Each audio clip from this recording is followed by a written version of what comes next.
All right. What's good? Yeah, man. Back at y'all niggas. With this all Christmas special real quick, man. Now I ain't trying to sound redundant, but I know I know how to say a lot of this stuff right here. Now I first did this. I didn't do it fully. 'Cause I learned a lot of stuff then. Uh, I learned a lot of shit pertaining to Christmas. After I did the first one.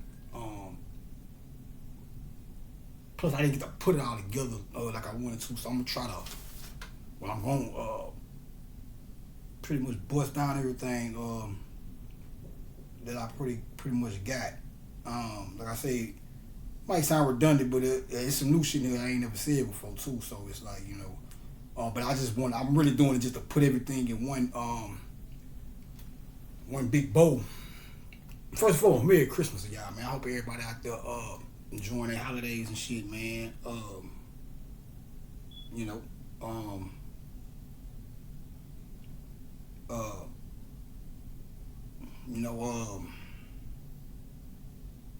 these around these times. Well, we'll go into that then. So one of the things about the holidays, and I guess I ain't gonna. This probably like I might speak on it in passing or some shit, but it'll be the last time. I don't want to be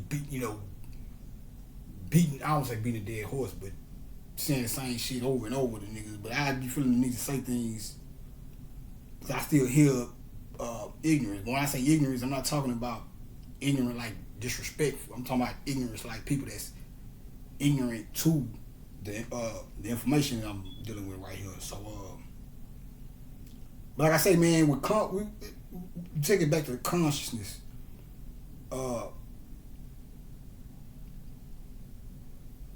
One thing I which I already knew, but the whole holiday thing taught me, or what I seen within the holiday thing, is basically that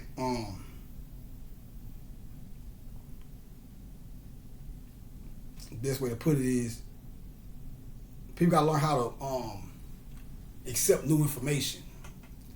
Like that's what I was telling y'all in one of the other videos I did. I think it was the last one when I was talking about like niggas being like us having that showboat mentality. That could cause a person, who heart ain't really in the right place when they doing this shit. Or I don't say not in the right place, because your heart don't necessarily have to be in the wrong place. But your ego a motherfucker. So, but to put it in a nutshell, it all boils back to like I say, learn how to accept new information. But which in order to accept new information, you gotta you have to be willing to say, well, now I was wrong about that. So you got a problem being wrong. That's a problem because first and foremost, overall, a lot of shit we've been taught, growing up here in the wilderness of North America, is wrong.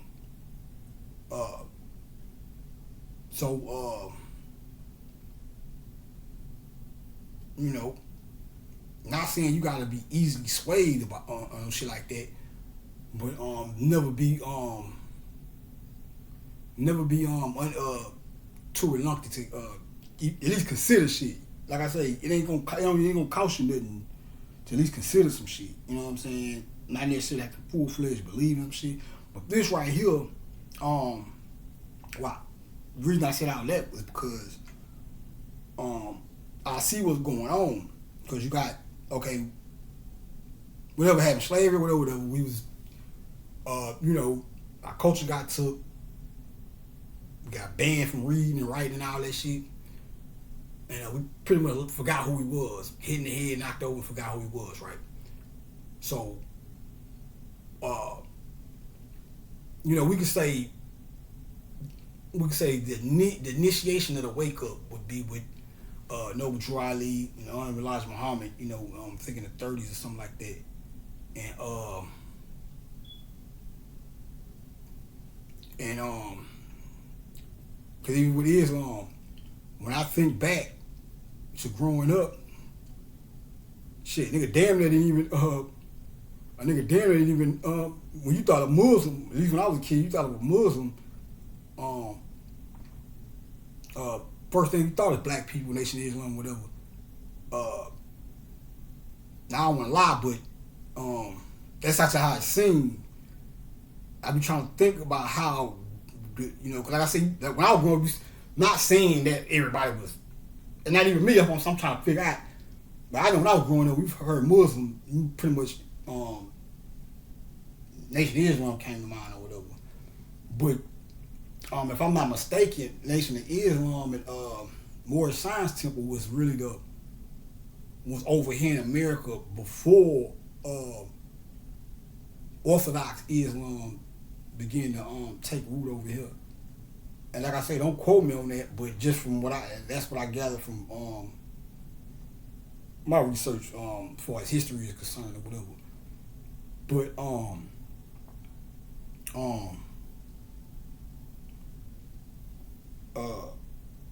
so we had that era or whatever, but, you know, but even when they started dropping knowledge, it was so advanced that even today I can say, well, I can, that's like, you had that era, and then, you know, you had your stuff like Booker T. Washington and, you know, what's the other guy name? You know, had that thing, and then we'll just say, like, I guess things like the 80s or something like that. I don't know exactly when, like John Henry Clark and Dr. Ben and them came around or whatever. But you had that era, and then Bobby kind of came a little bit after that, and he started getting to the esoteric side. So it was like we was finding out who we was, you know, pyramids, and when they lying and saying that the Egyptians wasn't black, but we find out they black. You know, that was like the basis of all this shit. And, you know, we was getting all of that, you know, getting the dreads and the dashikis and shit, and you know, we was getting to the information. And then we start learning about the other side. We start learning about what the oppressor was doing. And we started seeing the wickedness or whatever, which we already knew, but just for as like knowledge and shit, by them, meaning the oppressors or whatever, by them dealing with our information or being the one to present this information to us, by us seeing ourselves in a war with them, and starting to figure out, you know, they was full of lies. A lot of shit we was learning was lies. It kind of got twisted because it's like, okay, that was true, but then it kind of fuck you up when you come to your own information, because now when you start studying what they doing or whatever, and you start seeing our shit, you see it, but you, but whatever they do with it or pervert it or whatever, that causes you to look at it like, that's the white boy shit, or that's they shit or whatever. Ooh, we can, it's that white man shit, or them pagan holidays and all that shit. And I'm like, man, if you niggas really knew, like, that's why I'm gonna do this shit, but if you niggas really knew what this shit meant, you wouldn't be saying the pagan shit, because the pagan shit, like I said, I feel redundant. I know I say this shit, you know, probably every other video, somebody probably give me a reason to say it, or I heard some whatever, but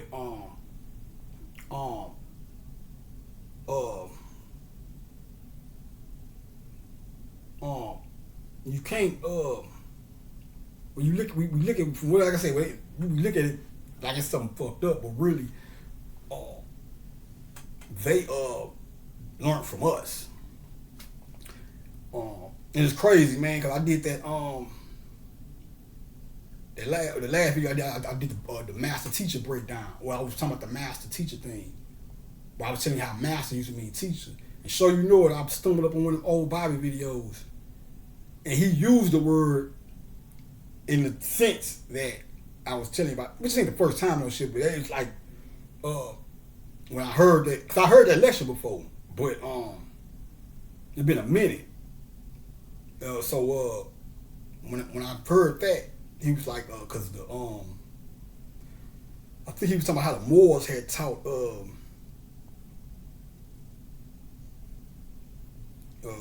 white people in Britain or something like that, but he was breaking down how the Holy Grail and all that shit came from us.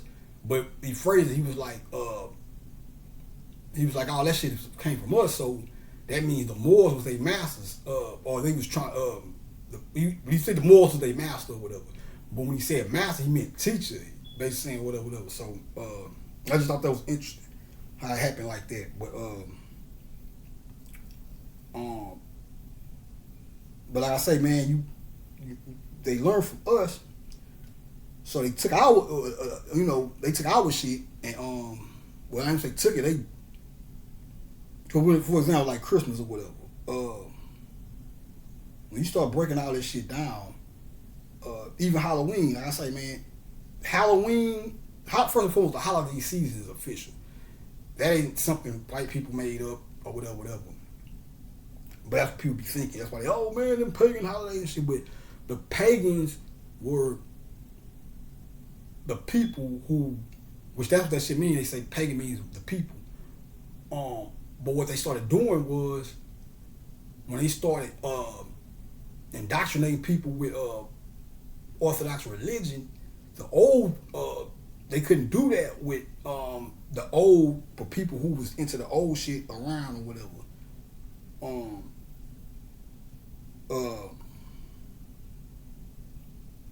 So they start getting rid of them and swapping this shit out or whatever. But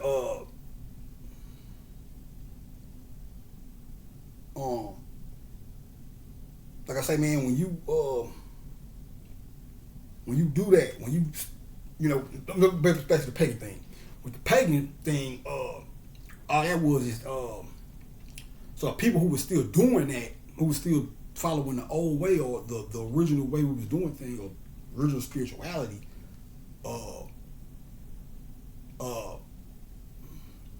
they started calling them pagans. And the word, well, you hear it now, got a stigma to it, but it probably, like I say, Bobby said it mean the people or whatever. So they ain't what's stigmatized about that. But they took the word and classified people who were resistant against what they were trying to do. And they put the pagan term on them and then stigmatized them. So now the word kind of fucked up too. But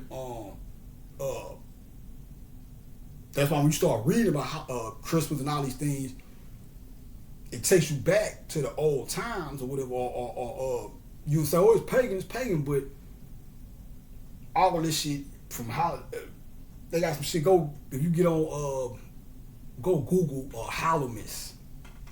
Hallowmas is everything from Halloween all the way to Christmas. Hallowmas, Halloween, Christmas, Hallowmas, which is interesting. I just found out about that shit about a week or two ago. Well, I think I've seen it before, but now Hallowmas is really Halloween, All Saints Day and all that, but it's Hallowmas it's the holiday season period though. But even Halloween, like people be like Halloween is evil or whatever. But it's just because they say they come out of ignorance, because even the spooky shit that you ascribe to Halloween, all that shit has meaning. Like this right here. I got this shit. This some Halloween shit right here. And I'll get into this later. Break this down because it's gonna all go hand in hand. But that ain't.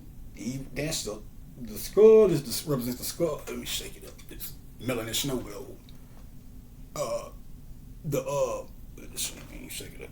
Let me get that bar right. All right, yeah. But see, the bird, the skull represents the head. The black bird at the top represents the pineal gland. Horus represents Heru, Christ, the baby child, whatever. Is synonymous with the pineal gland, and he's represented by birds. So that's what that means. But if you saw that and didn't know what it means, maybe around Halloween you see somebody got an hour in their house or whatever. But it's just some Halloween shit. But like you just walk in somebody's house, a lot of people look at them like, oh man, you in that devil worshiping, he's doing that stuff over there, and it's like it's not that. This shit is You know what I'm saying? Ignorance was what this shit mean. You will miss out on shit because this right here ain't nothing but what you supposed to be into, which is your spiritual technology. Just to put it in a phrase, your pineal gland, your 7 chakras, your Kundalini energy.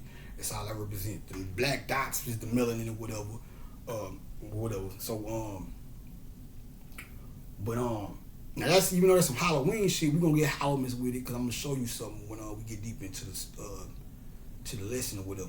I'm gonna share some things with you. You know what I'm saying? But this now this right here though, now for me, well, I like it. The bird that's on his head, when I look at it, I can't really tell what kind of bird. You know, of course, you see it from far. You be like, oh, it's a raven or it's a crow, but really, when you look at the beak, you know, it looks like more of a duck or whatever. But it's a bird. Ducks don't fly with it, but well, I just say don't look. But it's a black bird, so it still suffices. But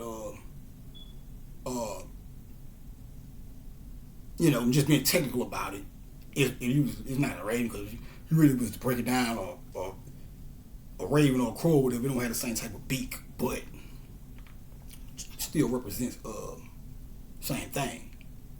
You know, birds, period. But some birds are more associated with like Heru, because Heru is a symbol of power.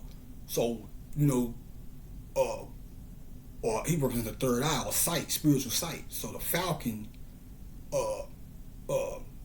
The falcon, you know, the falcon represents him, the hawk represents him, and really, certain when you travel around the world, everywhere you serve bird, like you have another bird called the martin bird. It's in here. I'm gonna read it, but the martin bird. But the martin bird, now that's how this shit come together. The martin bird, what they speak about here is this, or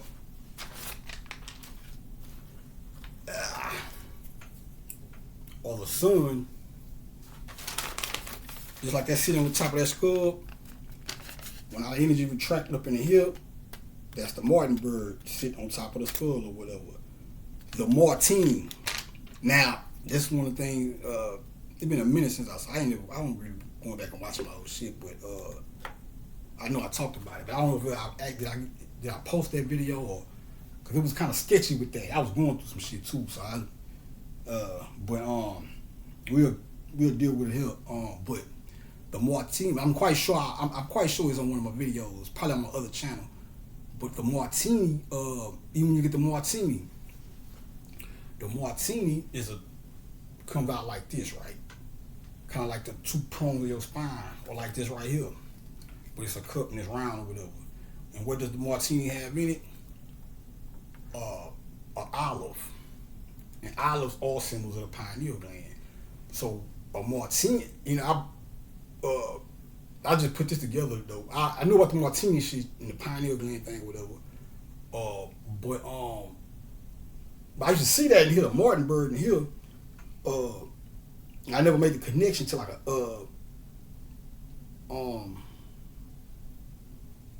probably about a week or two. And I heard it this week or something like that.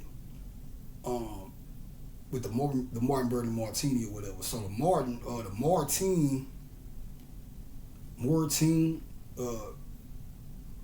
yeah, that makes sense. The Moritine, that stuff's the Moors or whatever.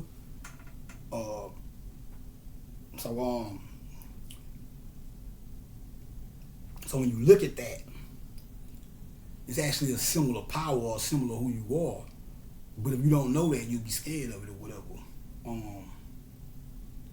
So yeah, man. But the Halloween thing, man, it's crazy because I'll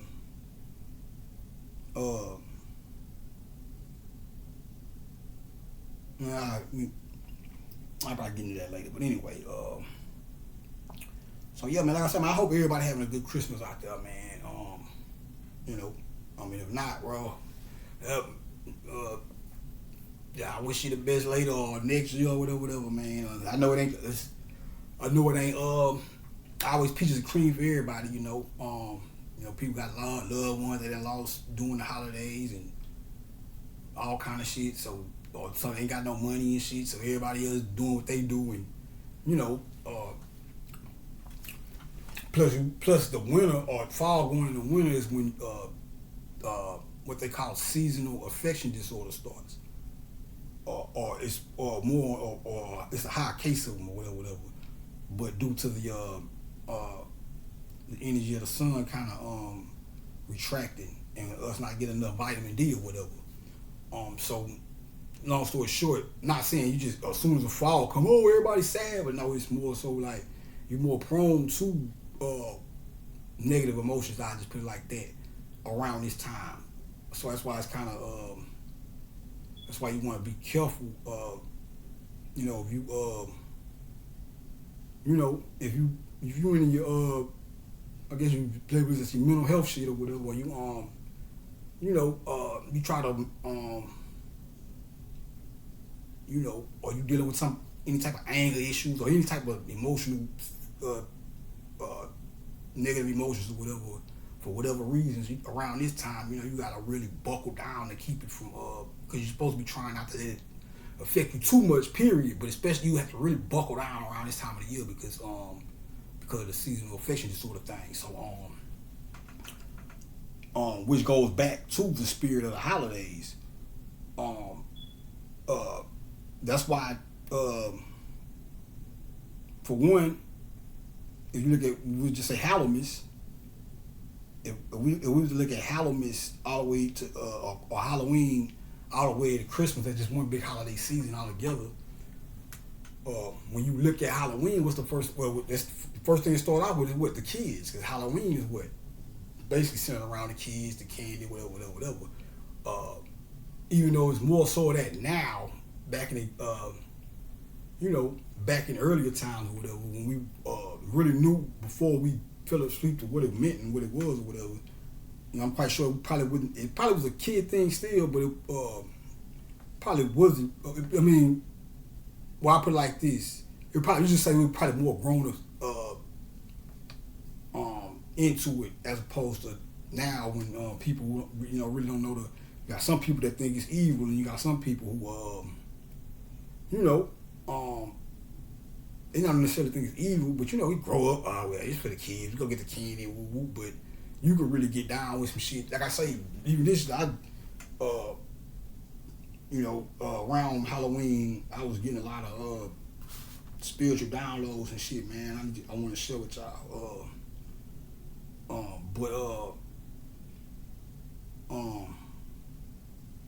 But it started with the kids. The Halloween thing, right? Then you got Thanksgiving.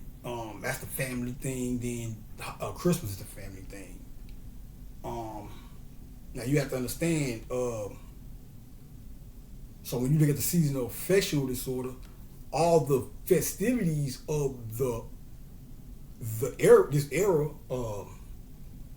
and really, winter don't end. You still had the other half. When you going from Halloween into Christmas, you're on the downhill of it, or you going into it. But then after Christmas, you still in the winter. Winter starts, but you on your way out of winter and going up, or the Earth is going to a position where the sun is over it, or the Earth is below the sun, or whatever, and blah blah blah. So but all those festivals that we be having, it's not just for this reason, but a part of that merry and bright and keep the joyful spirits and all that. The reason that those are themes of like Christmas or whatever, because it's a part of it, not just because of that, but a part of that, the bright lights and all that, is the kind of counteract the seasonal affectional disorder. And like I say, the holiday spirit is real. I done caught it before, like 2016 Christmas. which was the same year. I had caught Series B passing over Series A or whatever, and like it was like a couple of days before Christmas, but I just felt the spirit hit me. Like I just felt good for no reason, just out of the blue, and I seen somebody else on.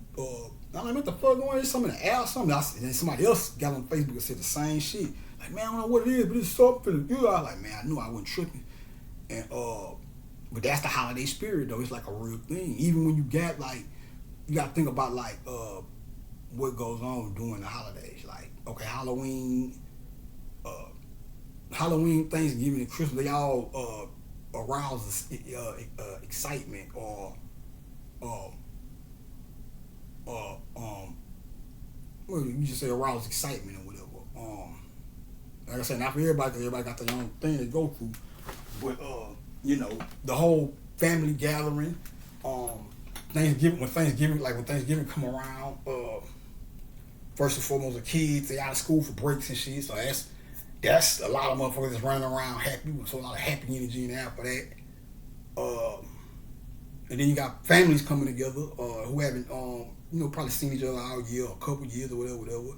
And you got people, happy to see their family or can't wait to see their family and this, that, and the third. So that raises a type of thing when you actually get together and they kicking it and woo woo. That merry spirit and all that shit. All that shit is the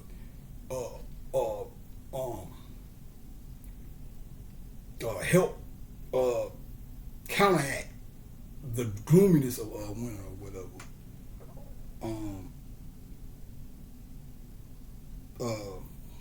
See, so when people say that stuff about paganism, woo woo, that's like the best thing I can say to that, and that I make jokes and shit, but I don't. At the end of the day, and this ain't even to shit on nobody, but best thing I can say is that that comes from, because that thing when people start finding out, oh, Christmas is pagan or this is that pagan and all that, or Halloween or whatever,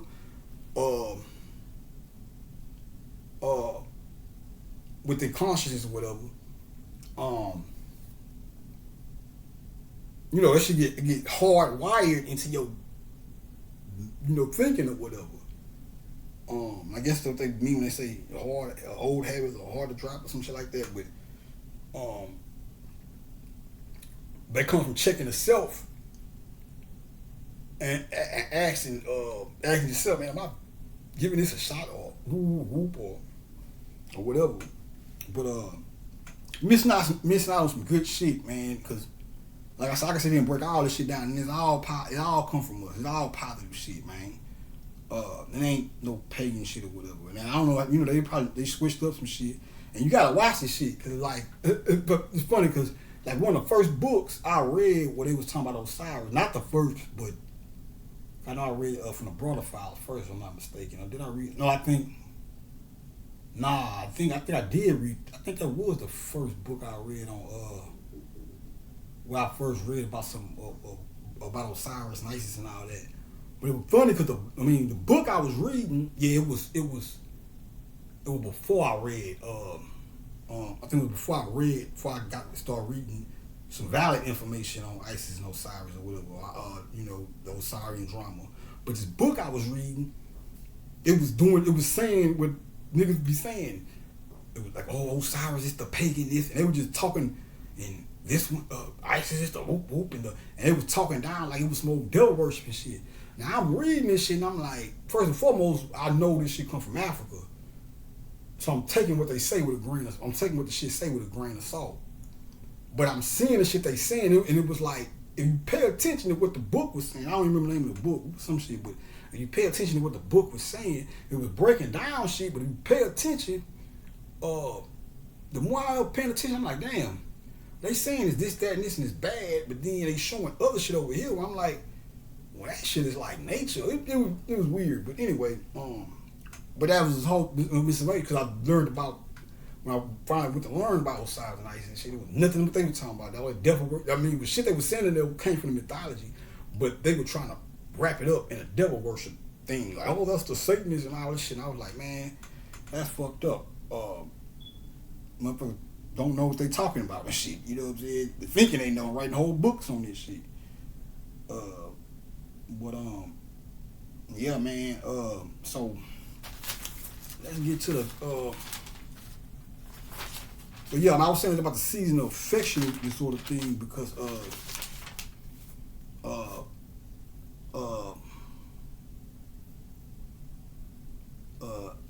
okay, I can do that.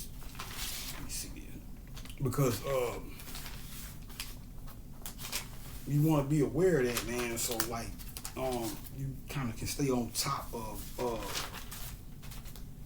And it's more so about sadness or depression with the seasonal affectionate disorder thing. But like with summer, it's more so when you gotta watch for the anger because that heat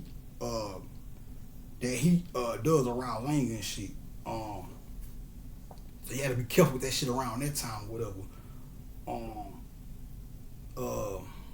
But yeah, I was just saying that, man, because it can help. You know, it might not sound like nothing now, especially if you ain't going through nothing. But or you may be feeling like you may be feeling like something wrong or whoop whoop and don't know what it is, and it may not be nothing wrong. It's just this time of the year or whatever. So, or it could be some. Who knows? But I just thought that's a jewel y'all should know. So you kind of prepare yourself for that shit, or whatever, or just in case. Like I say, even just something small that you just don't know how to. If one day you just feel like, man, what's something wrong with me, and you look up and it's the fall or some shit, you be like, well, maybe it's that shit. I need to put some vitamin D, take some vitamin D supplements or some shit or whatever. But yeah, so yeah, man, we're gonna start off with Santa, baby, Santa. Now Santa is Christ. Same thing. Just what you gotta understand about America is a melting pot, right? And you say, well, what does that mean? I know you ain't stupid. You know what that means, but let me go into detail. America is, see, that's why people come over here and be like, well, they ain't got no culture. It's like, no, we have a culture. It's just that our culture is, it's a cornucopia, or it's eclectic, if I'm not, if the word, eclectic. It consists of many different cultures. You got to think about Ellis Island. You know, America, you had Native Americans here first, then people from Europe came over here and did whatever they did, then started building America. Ellis Island opened that up. All the immigrants started coming over here, and they started enriching America with culture from all around the world or whatever.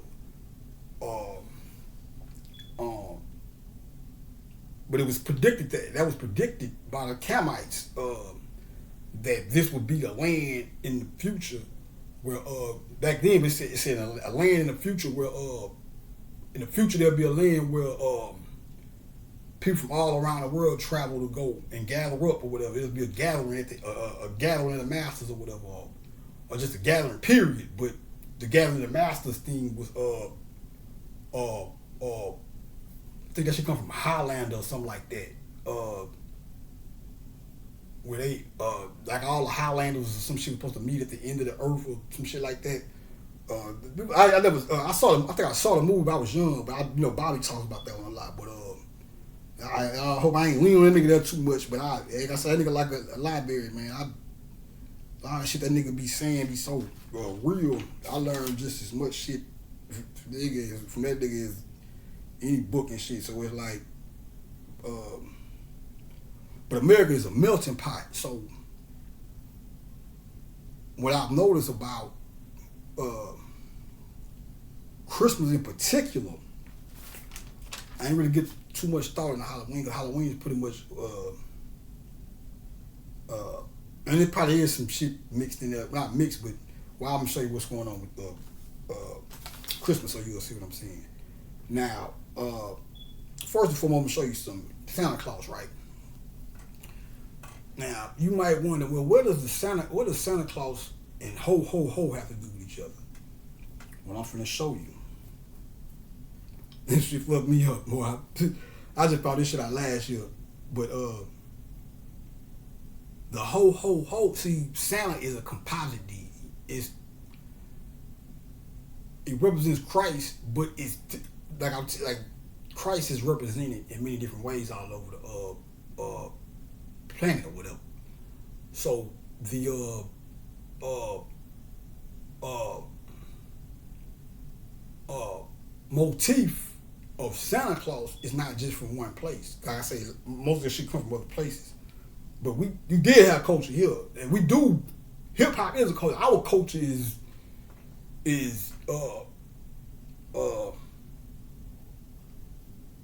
there are a lot of subcultures, but hip hop is a culture. But it's whether you want to accept it as one or not, but it's hard for somebody to just see it as one culture because it's broke. Everybody got their own way of doing things, but it's still one common bond there or whatever. But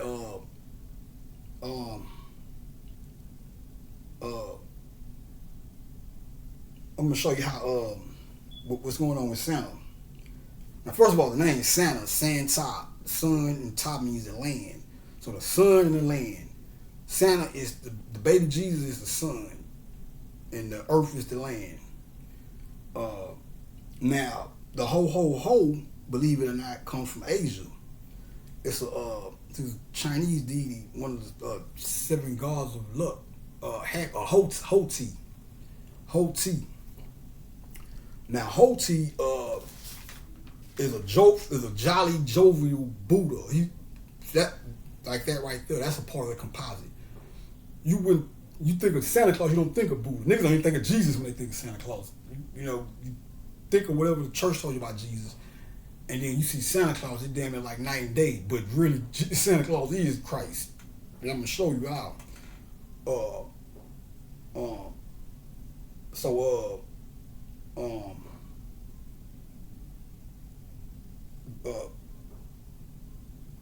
Your boy Hoti is a jolly, jovial.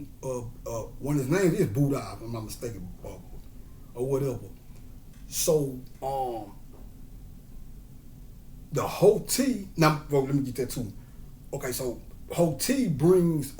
He do the same thing Santa Claus do. He bring gifts to those who don't complain about troubles or whatever. Which goes back to what I was telling about the seasonal affection disorder or whatever. So you be like, well, what does that mean? Well, you can call on that deity and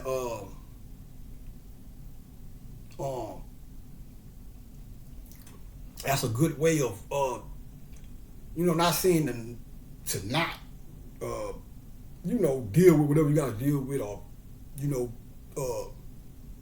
or direct time towards something, solution in a manner of trying to find a solution to your problem as opposed to just wallowing in it. So you call on Hoti, and when you call on Hoti, you just in your mind you know what he deal with, so you gotta that'll help you. And I ain't talking about no particular wish. Now, you want to call on him to make a wish or whatever, a particular wish, that's on you. I just when I called on him, I just called on him, to keep the bullshit away from a nigga. And that keeps me. Once I got that instant in mind, it makes me more. It makes it easier for me to not get overwhelmed by anything that may be causing me a problem or whatever. But he does the same thing Santa Claus do, and his name is Hoti. Ho. But the big Buddha, the Buddha belly, even big the heavy setness or bigness. That's why you see the big Buddha that represents jolliness, or simple it is, and show you how simple shit be sometimes. The big, him being big represents abundance. And you're like, well, why is that? Well, just you think about it, it ain't hard. It ain't too hard to break down, but. Shit, he big, so he ain't missing no meals and shit. You know what I'm saying? But that's how I can't remember what book I read that in, but that's how they broke it down. It ain't like that, but they were just saying, it represents abundance or whatever. So I was like, yeah, it makes sense because shit, a nigga ain't got no money, he'll be skinning the motherfucker around his bitch or whatever. So they using the opposite of that to show you abundance or whatever. So that's one thing. The Black Boots of Santa. You have Not only got the black boots is Santa boots, but boots is melanin. The boots, Boogeyman. Like I say, man, you get ancient Egypt out of the world, you'll see those, the Boogeyman, boots. Boots is, and this just came to me. I never tried to never broke the word down. But some told me to try just now. I get it. The bow tee, boots, bow tee. The bow and the tee, boots. But what is this? Boom, boom. These are the 7 axis, the knit of 7 axis of Horus. Also the boots or the shoe or whatever. And you even got the deity named Shu, which is what the wind is basically the wind, which would be you kind of see it, so which is the whirlwind right here. But wind period, but hold on, give me 1 second. I'll use the restroom. Yeah, so the boots would be what I just showed you, and as well as the bow right here, because mind you, like the root chakra down here would mean the root chakra right here would be, oh excuse me, I got it upside down, sorry. The root chakra down here would be red, right? But it's the opposite up here. So this one would be red if we was to put them in their color perspectives. And then you'd have Star Sirius right here. But that's with the red and white for Christmas. That's where that come from. Because remember, when this last bit of light, when all these go up, it's gold right there. But when it retracts, each one flashes whatever color it's supposed to flash. And that one will be red. So when that go up, you got the red going up into the Star Sirius, and you got the white ice, which is the moon. So that red light and that white ice is what the red and white represent or come from. This is ill shit too. I broke this shit down about 7 or 8 years ago. But you'll read about a deity called Eurydice, which is Euryddice. Now see, this is where rapping come in. That's what I'm saying. What I was telling y'all in the last video, like, and I'm getting wrong, we get our props now, and rappers go on to do other things and all that shit, but y'all still remember the time where it was like, oh, this old rapidy rap shit ain't, and even the niggas we love from the old school, some of them dissed us and tripping over niggas sampling and shit, whoop whoop and all that. Well, because I am who I say I am. I don't know how serious, I don't really get no feedback from this shit. I barely even talk to motherfuckers really over these past couple of years. A lot of shit been going on, so I just be, solo, but I don't know, how serious motherfuckers. Because at the end of the day, man, when that's why I love Instagram so much, man.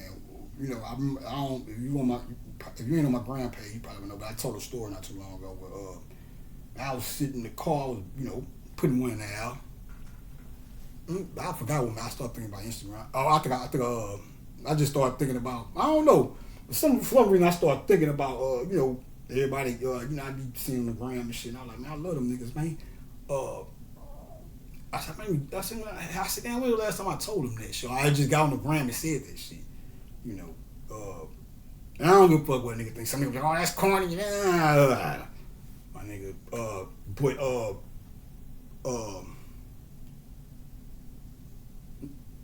to those who may say, oh, it's corny, when I said, man, let me get on the gram and tell these niggas I love them. Now, I ain't do it that day, but as soon as I said that, lightning struck.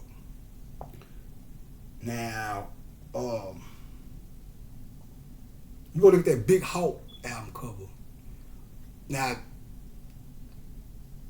I ain't say it ain't irrelevant because you can still refer to this, but you go look at Big Hawk. Now, these guys, like I say, we just regular niggas. We really just see. I can sit here and tell you about basically when I tell these stories. Like I said, I don't want to speak prematurely because I don't know what the fuck niggas be into on their spare time, whatever. But I'm not sure. Well, I did hear how he did mention hieroglyphics before in a rhyme, but you know, I was still, if I'm not mistaken, I was still hear like, you know, he, you know, just like everybody else, you on songs, he thanked the Lord and you know, regular Christian shit or whatever. But so which would lead me to believe, and like I said, I don't know, but because the nigga was an intelligent nigga though. Can't tell you that much. You can just tell by how he rhymed, you know, or the shit he said. He prided himself off of intelligence, which I think we need to bring back the hip hop, man, or rap. You know, because go back to what I'm saying about all this shit, or as far as hip hop, that shit, you know, you could say fuck niggas can. You can say the hood ain't shit and fuck them niggas, they kill each other and all that shit. Yeah, I understand. But you can't throw the baby out with the bathwater because hip hop played a major factor. But first of all, I was always considered a smart kid or whatever. I ain't no nerd though. I'm talking about from a little kid, and then by the time I got the shit fourth and fifth grade and shit, them streets started kicking in. But I carried that mentality on into my adolescence or whatever. So I never looked at being smart as uncool or whatever. As a matter of fact, and this ain't got to do with conscience or nothing, but one of not the reasons I graduated to take care of my own goddamn business. But one thing I wanted to show niggas, I never said like, hey man, you go to school or no shit like that, but I was trying to show niggas that, cause niggas know me in the streets or whatever, so I was a cool nigga or whatever, how you want to put it, popular or whatever. I remember my homegirl, man, I went to school one, that's when I was in the fifth grade, and one day we was on not on our block, but I was on another block. We was walking down the block, or we were posted on the store in front of the block. But we were just chopping up with some niggas we knew over there. And but we was on our way somewhere. We were walking and shit. And my homegirl was like, well, I guess she seen me out there posted up. And I wasn't doing shit. We were just now we was at that time, I never got big in the crack. I counted my hand on time I sold that shit. And I went to weed. Like I say, you know, the hustle game, the dope game, the crack, as far as I'm concerned, the crack game, yeah, it didn't work for me too well. Matter of fact, the last deal I did, nigga burnt me. We burnt everybody, cause he used to come in, this ain't important, but he used to come in, what he would do, he'd get paid on a Friday, he'll come buy dope, and then he'll smoke all that shit up and come the next day or something, get credit, and then pay everybody with his next check when he come back. He did that one weekend and never came back that next Friday. And all I'm gonna say is, we was looking for that nigga, man. He tripping. Little niggas. I was about 12 or some shit. Me and two other partners, they about, well, my nigga Pat, he was a little older than me. And then my nigga V, I think me and V about the same age. He a little young, he about a year younger than me. But those were my first two childhood friends. Outside of like my well, I'm not gonna say my first childhood friend. Let me stop lying like that. Cause when I was like 5 or 6, my earliest years, I had really one of my first friends. I always hung with people older than me, some shit too. So shout out to my nigga Fat Daddy, man. This was back in, like I said, about 5 or 6, man. So I don't even know if he's still alive. But that was my road dog. But I was like 5. This nigga was like 9 or some old shit. But we was rolling thick as thieves. my nigga Fat Daddy, man. God damn. Uh, yeah, man. Uh, and my homegirl stayed next door and shit. Um, them two. Then what? We moved. Uh, yeah, it was like them two. Yeah, then we moved, and I ain't really had no friends. We moved over there to, which is some spiritual shit too, because we moved from over there. That's when I was staying on Dead End Foxwood, and we moved to Sabo in Pasadena, which is another key too. That's where I first. That's the over there is where I remember is where I would say the first time I rolled my Kundalini energy up. That's probably when I first started doing it. I had the see they say, and it's funny, I was thinking about it today because I'm gonna tell a story. Well, I be rehearsing what I'm gonna say in my head. And I was like, I don't know what the fuck made me start raising Kundalini at 7 8 years old, or how I knew, but I used to just do it. But then I have to remember, Kundalini energy can be activated by trauma. And when I was like 5, my cousin had ran a bath full of I don't even remember this shit. But you said how traumatized shit, you push it in the back of your mind and don't even know about it or forget about it or whatever. So if the story was never told, my people never told me shit, I wouldn't even know. I don't remember. But they said he ran out the water. Water was scalded. So my dumb ass, he was doing something. I ran in the bathroom and stuck my leg in that shit, man. And I fucked my shit up, man. I had to go to the hospital and shit. But I think that was the traumatizing thing that caused me to start raising my Kundalini energy so early. Because like when I was 5 or 6, I don't know, I just was doing, it was like, I'll give you an example how it used to happen a lot of times. I'm kids, I'm running around playing and shit. I run around playing, I just stop and do the shit, just raise the energy up. Like I don't know why, but I just raise the energy up and feel that warm sensation around my body and shit. So when I ain't know nothing about Kundalini energy then, but then when I fast forward to when I was in jail, I started reading about the Kundalini energy, which, might I add, I ain't gonna lie, man. The more and more I study, the more and more shit happen, the more and more I be like, man, don't get me wrong. Don't let this, and let me say this too, because I probably said it last time, I'm saying it again. I'm not trying to undermine anybody else or make it seem like I'm trying to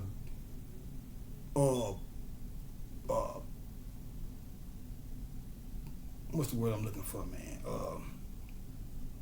Showboat, but at the same time, everybody pop their shit, which is not, because really, horror is a shit popping motherfucker when you look at the mythology. So even when I say we like the showboat, that's a part of it. But when I was saying I mean showboat, it's like don't let you, because I talk shit too. Everybody ain't nothing wrong with you, like a nigga playing basketball. Some niggas just gonna play and shoot the hoops. And some niggas gonna shoot hoops, talk shit. Yeah, nigga, woo. I like to talk a little shit. You know what I'm saying? Do a little braggadocio. Ain't nothing wrong with a little braggadociousness, but I know where my heart's in there, so it's like, and I still try to keep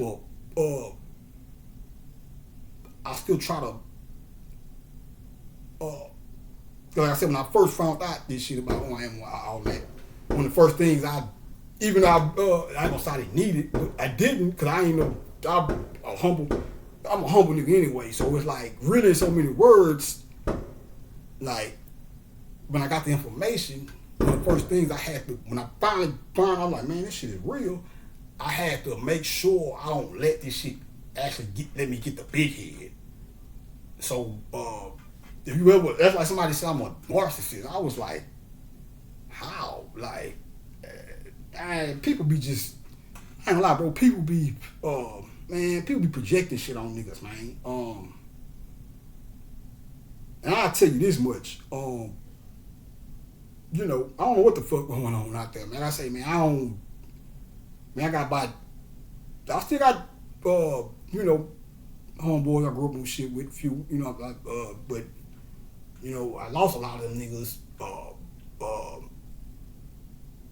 you know, based off of, motherfuckers trying to sabotage a nigga reputation, with rumors and lies and shit, which is why I'm saying what I'm saying. I don't know what the fuck be going on out there, but, cause I ain't gonna lie, man, you know, my one of my homeboys had told me something. I heard one. I don't ever really hear shit. I see little shit and vibes or whatever. But you know, in the middle of when I realized that whoever it may be, I don't know what, you know, I like to be factual as possible when I speak on shit. You know, I don't like to just put nobody up, you know, putting nothing false on somebody, because I know how they feel. So just be honest about it. I don't know what the fuck was going on. Well, I know what was going on. It was some government shit. You know, see a nigga coming, seeing a nigga coming or whatever. I wasn't even doing shit. I was just trying to, you know, make a little presence. So when I did, I wasn't speaking to nothing yet either, and I was working on trying to put some music together so I can,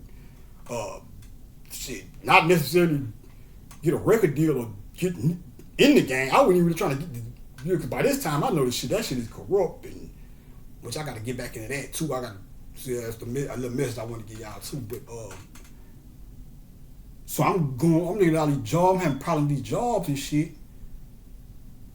And crazy enough, I hadn't really even been thinking about doing music. Like I say, my cousin used to always, and I said, that's, when I look back, I was like, man, what the fuck was I on? Like, you know, this is my shit. We been doing this shit since we was kids or whatever. But when I went to jail, it did, you know, it kind of, I mean, I guess it's because you go to jail. Some niggas different though. Some niggas going to come out, man, I wrote a million songs. Like me, you know, rap is a confident thing. And well, I don't want to say it's a confident, you know, I don't want to say I lost confidence. Well, I guess what I'm trying to say is, I guess being in the, you know, you don't let it, some people may do, but you don't necessarily let it define you or value you.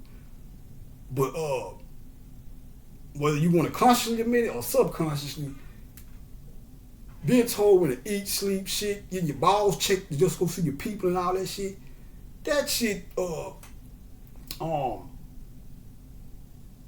you know, that shit makes it hard to feel like that nigga. When I rhyme, that's what I like. You know, that's the mode I be in. But you know, but I wrote rhymes and that shit too. But I didn't, you know, I didn't go as hard. You know, I didn't come out with a million books. Like I did that. Came home, and me and my kinfolk, he had came and seen me, and we went shot to peace to my boy BJ, man. He made the transition around the same time, 2016 or something like that. We had went out there today. Well, we went to his ex house and we went to his ex house and we was over there. I think he had brought some beats. So he brought, I think did he bring his equipment? I forgot. It was something he was doing over there. But you know, we were freestyle. I think we had a little freestyle session or whatever. You know, that was the first time I really had blew the dust off and shit since I've been home. And that was like right when I first came home. But then after that,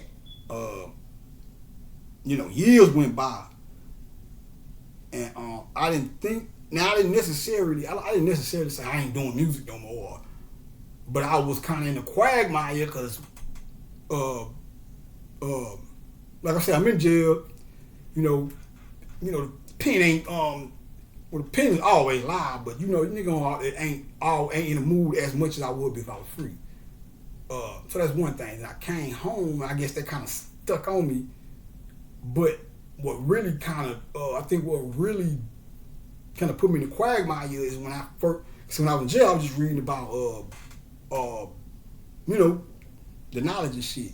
Then I came home, I started, you know, listening to YouTube and shit and found out about the Illuminati and what was going on in the music industry and woo. And long story short, and I saw that shit, I say, man, I can't fuck with that. As a matter of fact, when I look back at what I wanted to do when I was a kid, I'm like, man, if I was like, damn, I could have been fucked off because these people playing for keeps in that shit. And now I say, man, which is what I was trying to say earlier. I don't know how many of y'all want to be entertainers. I wouldn't necessarily tell you don't go for it. I don't know the climate. All this shit coming out now, so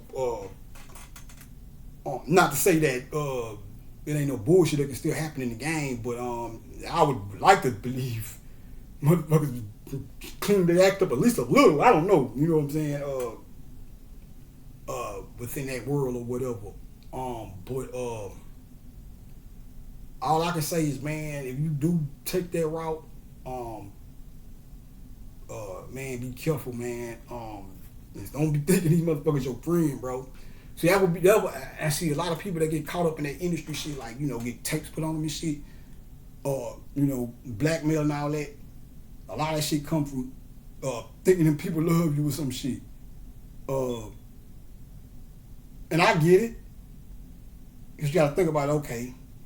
We just say, let's take an aspiring rapper, he or she from the ghetto. And they ain't never had much, or they, probably wasn't struggling, but just everybody else want to be a rapper or actor or whatever it is. Now mind you, all this information, we weren't privy to this type of information like we are now. When I was growing up, the most you hear about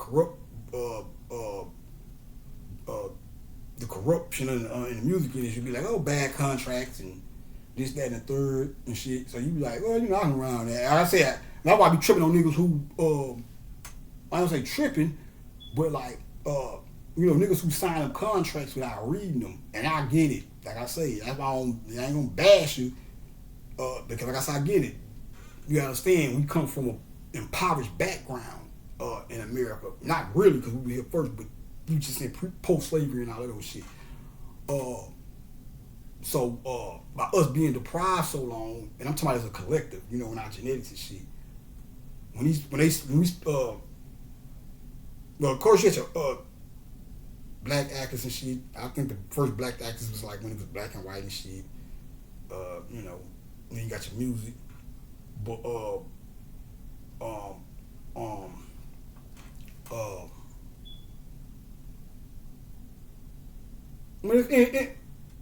I'm finna say don't matter when I think about it.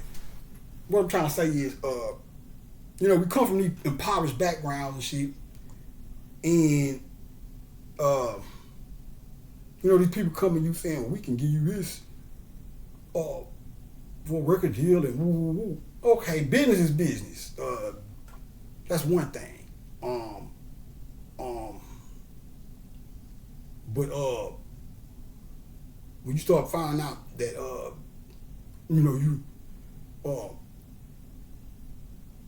like I say, man, just to be on the safe side. I ain't saying everybody, because I don't want to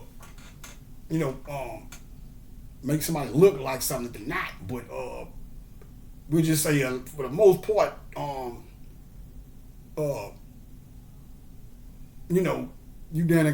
you gotta play strange games to get to it. And I ain't saying everybody, niggas slip through the crack and shit or whatever, whoever that may be. I ain't got time to sort them out or whatever. I'm just breaking it down. But when I found out them niggas was that was the first thing I found out that really made me say, when I really knew it was. So like I say, Bobby, I think I was wrong. I think it's when I first started listening to Bobby them or whatever, and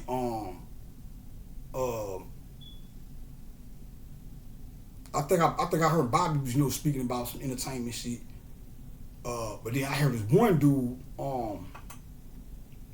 this nigga was breaking this shit down. He was like, yeah, man, he said these motherfuckers will drug you and have you doing some strange things on camera, and then use that to blackmail you to control you within the business. I say, that's nasty work, because that could be anybody. Because we wasn't thinking like that. At least I wasn't growing up, I don't trust the government and all that shit anyway. And I always knew all that shit work together. the fucking high ups in the music industry, that's, you ain't looking at it like the government, but that shit is like an arm of the government, or whatever. Um, so I'm not. Yeah, like I say, I'm just. I like to be honest. So I guess I'm not saying I couldn't have fell victim, but cause that shit can happen to anybody, man. You thinking, this person come to you, this you sign a record deal, and this your new boss or manager or whatever the fuck that shit is, man, CEO of the company or whatever the fuck, and you happy, yeah, we got the deal, baby, and whoop, and this motherfucker like, yeah, man, come to the party, we doing it, whoop. You know what I'm saying? Like I say, them suits. That's why I say they probably wouldn't have got me like that. But I probably would have had a problem. I'd have been, I didn't know what it was like then. So it's like, when I look back, when I look at what's going on now, I was like, damn, if I would have gotten that shit, there would have been a problem, because I don't go like that, man. It's certain shit I'm just not doing, bro. Or if I'm, for no bag or, whatever. Some shit just ain't enough money in the world for, bro. And some people don't even get raped and shit. They just take the, hey man, do this for that, and they be down with it or whatever. So I ain't here to sort them out and whoop and man. But at the end of the day, like I say, man, when you get a conscious community, or Bobby in particular, as well as just a general thing, because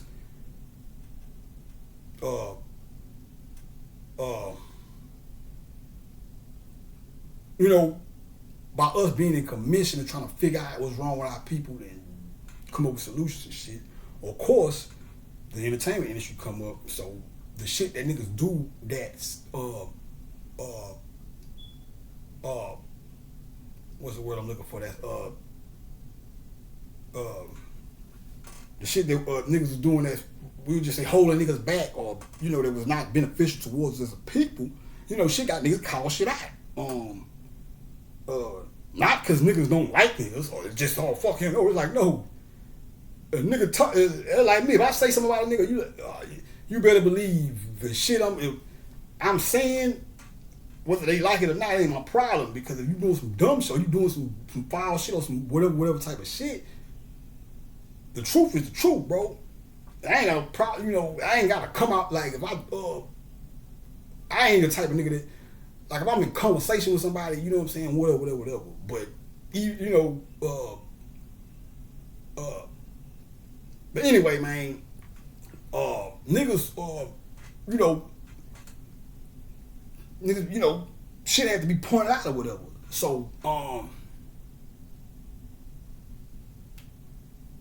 what I try to do, with that, because the more and more I start listening, the more and more I start saying, okay, not saying everybody fucked up in the music industry. I guess I don't want to be that dude, because, I feel like it ain't hard for somebody to, get to hearing all these stories, especially all this shit coming out now. Hear all these stories and shit and be like, everybody in the music industry is giving up their booty, and like, I wouldn't put that on everybody. Or everybody is doing wicked shit. I'm like, nah, I don't think everybody doing it, but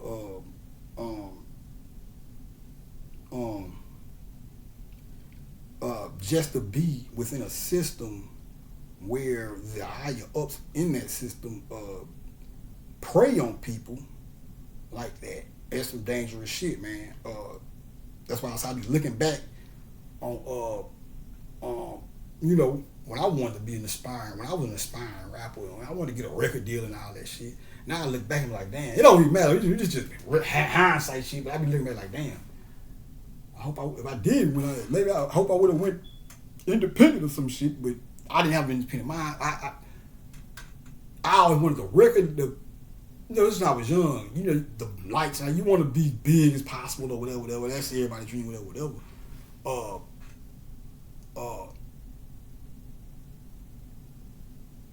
So I never really, I don't really remember considering going independent. But that's the nature of the beast in Houston. So it was like 9 times out of 10, I probably would have went through that route anyway because just to get heard or just to get, start getting my name out and shit. As opposed to just running around trying to get a record deal, which ain't which isn't the easiest thing in Houston because we don't have all the record labels and shit. That we're not on the major record labels or whatever. We got our things or whatever. But which makes us ill as fuck because and then like I said, this ain't knocking New York. But I'm gonna show you something. It's like they say all the record labels and shit was in New York and Cali, right? Well, New York mostly or whatever, but New York and Cali. But if you look at New York, I bet if you take New York, and I can say they don't have no the independent scene wasn't as strong as ours. Like that's why you hear niggas now talking, man, we made millions, nigga, just traveling between Arkansas, Texas, and Louisiana, Alabama, and all that shit. Because these niggas was doing it independent. These niggas in the industry was getting 2-3 cents a tape and shit. These niggas is getting distribution deals, independent distribution deals, and making like $4 off a tape or some shit or whatever. So I probably would have ended up going that route. It would but I never got the chance to really get my feet planted because I got locked up and shit. But the independent scene saved a lot of us. And like I said, this ain't to knock no other city, no shit like that.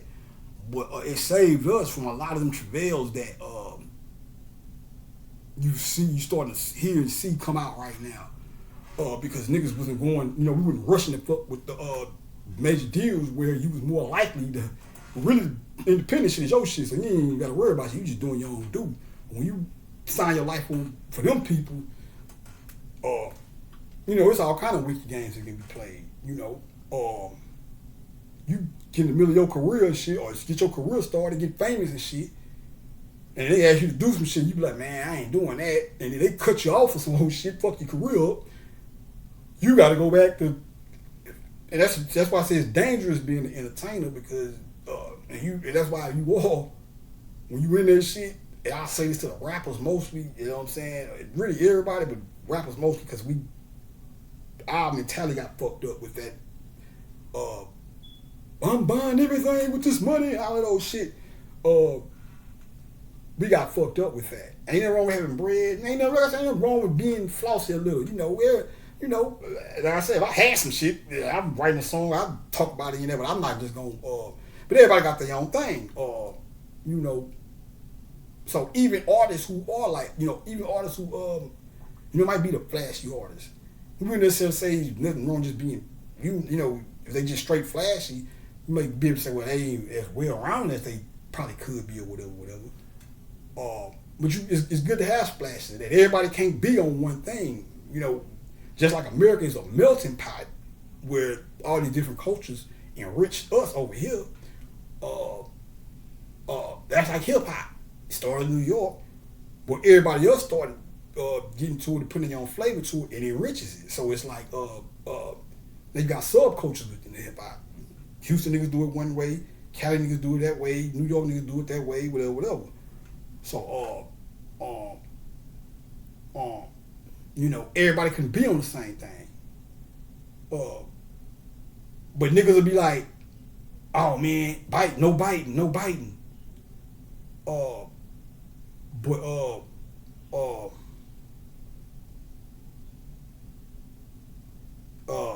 If you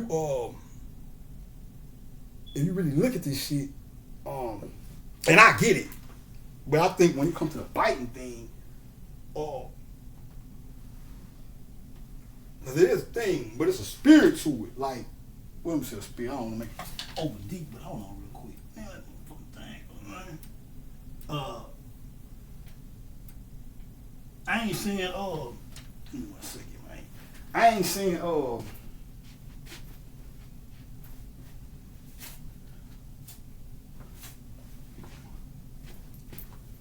that's what I'm saying.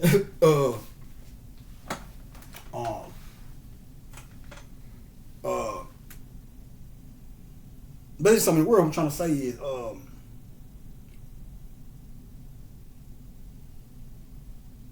You say no biting, which is real, is a real thing. But what do we call biting? Biting would be imitating somebody else, right? But it ain't necessarily imitating somebody else. It's really pretty much the manner of how you do it. Because everybody is influenced by somebody. Nobody, not that I know of, just come out and say, hey, I'm a rap. Oh, yeah, who you ever heard? Who you listen to? Oh, I ain't never heard anybody rap before. I'm just rap. It's like, nah, everybody has an influence. You just got to know. It's like magic. Just like when you learn magical formulas and shit, like say you get a book, you learn some magic shit in there, whatever. Or they give you a magic formula in that bitch to do or whatever. And the Bible was always saying it's always good to put your own twist on it because that enhances the magic or whatever. So it's just like with rapping. You start out, whatever rapper you influence you to rap, or you may start out kind of like patting yourself after them or whatever, but eventually, you got to grow into your own. And one of the best ways to do that is just study different styles and get fluid with it. So it's like me. Man, I know I've been listening to this shit so long, man, and I'm so versatile. From having so much of a well-rounded what's the word I'm looking for? Well-rounded sense of hip hop, or a well-rounded sense of music, or being more open to different types of music, as opposed to a lot of people. So not saying I'm the only one, but you ain't gonna find so many niggas who because I listen to shit. You might hear me listen to some hardcore boom bap shit one day, and I might put up and listen to some shit some of these youngsters pumping right now, whatever, or make the shit live or whatever. But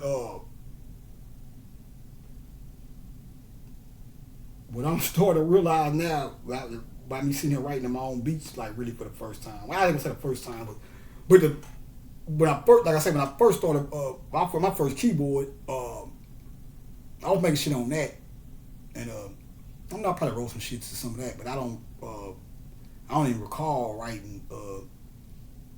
I think I wrote a few joints, but never like a whole song or whatever. But relatively speaking, I ain't really do too much writing to them beats. I think I was really just more in a mode of, learning how to make beats and shit. Cause by then I already been rapping for years, so it was like, but I'm quite sure I probably wrote some shit, but it's like now, like I said, I got out of jail, see my cousin, and then he was always come tell me, come out here, man. Shout out to my kinfolk there, man.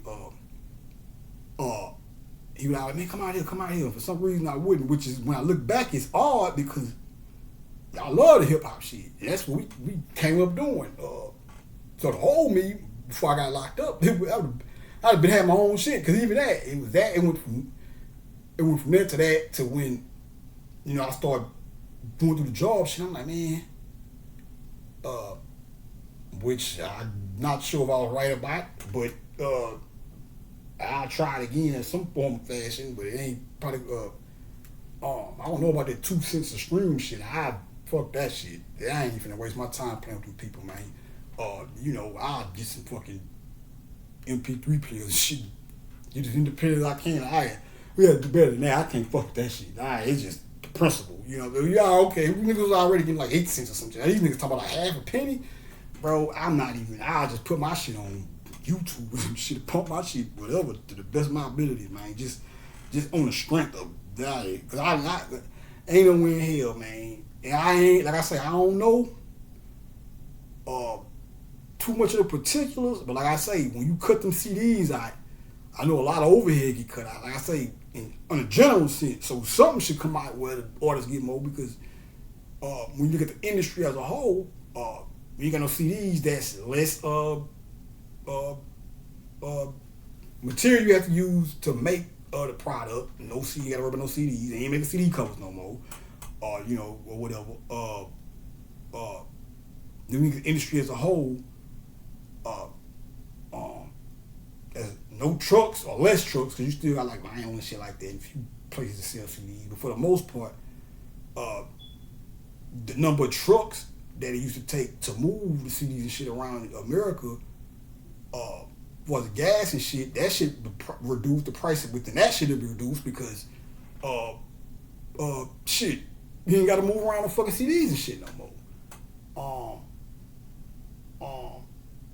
And I could be wrong, but the only thing I see is whatever the fuck it takes to stream that shit. Like I know they got a place people got to do shit or whatever, but god damn, I know it. Come on, man, 2 cents. You niggas went. It's like you cut overhead, but then you went backwards. That's sound like how they move. I ain't gonna lie, man. That's how take it how you want to take it. That's how that. Because even with the record deals, like now I understand. Don't get me wrong, I'm a fat man, so I understand the standard contracts that niggas got or get is fuckery. But now I do understand they gotta recoup their bread back. So if they put millions into you and shit, you gotta pay them all that shit back. You gotta pay them all that shit back or whatever.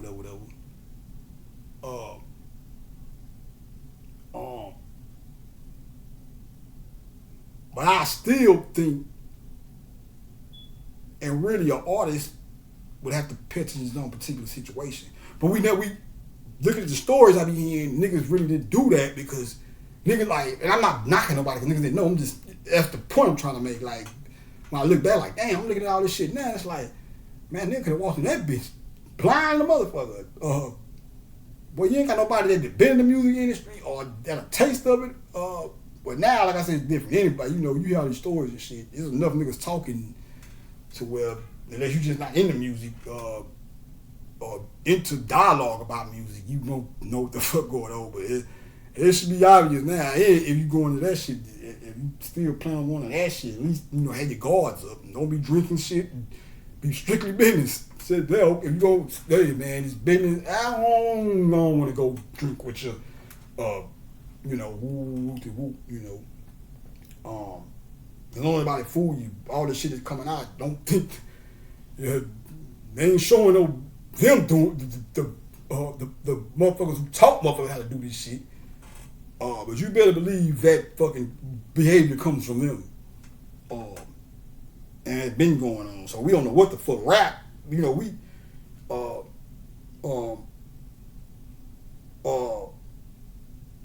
rap, that's a warrior. That's a warrior music, really. It's rebel rock. It's rocking. It's see rock and roll.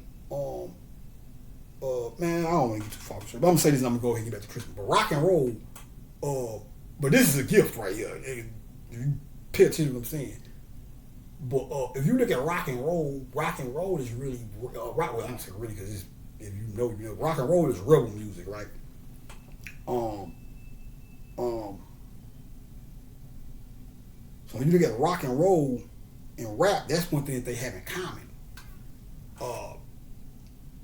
It comes from a rebel spirit. So now when you look at rock and you listen to like the when the white dudes took it over,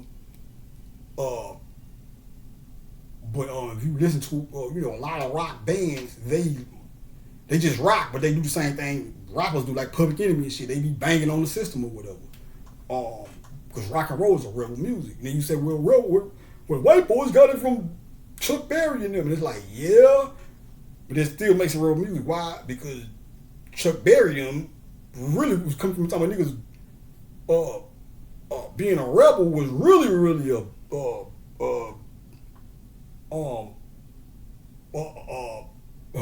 damn near necessity shit. Now that I look at it, because we come from hard times. And they say rock and roll comes from the blues comes from the sharecropping shit, all that shit back to slaves being in the field, singing Negro spirituals or whatever. Which I got some this was uh, uh, this shit came up when I had got up with Mahalia Jackson. You know, she do the gospel thing. But what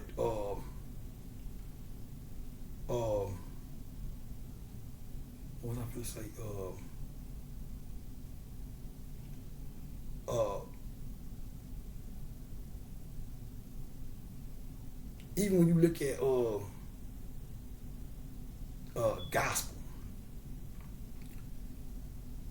that has its origins in the the slave field or whatever. And it just transferred over into the church thing or whatever. But even that still has the rebel root in it, because when the slaves were on the plantation, then they used to sing songs to alert each other, or sing songs about overcoming and all this, that, and the third. So the music was coming from people who were rebellious, or at least had some sense of a rebellious spirit, because if they were smart, because if you were a slave, at least mentally you should be rebelling on what the fuck going on around you. And like I say, the gospel went to, from breaking it down, right, gospel to blues and rock and roll or whatever. But if you notice, when rock and roll went from Chuck Berry and the boys to the Beatles, then you start getting rock and roll like Rage Against the Machine, all that shit, later on. When you look at them like them white guys, they was, you look at their clothes and shit, they be grunge, you know what I'm saying? Like, that's why I say niggas like, I say I'm a rock star. When I say I'm a rock star, I mean like,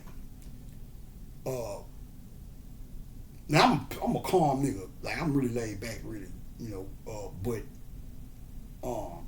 I do know how to spice it up, you know what I'm saying, and pep up or whatever.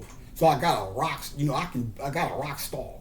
So literally, I just tame my shit. I ain't trying knocking shit over, whatever. But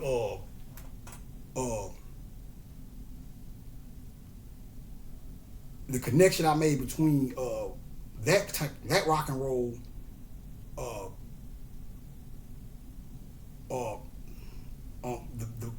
the common bomb of the rebellious nature of between rock and roll and say something like the blues. It's like I say, blues come from sharecropping or whatever.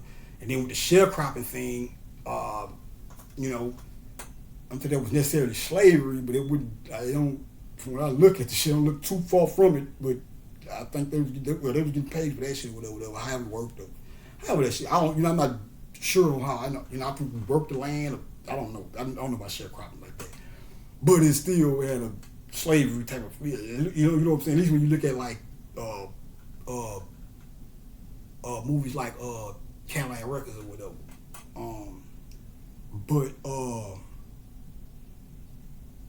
But I was saying they got a common bond, because when you look at a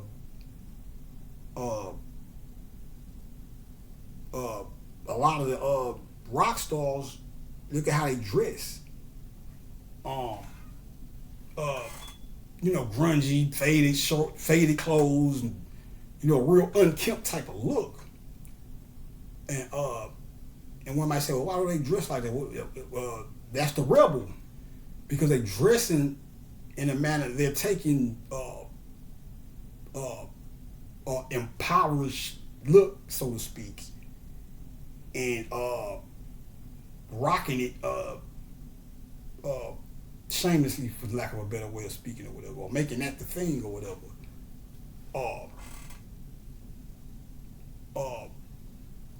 Now, when you go back to hip hop, we do the same shit. That's like, it was like sagging. From when I heard sagging came from hand me downs, or the baggy, or us wearing baggy clothes came from hand me downs and shit. So it was like, if that's how it happened, or whatever. I guess a nigga, in that time where a lot of niggas didn't have bread, we had them motherfuckers wearing hand me downs. They had to wear their big brother shit that was way bigger than them and shit, and it'd be baggy. And just like niggas do, some of that shit probably became cool or whatever, and next thing you know, niggas is sagging and wearing baggy jeans and shit. So,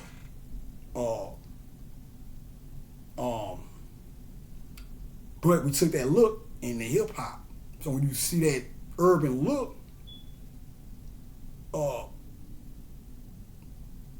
although the lines are a little bit more blurred today because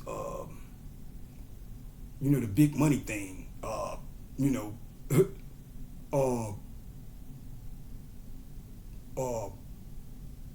but when you go back, if you look at like when you go back to the '90s, when you looked at hip hop, you automatically knew that rebelliousness was a characteristic of the genre or the culture or whatever, just because the impoverished background it came from. Like I said, you go look at the Bronx when hip hop was being formulated or whatever. That shit like Beirut, police brutality and oppression or whatever. So people coming from out of that, when they express their souls through music, it's gonna be on some rebellious shit. So back then, hip hop was automatically considered rebellious, or you knew, or it just had it was associated with rebelliousness. But man, over the years, I just, for lack of a better word, I think people became more compliant, so compliant with the system. The lines got so blurred. It's like now you just a hip hop nigga, you just think a nigga that kill other niggas or some shit. Cause and like I said, I don't like to speak prematurely on the youth, cause I don't listen to a lot of it. I don't not on purpose. I'm just getting back in the I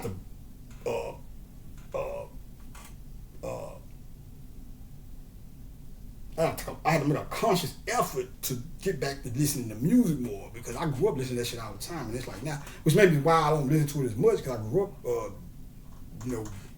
that was my main thing. But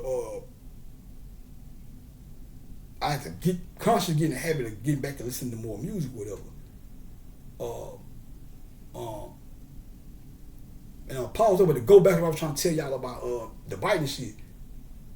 But by me studying so many styles, it's like now, fast forward today, where I got the YouTube Fruity Loop thing or whatever. I be making my beats. Oh man, like I said, this is like I've made beats before, but this is the first time I really just got the when I went out there in 2016 when Kinfolk, I made some joints out there. I never got to finish them, but I don't know if we lost them or what, but had some live shit out there. But I didn't get to really lock in and shit or whatever, because tumultuous shit started happening. So this is the first time I ever got to just sit down with my own shit. And it's pretty cool with my Kinfolk, because he'll be at work and shit. And then by the time he come, I'll probably be on it doing a dating. When he come home, I'll be like, he'll get on and do his thing or whatever. He'll be like, nah, I'm good, I ain't gonna fuck around today or whatever. So, but I was sharing it with him, but this is the first time I ever got to just really sound like in. I ain't gonna lie, man. Man, I ain't gonna lie, bro. I be rapping over this shit. I can just I can see how all them styles I've been listening to, not for as me sounding like anybody, but being able to be versatile within, like, I had some shit over there. I was fucking with some shit over there. I ain't necessarily write it down. I was just kind of like freestyling over, but I was rapping to one of the motherfuckers the other day, man. I had probably about 7 different styles in one song, and I was transitioning into the other one, which I always, like I said, I'm live with that shit, man. I gotta get to I need to get in the vocal booth or something. I need to try to get my shit together so I can just find a studio or some shit or whatever. I ain't ready to do that shit though. I'm really the first of the year, I was just really more concerned with the beats. I really just started writing to my shit about a month or two ago. If that, I do shit around here and there, but I'm really just locking in on that. But at first, I was more so worried about getting my production guy together or whatever. So, but yeah, man, I was listening. I was like this shit. I was like, man, and of course it's easy for me to say it because it's me, but uh, I ain't saying to brag on shit. I'm just saying this shit. Man, I'm like, I don't know what the fuck the game. Like I say, it was just to put the shit out. Cause like I said, I do that shit. It ain't even about the bread, but I got a nigga. He is trying to put his ones and twos together in that area. For that, then fuck with this book shit. I don't the writing part. Once I get me a computer with enough memory and shit. I don't want to do that shit on these laptops. So I can get a desktop or whatever. But I don't know about. I guess I'll cross that bridge when I get to it. I don't know about getting it published and how to do all that shit. But I'll just do my part first and then ask around or figure it out or whatever. Can't be too crazy. I don't know how much money it take to do that shit, but that's another thing too. So shit, I don't even know. I have to ask around. I was thinking about that shit. I was like, damn, I'm trying to I'm trying to make some bread off this shit. But I gotta make some bread to. I don't know how much that shit costs, but I figured out some shapes. I ain't tripping. Pretty much confident in whatever I do. Once I get to really get to executing, I'm just getting my tools together right now. Yeah, man, I just want to say about the rock and roll thing. With the go back to the rock and roll thing. That's rebel music or whatever. But they cut the rebel out of hip hop. That's why they started eliminating the consciousness in rap, and then they started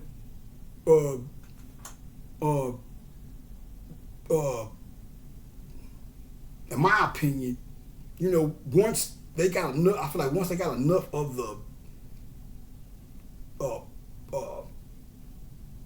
flashy type of rap and shit in the game, they got a lot of it. They were able to kind of squeeze out MCs. When I say MCs, I mean it's a spirit when I say this shit, because it's like, see, a nigga who know hip hop understand what I'm saying when I say it's a spirit. Because a nigga that understand hip hop is a spirit is a nigga that still use words like MC and rapping about rapping, like rapping about your skill set and that type of shit. You know what I'm saying? Which keeps your pen sharper. If you just rapping like, well, I don't care if people think I'm the best or I just want to, because that's what happened with a lot of this shit. To be honest with you, when the game started going sour, it's like first you have to have skills to do this shit, whatever. So more people was inspired to be artists based off of the actual skill as far as hip hop, because everybody back in those days, hip hop didn't mean, oh, you finna see a nigga in a mansion with 20 Bentleys and all this shit. That shit came later when they started putting the plan together. But of course it's entertainment, so you can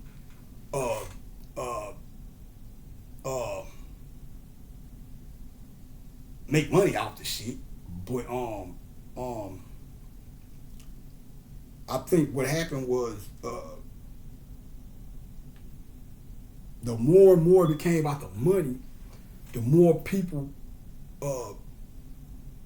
started gravitating towards it outside of gravitating towards it for the money more so than just a love of the art. Ain't no wrong with getting the money, but when you don't want to love the art, and that's why you start hearing niggas say shit that you would never hear niggas say really in the 80s and early 90s, which is, man, I'm just doing this shit for money. I don't give a fuck about no rap. You're like, really, you can say that shit these days, and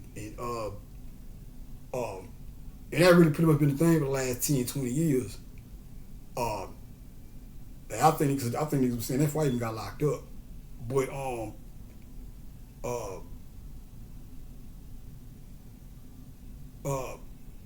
that's what fucked the game up to a certain degree. Because now even when I listen to a lot of these artists, there's a lot of good motherfuckers. Don't get me wrong. It might not be what we grew up on, but some of these guys and gals can actually rap. But when I listen to them, I be like, man, ain't nothing wrong with rapping about, the girls are more materialistic than men anyway. So really, to be honest, not saying niggas can't rap about design shit and all that, but really that's more so, if you remember back in the days, that was like, not saying niggas wore Gucci and all that shit too, you know what I'm saying? Well, we ain't saying that, but like, the level that people are concerned, niggas are concerned with that shit today, or from the last past since the late 90s or some shit. Well, I'll just say 2000 from growing up or whatever. It's like the niggas started being concerned with that shit as much, if not more than the goddamn women. And I say if not more because the niggas do this shit to get girls and shit. Niggas Gucci and all this old shit. Prada and whatever the fuck them niggas wearing. But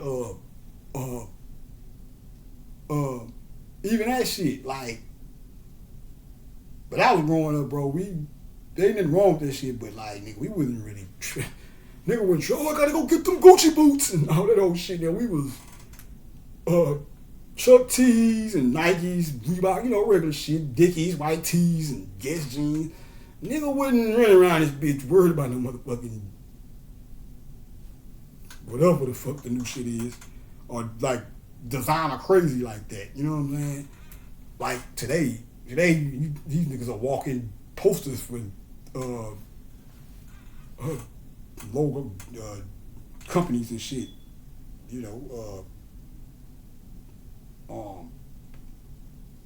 So you hear a lot of that shit, a lot of designer gear references and big money and cars, you hear all that shit, and they be rapping with skill with that shit too. But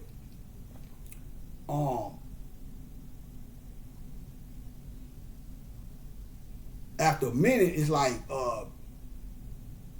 because as far as I'm concerned, that's where the type of shit I'm talking about. And I ain't just saying you got to be like a fucking, you don't got to be all super lyrical, but I'm just saying I realize that nobody takes pride in actually being a good rapper. You hear niggas say, I got this much money, I got this, my girl is, I fuck his girl, and fuck his girl, and all this shit.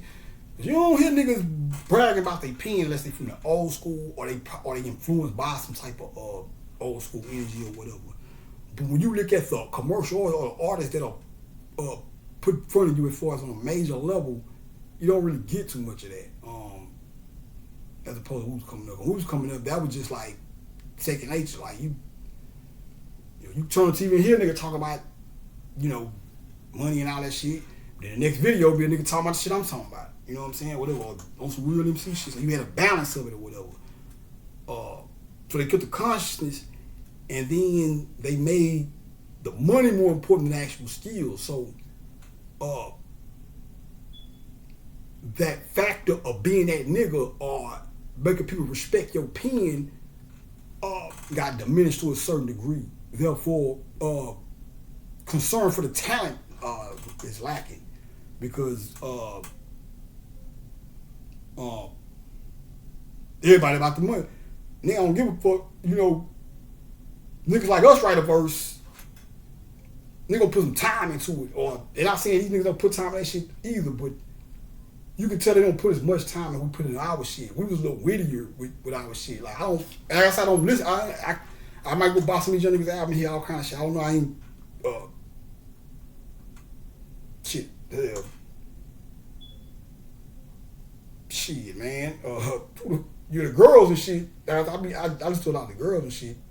That's why I said things about them being materialistic. Like now with girls, I kind of give them a little bit more leeway because I always kind of been more materialistic than us. Because first and foremost, they predominantly feminine, and femininity is more so femininity is physicality would fall under the category of femininity. because of the vibration. Physical vibration is lower than air, so to speak. So something solid rock is vibrating slower than uh, uh, mist or something like that. When it's raw, steam rising to the top.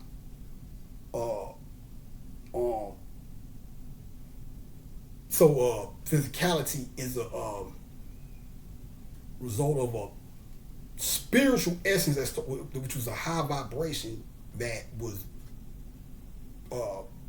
crystallized into or made solid through this process that we went through or whatever to create physical world or whatever. So but the vibration had to drop.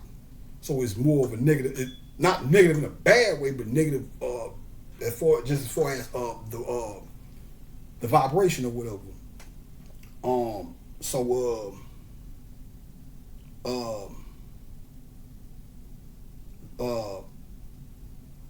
And women falling predominantly feminine, so it's like we can understand why they be a little more feminine. It's like men start taking on it. That characteristic a little bit. Like the nigga said here, you too worried about your silverware, Claude. You niggas got too pretty and shit. You know, I done heard niggas say some shit. I be like, man, it ain't that serious, bro. Fuck that shit. But yeah, I just wanted to get that off, man. In regards to hip hop, man, and in the spirit of big pun, you know, on this very big Christmas, pause. But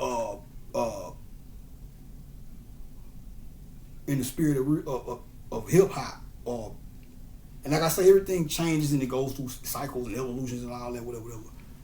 But that little thing there, see, this is what I'm saying. Like, I'm not saying you have to rap like a nigga from the 90s and shit. But I ain't saying that a nigga from the 90s, just because, I ain't saying that, rapping like niggas in the 90s shouldn't be accepted today. But you don't want to sound dated, but that's why I say when I say what I'm saying, I'm not necessarily saying, it's hard to explain, but it ain't necessarily sounding like the 90s is the spirit I'm talking about though. That keeps the talent evolving. Which is only so far you can evolve with this shit. Shit, I don't know. I ain't gonna lie though. I ain't gonna say, man, I ain't trying to brag. That's the best way I can put it. I was trying to say after beats and shit. I don't know, man. This shit sound. I ain't never let anybody hear this shit yet, but I'm like, man, this shit kind of sound cutting edge, man. Like, you know, the first I was like, well, you know, I'm dope. I'm cool. You know, I'm doing good. I'm just the beginning. So I'm like, okay, I'm doing some good shit. I got some good shit. Don't get me wrong. I ain't got nothing finished it, but it's like I got a lot of shit I started. So it's like now what I'm doing is I start a lot of shit, I keep going, and then I go back and listen to shit here and there. But like a lot of shit I want to finish up when I got a keyboard and a drum machine and shit like that. And some shit I go back, it's like, say I made some shit. I just got this, but year before last summer, or summer, not the summer just passed, but the summer before last. So let's just say I made some shit when I first got this shit, right? Well, I made a couple of joints or whatever. So somebody might say, damn, man, why you never finish your shit? It's like, well, the initial process is me, I wasn't necessarily trying to finish a song. I'm just, for one, basically, in so many words, I get so excited about making the music. It's like I'll be making one beat, but then one thing I know about me, well, at least me and people in general, but it varies with different how it works with different people. But like with me, with anything you gotta see, just like with anything else, you do too much of it, you get tired, right? Like I said, shit I love, but I done it too much. Went a week or two doing it too much. Simple shit like drinking pineapple juice, going out drinking that shit. Love pineapple juice, and then eventually when I get to the point where I drunk it too much, it still tastes the same, but You be like, all right, let me put up off this shit. Same thing with the music. You know, I sit there and fuck with a beat for about. That's just I sit there and work with a beat for about 2 or 3 hours or whatever. Just trying different shit with it. Eventually, probably before the 3 hour mark, I'm gonna stop fucking with that beat and either go fuck with another one or most of the time I go start another one. You know what I'm saying? Just to, get a new creative process starting or whatever. But I do that because, and this is a good tip. Like I said, if you thorough producer, you probably already know this shit. Be like, yeah, he right. But if you might not know this, you might not pay attention. But you do how you do what you want to do your own way or whatever. But what I'm saying is, what I do after a minute, if I see myself working with a beat too long, I'll stop because I can sit there and keep fucking with it, and it could not saying if I sit there and keep fucking with it, I ain't gonna make no dope shit. But I know subconsciously I'm tired of. So I might not even say I'm tired of this shit. I'm tired of it. Sometimes I do, but then sometimes I stop and say, okay, let me come back and fuck with this with fresh ears.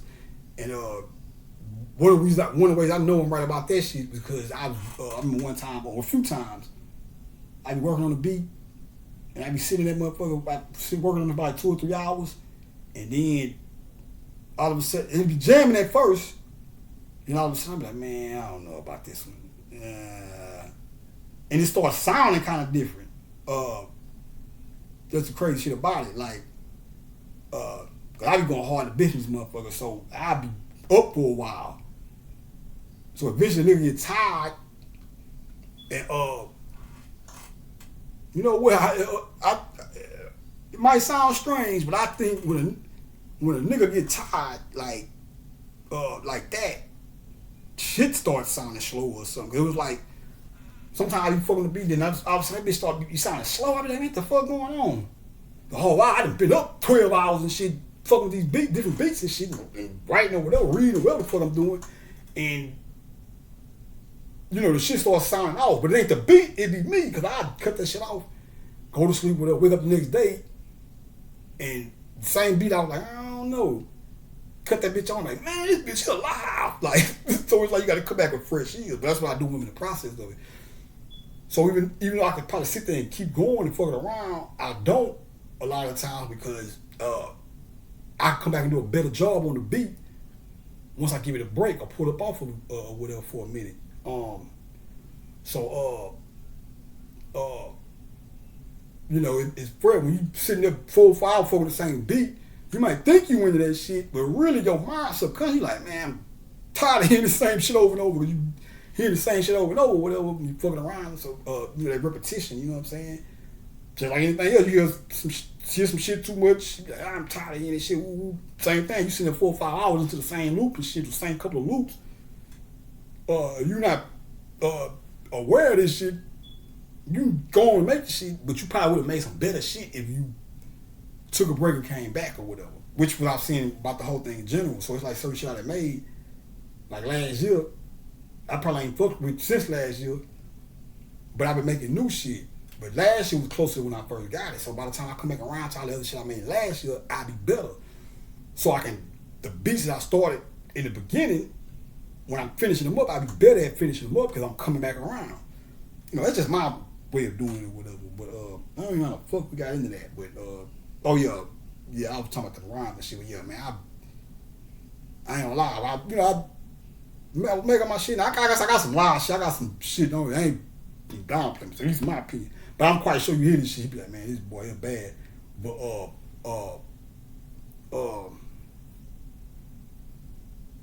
at first I was like, so on one hand, you want to try to have your own. I ain't necessarily gonna say have a sound. I do now that I kind of, but I'm so versatile that I do so much different shit. So every song we're gonna be like if you listen to enough of my shit, like say you just come in here and listen to all the shit I made every day or every other day or whatever. And you listen to it and study it, you'll probably see the style but I don't do shit on purpose. That's why I'm telling y'all about the spiritual shit that be happening with them make the beats and shit. I don't never go and sit down like, okay, I'm gonna do violin, I'm gonna do this. No, I just go in that bitch and okay, I'm gonna start this out. Well, fuck it, start with some hi-hats and do this and do that. And that's, that shit come together organic, like come together on its own. I ain't, that's why I know a lot of this shit spiritual because, like I say, I do songs and shit that sound like some shit a particular artist will rap over.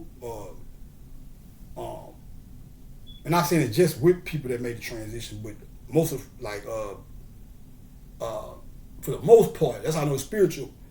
Like the song, a lot of the songs I got on there, it's like I'll be thinking of some. I'll be like, I got some shit. With Big Steve, I made like a Big Steve type of beat, but I was making the shit and commissioned or make a Big Steve beat. I just said I started doing some shit and it sounded like some shit he would have rhymed over. Like I wouldn't have bet you that he was still alive. And I gave him that beat or he bought that bitch or something. But some spiritual experience happened with him, either I think it was before I made the beat. I can't remember what it was. And then I made the beat and I said, that sounds like some Big Steve shit. I said, oh yeah, that thing happened the other day. So and a lot of that shit, with Mike Olive shit, that shit is real. Like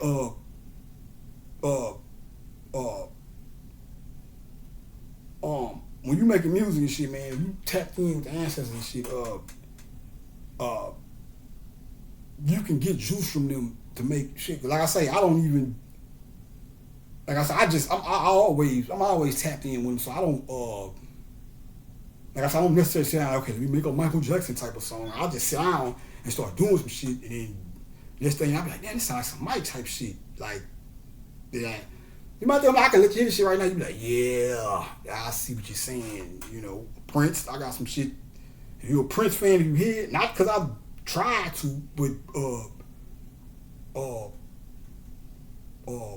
I'll tell you this story about Prince.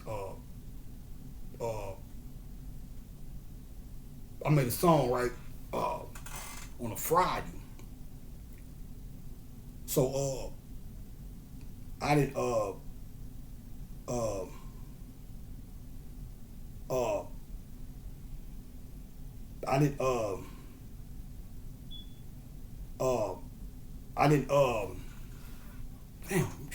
brain fog. Like I said, I don't really name songs. Probably one or two I named. I'm like, okay, it's gonna be the name of the song. But like for the most part, I don't. And that's just some recent shit. For the most part, I just name some shit real quick just to, have it filed into something. And then when I finally finish the song and make it, I'll get whatever name it is. But this is what I call it. I had named it Friday. Named it Friday because it was Friday. It's just like, damn, what should I call it? I just call it Friday. I made it Friday. But then I started listening to it. I was like, nah, this sounds like a party joint. Maybe I should call it Friday or have some type of weekend vibe to it or whatever. And I listened, I said, this shit sound like Prince. Or it reminded me of Prince. And sure it, man, I was at the store. And before I was at the store, a crow flew by me close. Now that shit happened to me before, when I was a kid and shit or whatever. It got something to do with that goddamn. Like I say, see, and that's the thing with animals and shit too. When you read Ancient Egypt, like the world, and there he was talking about how animals catch a bad rap. So it's like black cats, which is they say, black cats are evil and really they're not the idea. So now people look at black cats with a old man gonna go let it cross in front of you and all that shit. Really, motherfucker might be some luck or whatever around his dick. But just like niggas though, they do the same thing with niggas. Niggas ain't shit. So motherfuckers don't never be around niggas, but when they hear this shit and hear all this propaganda or whatever, they assume all niggas ain't shit or whatever. So where the fuck am I going with that? Oh, the crow, yeah. But yeah, go back to what I was telling you about this here, the pineal gland and shit. Or whatever. Um, so when the first time it happened was a long time ago, where like when I was standing on that street, when I moved from Foxwood, I moved to a street called Sabo, which that's some spiritual shit too, because the Sabo, S-A-Bo, uh, uh, S-A means the protection, and Bo is the bow that I'm showing y'all in the middle, whatever, the pineal gland or whatever. Of course I didn't know none of this shit when I was over there or whatever, but then when I learned this shit and I look back, I say, oh shit, then you got the sound boat thing, so it's like man, this shit is like,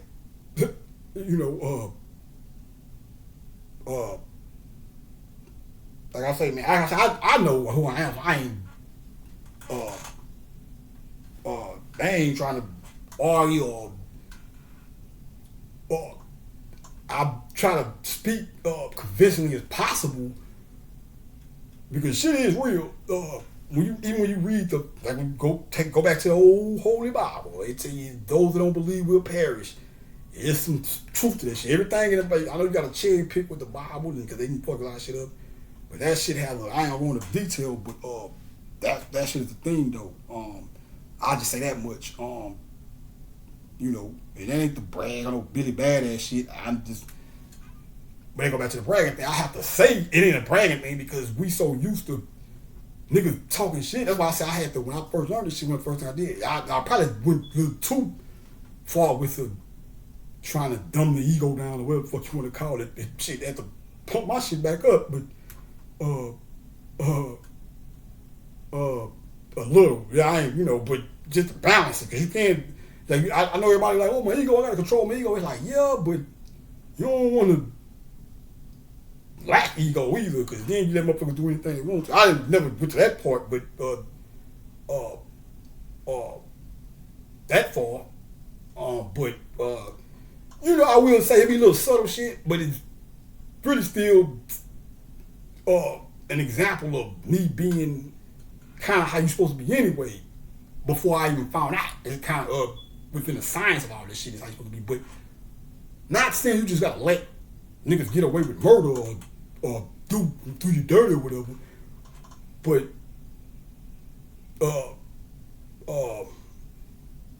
certain shit you gotta learn to let certain shit slide. And some shit, what's small to me might not be small to you. But I will say this much: you gotta start reducing the weight certain shit hold to keep you from ending up stressing yourself out over bullshit or a conflict over some shit that won't even matter down the line or whatever. So I had a story I had once, I can't remember, but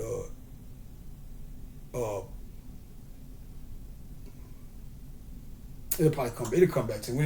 It was a story, some shit I made up, but it was an example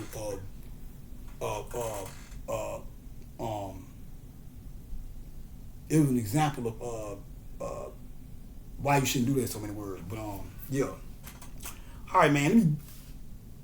Let me rock and roll. Okay, let me go into the depth of this thing.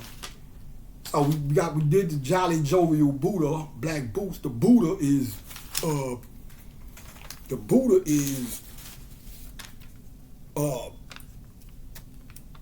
when you talk about sleeping Vishnu or the sleeping Buddha, like I said, I know this shit sound redundant, but just work with me. That's the sleeping Buddha, the petrified melanin. It's the sleeping Buddha, because it's sleeping or resting or not moving. All this comes down here and petrifies. All this goes up as melanin or any light inside of melanin as far as these right here, and then the light that was once here, that was once down here when these switch up. So when these go up, all that light came and spilled over the top of this right here, which would be this at first, but then once the light floods it, that's why when you hear them talking about the flood, there's different flood stories. The flood story isn't just about water. As a matter of fact, the flood story they talking about and Noah and all that shit is not even a. It's not a story about people who was here and they got caught in a flood. The story about Noah is the flood that, when they talk about that flood, that's the flood that actually created people. It was part of the process of creation of creating the world. When all the light went up, the melanin that came down, and when these 7 lights went up, the melanin, the water that was in the melanin that was on the top at first, the melanin went down. The water rose up with the light, just like water precipitates when under the influence of the sun or whatever. So like I said, when he started retracting each other and coming up in here, meeting all up here, the water rose up with it, but the water could only go right here, and the last of the spear of the light went up in here, and then all that water, what it did was rose up and it stopped right here and froze because all the heat had traveled from out of the spear that was created by the process, by retracting up and going up here outside, and then all the light that was right here came out the outside and created the 72 duodeacons, the BIG, or whatnot. So, but all this, when like I say, when these 7 went up, these 7 went down, the light was still moving, and this was rock or forming the surface of the earth in the underworld or whatever. But that's what pertains to the sleeping Buddha. It represents meditation or stillness or whatnot. And the little speckles of melanin on it, because when the melanin was coming down, light was going up. The light that was going up was encapsulated in melanin, and then the melanin that was coming down was catching some of the light that was going up and pulling it back down. But instead of being in the center of the melanin clusters that was forming, the light that went up was in the center of the melanin. The little speckles of light that was getting caught on the melanin coming down was on top of the spears or whatever. So it was little specks on it. Those are called the footprints of Buddha or whatever. So we got that out the way. But like I say, I went back to the American melting pot thing because, like I say, if I ask you where ho come from, you wouldn't know what to say. What does that have to do with Christmas? Or what does that have to do with anything? You just like, I don't know. I don't know. Or maybe you do, or have some type of, I never knew. Ain't nobody never tell me no shit like that. But when I bumped into this guy, Hotei, now I read it, and like jolly, jovial, heavy set. They describe him as that. Like I say, pull up Hotei on Ben Hallowitz on they be having shit on there too. I get them worlds too. City Guard and all that shit. Put that shit in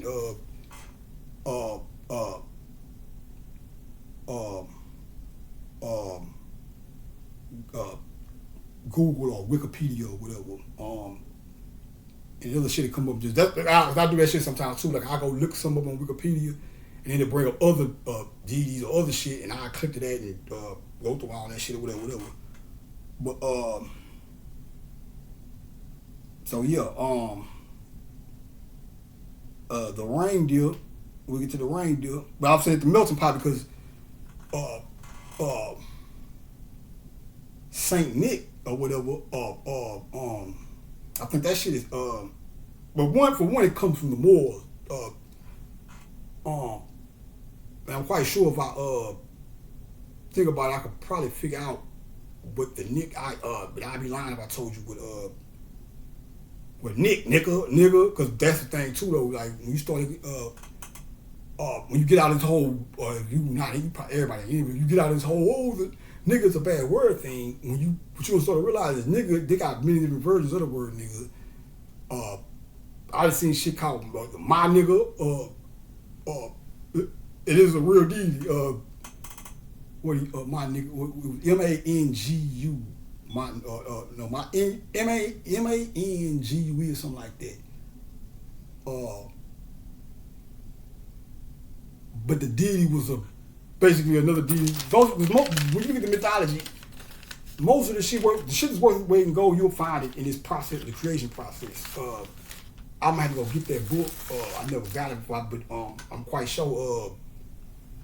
I ain't quite sure, but that's the book about. This book called was Robert Graves, Creative Myths or something like that. That's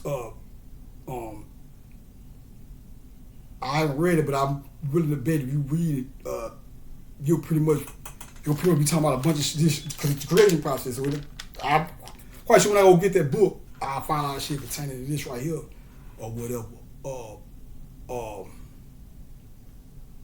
But I came up with, but I did this without a what's the word I'm looking for? A fucking roadmap or whatever you want to call it.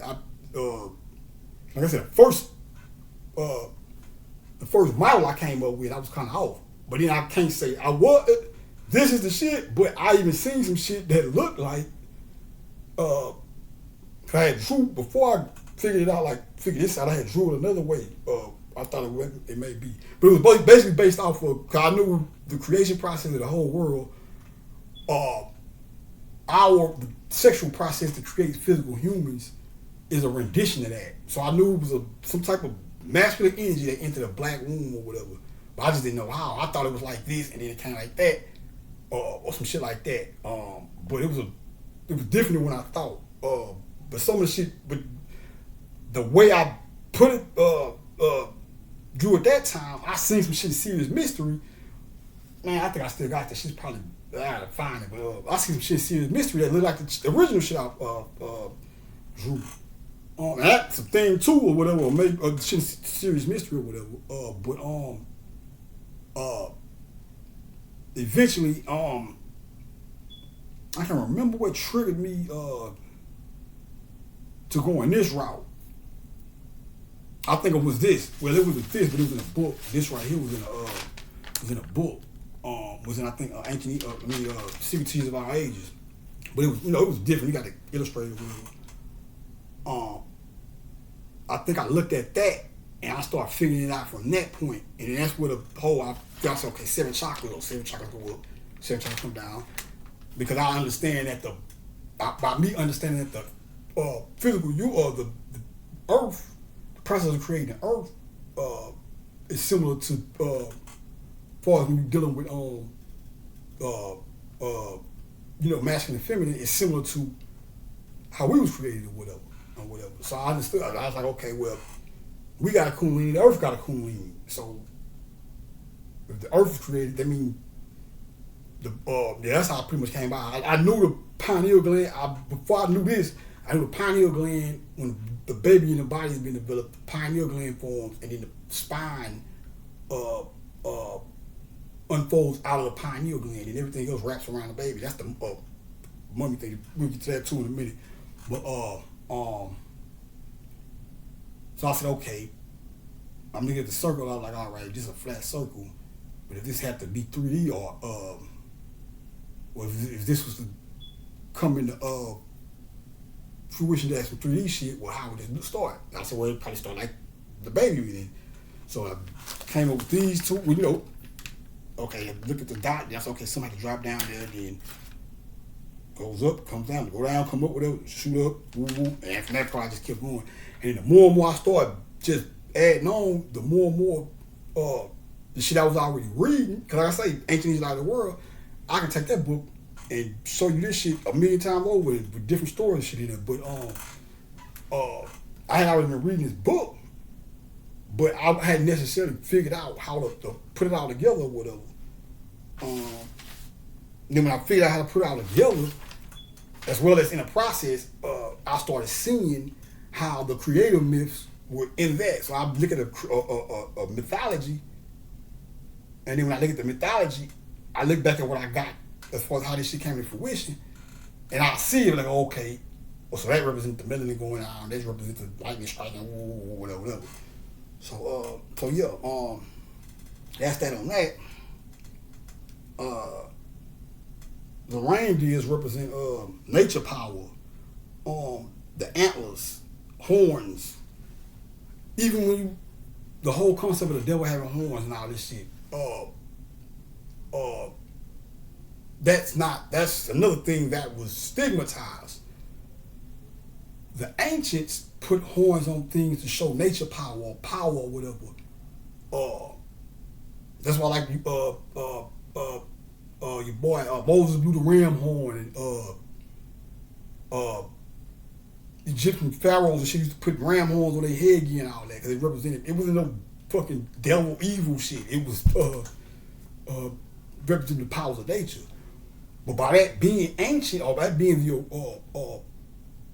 part of a system that was contrary to Orthodox religion, they had to take that and make it evil or make it a part of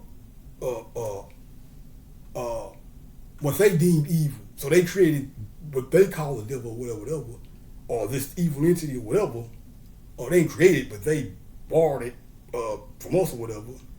But they start taking shit that and the motherfuckers that know who are in a cult or whatever, they know what the shit mean. And then you got people who when the whole ostracizing the pagan thing or whatever started, that's one of the things they threw in there. So it was like when you look at the all the deities with horns and shit,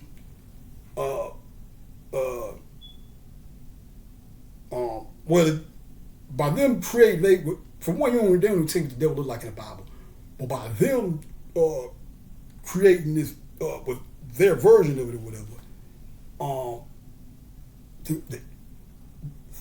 since the Bible didn't have a description of the devil, we did, which was our version was Set though or whatever, or Set Typhon or whatever, or Set or whatever.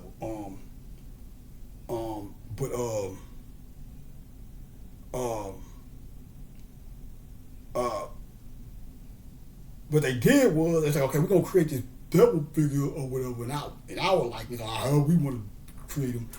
But the image we're gonna give him is some shit that's really not evil, or is there old shit or whatever, but we're gonna scrape that under the devil. We're gonna make it to the devil because you don't see nowhere where it said the devil got no goddamn horn. You go to the Bible or the Revelation and you start hearing about 10 horns and all that shit, but that ain't nothing but this. This is the 10 horns and all that shit. Revelations was not Revelations.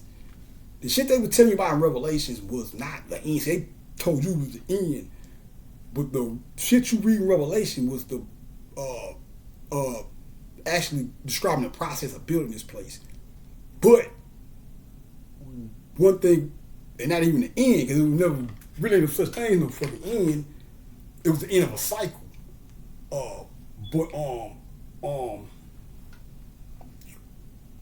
Now when they say the blowing of the trumpets and shit, now that's now like happened recently or whatever. Yeah, I personally that shit played a part in that shit, but blowing the horn is when this is the flute or the horn, the flute of Krishna or whatever. They said when Krishna blows his flute, all sinners die. Now, it's pause. They go back to what I was telling y'all about the word master. How these words get misconstrued over the years. Sinners is not necessarily a bad person. It grew to become that, or somehow, some way it became that. But they used to wear the Hebrews used to wear chains for protection with Sam, which is my name, Sin, and Sam, Sin, and something else, but all meant the same thing. It was a protection thing or whatever. Somehow, some way that sinners became meaning fucked up people, like a better phrase or whatever. So when they say Krishna blows his flute and all sinners die, because the sinner is like first and foremost, sometimes you gotta do this type of shit. Sin, take the vowels. Sin, S-I. San, which means sun, S-A-N. Sun, S-O-N. Sun, S-U-N. Sin, the sun sits at the center of the solar system. Sin, ter, this is the center. Conjoined in one, conjoined as one in sin. Conjoined as one. Two, conjoined in one as in sin, or the center. Center, even when you get the word center itself, center, sin means, sin is the middle. Ter is terrain. So this is the middle, up and down. The terrain would be the surface, left and the right or whatever, or the area. So let's just say let's say this was a bird eye view. This would be the center. This would be the terrain or whatever. But it says all up. But so basically what that means is, in so many words, to go back to it's the same thing Elijah Muhammad was saying with the Father of America. When the blowing of the trumpet is the ushering in of the Aquarian age. The ushering in of the Aquarian age is when truth prevails. That's why this shit is all in shambles or all wild right now. You know, it's like crazy. A lot of shit is being revealed because these institutions that have been, shit, man, like entertainment, you got all these weird stories. Them shits has to get exposed and fall or whatever to some degree. Now, you need. Don't get me wrong. Entertainment. You know, it's a necessary thing. You might not think that, but first of all, we always had that's the arts or whatever. But we do need shit to keep us entertained out here, to have some type of entertainment or whatever. You know, only thing about entertainment is with us, we you know, growing up here in the hills of North America, we may have invested a little bit too much in the entertainment. I should say that. You know, that's why you niggas say, oh, it's more black basketball players than scientists and all that shit or whatever.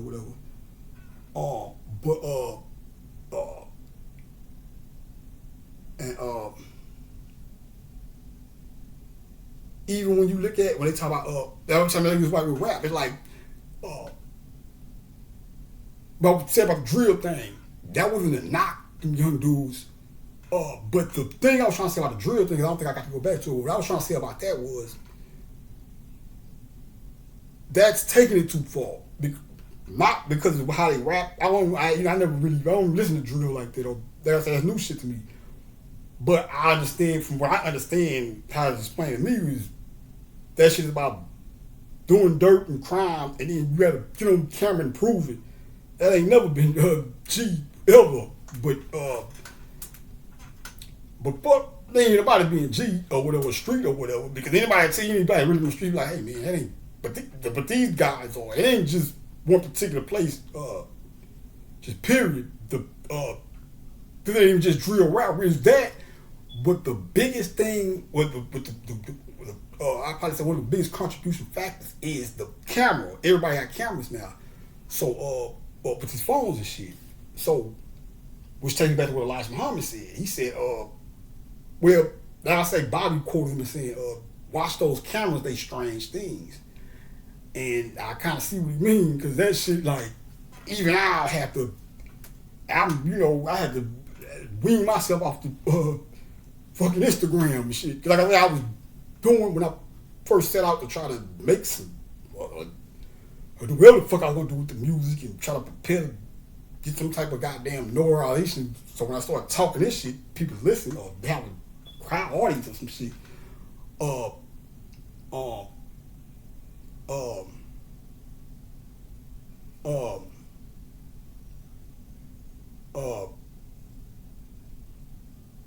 what the fuck I was gonna say? Man, that's tripping. Oh yeah. When I first started doing the cause I would, I had Facebook or whatever. I was really fucking with Instagram. I had one though. It was just follow people from school and shit or whatever. A few celebrities or whatever. But I wasn't really on it like that. I doing the Facebook thing and shit.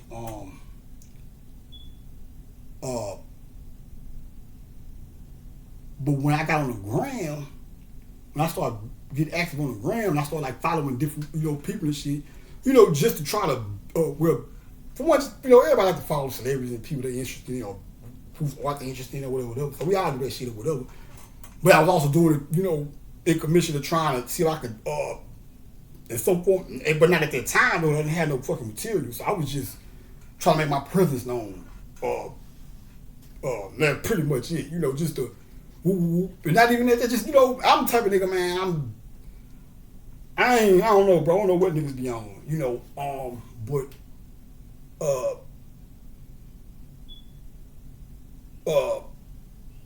I'm the type of nigga, bro. If I follow a nigga who rap or do something I fuck with or whatever, I'm the type of nigga to go to say, boy, that rule was loud.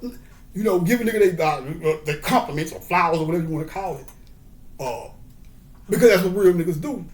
And niggas did it to me all my life. You know what I'm saying? Like I said, I got a lot of hate shit. A lot of times, like, niggas, man, you a nigga, boy, woo, woo, woo. And this ain't got nothing to do with the Christ thing, just being a regular nigga. So, giving a nigga his props ain't no biggie to me, but these niggas think that's dick riding or something. Now, I ain't, first and foremost, man, that's why I was telling you earlier, I don't know what motherfuckers be saying out there, but I know who, my partner told me some shit, and that shit was not the truth. I was like, no, sir, boy, who the fuck you told me that shit? But they lie like a motherfucker. I don't even know where that shit stemmed from. Well, I think I do, but that was a lie right there.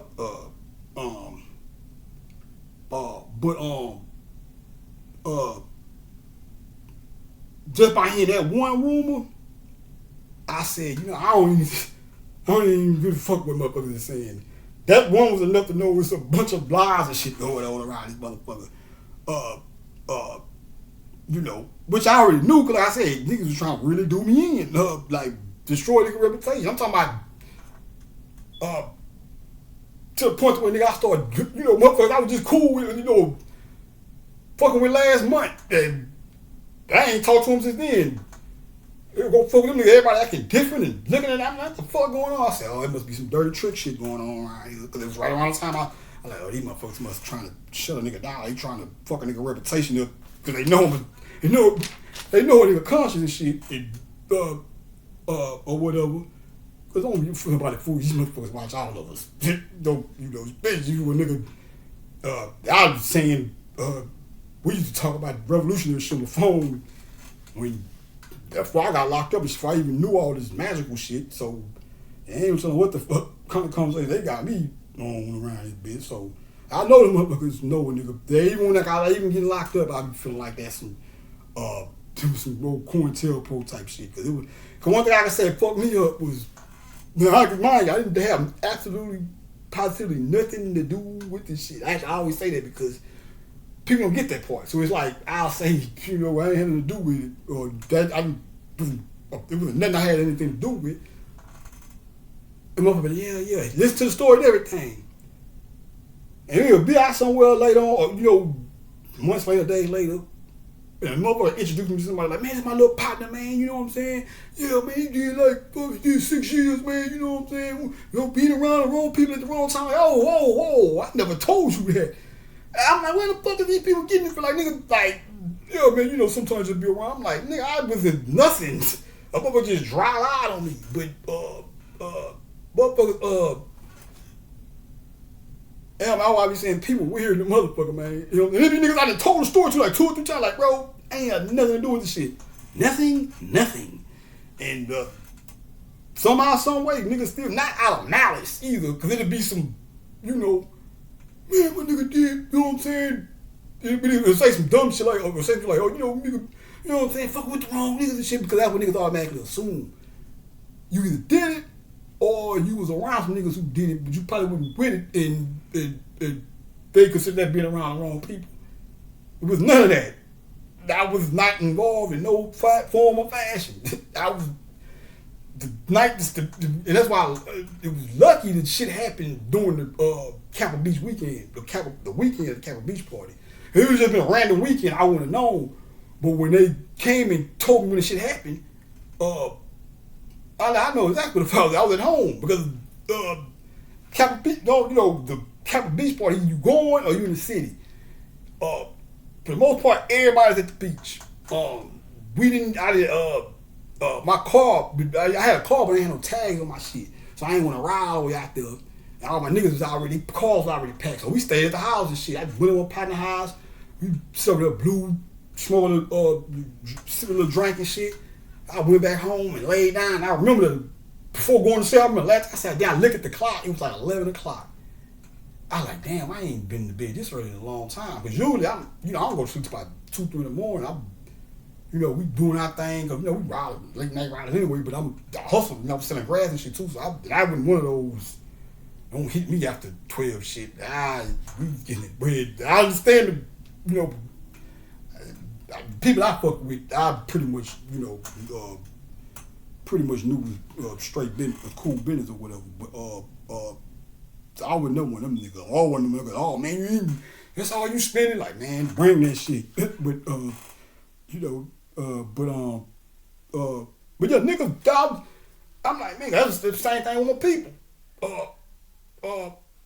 My brother, my old man, like, and I'm like, well, on one hand, I'm like, okay, well, my brother should probably know better because, we don't run, he always, well, we hang out, we hung out together in the streets, but he always tried to, at least in the beginning, I never was trying to tag along with this nigga anyway, but I always had my own partners anyway, so I ain't like I was trying to tag along, but he be telling me, he always tried to like, at least in the beginning, when I first started getting in the streets and shit or whatever, he tried to distance himself from me, not distance, but not hang with me too much, because he didn't want my people thinking he was the influence, which he wasn't. It was me, what I was doing.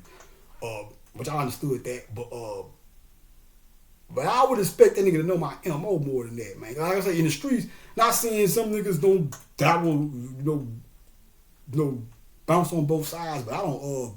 I'm a hustler, like a pure bona fide hustler. So I don't do no robbing. I don't jack niggas and shit. To each his own. You know what I'm saying?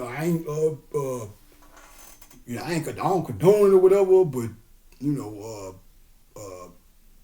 I ain't gonna scoff at y'all. You robbing, but I'm gonna watch my shit around you. Or if you still an active robber or some shit, I'm gonna watch you. Or I know I can't really do so. I know I gotta watch what kind of business I do, which you might gotta stick a nigga up, but I don't fuck around with no shit like that. So when I first, I called the crib, I'm telling my old man, ain't that man you stupid? Woo. First thing the nigga did. So I was like, I didn't do this shit. I'm fucking around with them niggas in the street. I'm like, no, I didn't do it at all. It was nothing with nothing. I was at home, sleep. My partner who was staying with the time was there with me, but Whitney, which who came to testify for me, that night or whatever. I don't even fuck around like, especially a woman that lived right. Come on, man, I'm a smart nigga, man. When I'm gonna rob anyway, but why would I rob somebody? In my apartment that stayed, when I come down my stairs and look this way, they house right there. And I'm a short nigga, my height is distinguished. I'm not your average bear, man. So it's like, so she just insulted my intelligence, you know what I'm saying? But one thing that made me look at that shit like, it was some tricky shit going on, is in the police place there was 2 niggas, right? Which was made me look at this shit crazy too, because I'm like, damn. It's funny how that's a funny coincidence, because I got a witness, which is one other person. So even that shit looked like some flaky type shit. But when they came and locked us up, my partners, they locked me up though. He didn't have no way, he just came with me. So when I'm looking at all this shit, I'm like, damn. I know that ain't a good look, but I'm still gonna call this nigga to testify for me because it's the truth. He ain't do shit. Well, I didn't do shit. He wasn't in no trouble, but even though I love like that shit look, that's why I look kind of tell pros or something. What the fuck going on here? And then what really threw me off is they never asked me, which I didn't give a fuck. Even if I was to do some shit like that, I'm not gonna tell no nigga or whatever, no shit like that. But I just found it funny. They never asked me where's the other guy at. Or none of it. They said it was two niggas, but never one time asked me about the other guy. I was like, that made me to believe that you motherfuckers know this ain't real or there's some bullshit going on. Y'all, y'all know this. Y'all probably set a nigga up so they ain't on top of their games. So they like, well, ask the nigga anyway so he can put it together. Like, no, they ain't even asking nigga. It's like the fact that y'all probably set a nigga up. I don't know. Or maybe the bitch just tripped out. But I have my suspicion on why she could have lied on nigga and shit. Lady at the work at the office and shit, in my apartments was so many words. Cause my people went to talk to the office after I got locked up. So many words. The conversation that my people had with the office. You had I think it was like one black chick and then like two white women or whatever. So the white women was like, yeah, he's a menace and ooh. He was a this, that, which is bullshit because I don't fuck with it. I pumped my grass, bro. And either way I was doing that, they couldn't even. I know they, some shit happened where they kind of put them up, turned them up on to me for the grass and shit.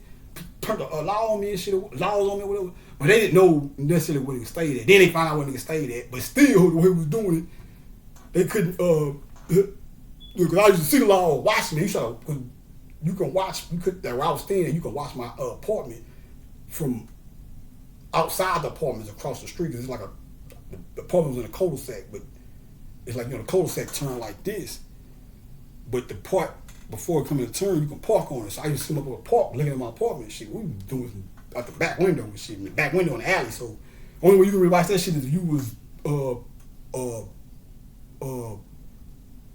only where you can watch that shit is you live in one of them apartments or whatever. But anyway, I found that funny, which really don't matter because the fuck I'm gonna tell you, I'm like, I didn't even do this shit, so I don't know what the fuck you're talking about. But the mere fact, because that's just when shit like that happens, I probably go to jail. For the first and foremost, I always go to jail by myself.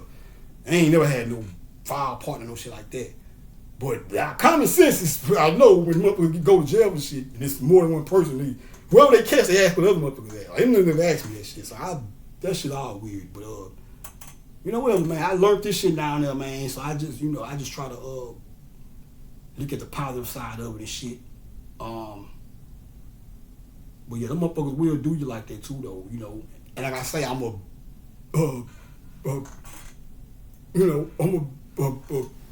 about my people and shit or whatever. So who knows what the fuck is going on? I don't know, but yeah, let me stop rambling. Let me get back to this shit here. So time is. So you got the pine tree. The pine tree represents for when the pine cone is in the shape of the pineal gland. So that was that's one aspect of it.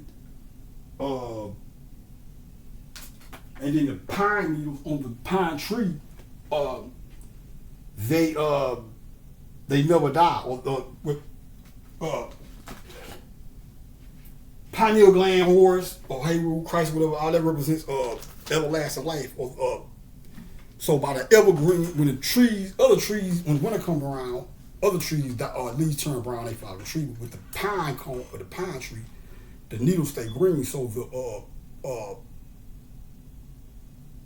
if I'm not mistaken, at least when they're on the tree, I think they do turn brown when they fall or some shit. Might find they fall off the tree or some shit like that. If I'm not mistaken. Don't quote me on that though, but I say I don't, most of the time I just, the motherfucker be green, but that's where the whole evergreen shit come from. But the pine tree, the pine cone, trees in general, this is a tree. When they talk about the tree of life, this is a tree of life. This is bark, and these are the branches or whatever. So, Rockabye baby in the treetop. This is the baby Horus. Goes uphill when he creates the sun. So when it turns into all 71, that's the Horus when it comes back down. The Rockabye baby, the baby Jesus.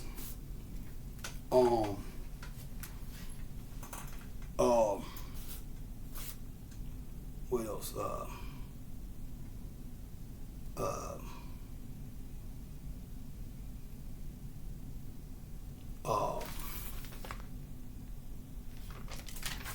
Let me see what else we got here. Let's go to the. Let me see what we got. Okay, let me go off the head real quick because some of this shit I ain't got right. So I go off with. So when you look at Santa, right? Okay, we did Santa. Tell you about the reindeers.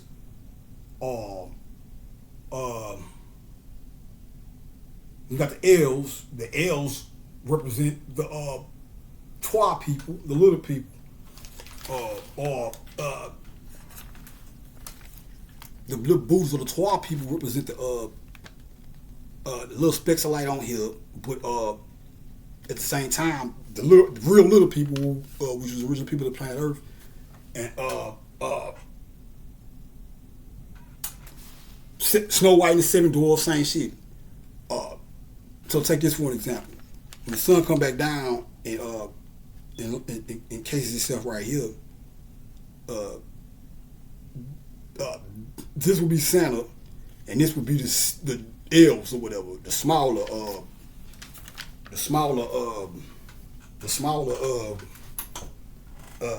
spirits or whatnot, little people.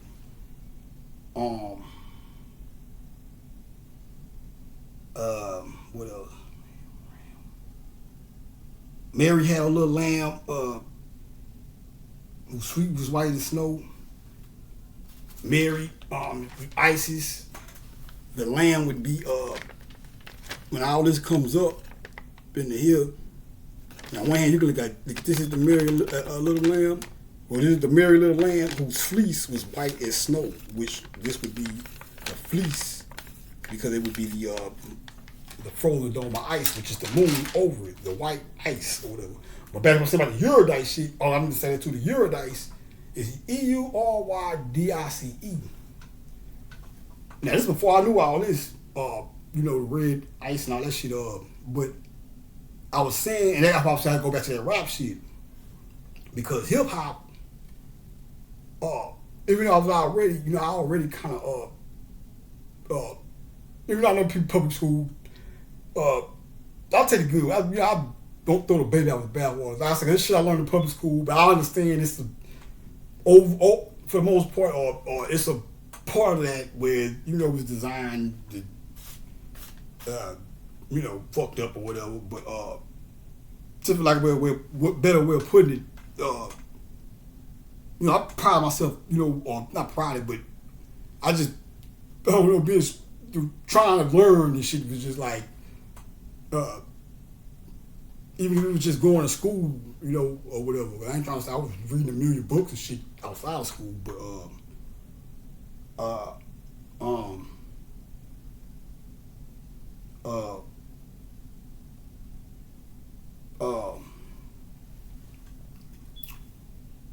hip hop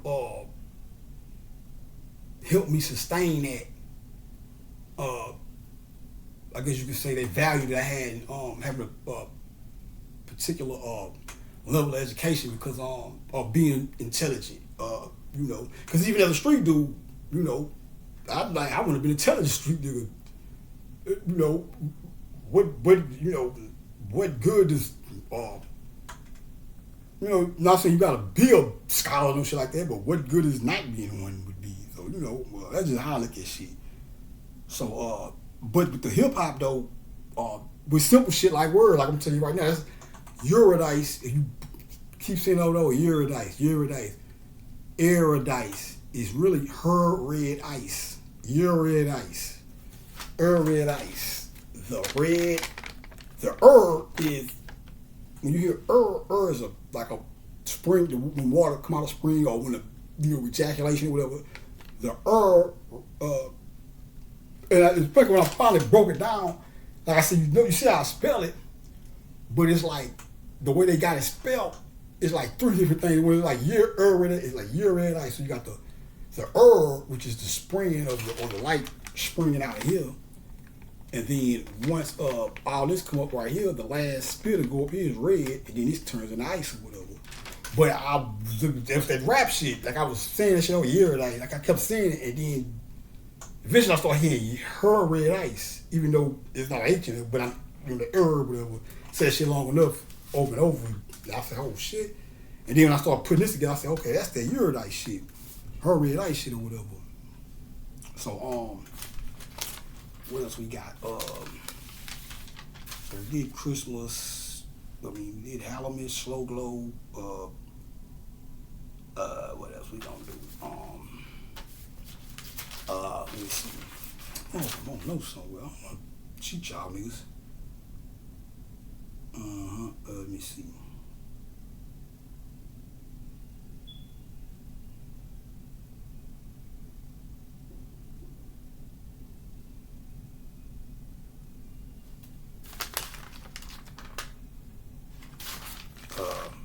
No, so I did the the Silver Bells.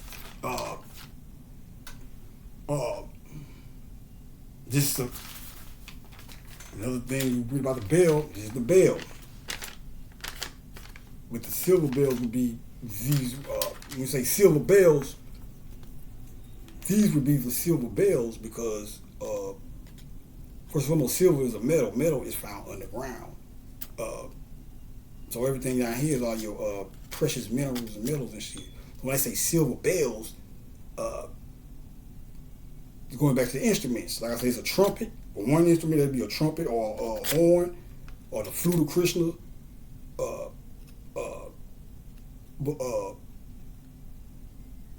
When it come down and he starts going up, each one of them creates a certain octave of the music scale or whatever. So those are the silver bells or whatever. All this shit is, like I say, man, this shit is, man, I ain't gonna lie, bro. All I can do is advise niggas, man, if you still think this shit is some devil worshiping shit, man, or some bad shit or whatever, like, you might want to check into this shit, man. And if you not of that ilk and you just listen to this, don't let don't let everybody talk you out of, you can celebrate them how I would advise you to celebrate, now, some shit they create, I don't know what which that may be a thing too, like Labor Day and Memorial Day and shit, that's like, whatever. And that could be based on some shit, cause like 4th of July damn near was a whatever, but I'm like, nah, that shit is based in science. The fireworks and shit, that represents the Star Series and all that woo. So, but yeah, man, get into that shit, man, cause that's another thing I want to say about Christmas too. They say Christmas is about the children, the baby Jesus, right? Or Christ, the baby Christ. The significance of the baby Christ, when you talk about the baby Christ, is one, babies are small, which is what I was trying to tell y'all a couple of videos back. Like, bigger don't always mean better, don't mean worse, but the universe, which is vast, but the points that power the universe are powered by small miniature balls of energy. Just like your soul is small as compared to your body. Your body would be the giant or the titan, and your soul would be like Goliath or some shit. So David, I just wrote a dope ass rhyme referencing that shit. The David and Goliath shit, but Goliath would be your physical body. The pineal gland would be the slingshot. But then, like, you raising the Kundalini up would be, and striking the pineal gland would be the pulling back of the slingshot. But it's not like, okay, he slayed Goliath, but when you do that on the metaphysical level, or when you transfer that to the Kundalini activation, the giant is the physical body. When you raise your pineal gland up and strike the pineal gland,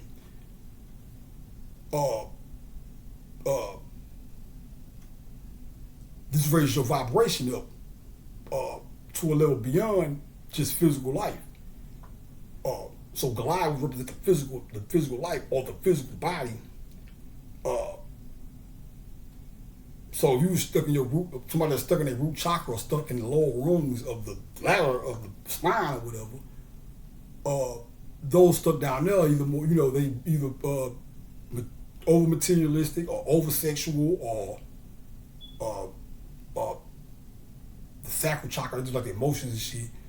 So it's like, but you can balance each one of those out because you got to balance each one of the chakras out. But if you stuck in one, like I say, you just give the best example. You stuck in your root chakra, all you gonna think about is physical shit. You're not gonna get into no spiritual shit, which means you are a prisoner to the body.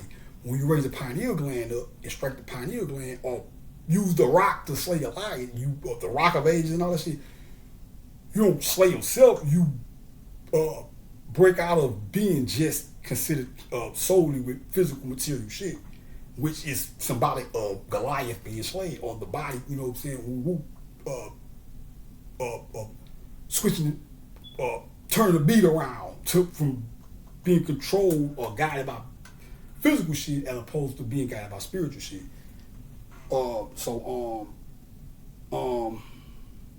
That's a thing. What else we dealing with? Trying to get everything in here, man. So we got the sound, baby. All right, let me read. What time is it around here? Let me read. Yeah. Sean Rose, so I can get this joint on out. So, okay, yeah, here we go. So we did Hotep. We did the L's. Told you about the Halloween. Oh yeah, the Christmas wreaths. Go back to like because even some conscious people probably might not be aware it is. Because like I said, a lot of motherfuckers still think Christmas is something they shouldn't be fucking with. But those Christmas wreaths, when you get those, you put those on your door. They draw good luck, or they draw good luck or whatever through that portal, because that wreath for that hole creates a portal. Creates a portal.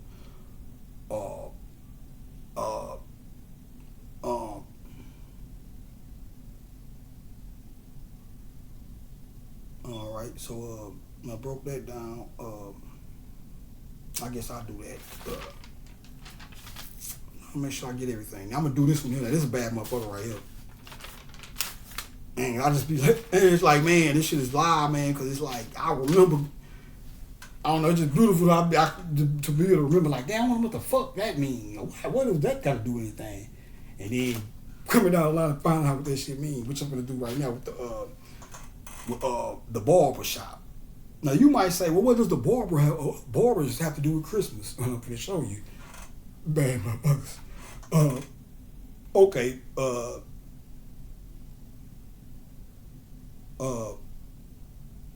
my thing with the barber shit started with this was like 2016.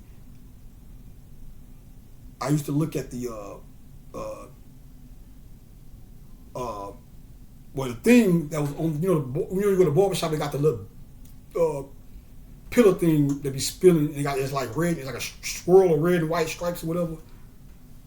Now I was looking at y'all, I don't know what the fuck they gotta do with anything. So I sat on that for a minute, and then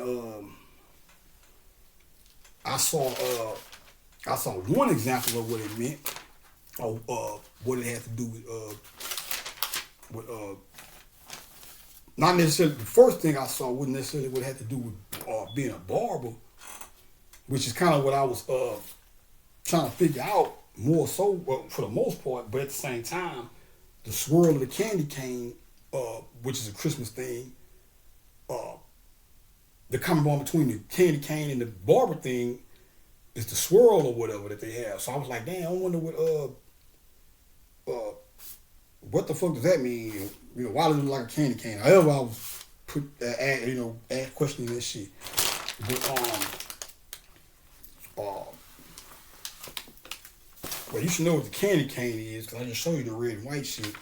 But let me see if I can find that picture with the kind of give you a glimpse of, or give you an example of what it is. Well, I can tell you off the head. That's another thing too. Another way, another contributing factor to me figuring out all this shit is, for how everything came into a physical creation. Go back to how the subconscious mind works. It's like I really learned a lot of shit in the whole while. The reason I was able to put that shit together like that and be so swift with it, because I don't know if like I say, I don't know, man. I don't talk to people, and I get little, hey, people show me that, you got people out there that, not listen. I didn't had people, tell me they listen to my shit or whatever. But I don't, my shit ain't like it. Everybody else, people don't. I ain't going. I'm just saying that everybody else got their little circles and followers and all that shit, and I ain't tripping on that shit. But when you got all that, you got people you actually interact with your shit. You can, people, you get to gauge, you get to gauge, the type of effect your work is having or whatever. With me, now don't get me wrong. Now, I'm not downplaying shit. If I do, overall, I can see my work being effective, despite the fact people don't directly ask me anything, or I don't know if they scared, he's the Christ, I don't want to talk to it. I don't know, man. This shit is, there's a lot of, I would never, but I can't, just because that's who I am. So I don't even like talking like that. I was finna say I wouldn't trade this anywhere. Which would be understandable if I said, but it's just like a chosen one shit. Like people like, oh, the chosen was like, I'm not the chosen one. See, everybody say I gotta.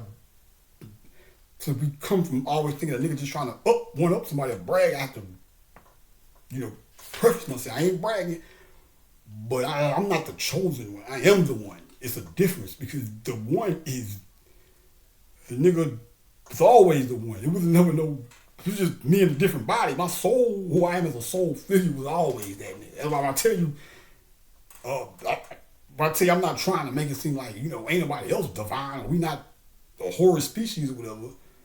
That's why I can, at the same time, I can tell you, no.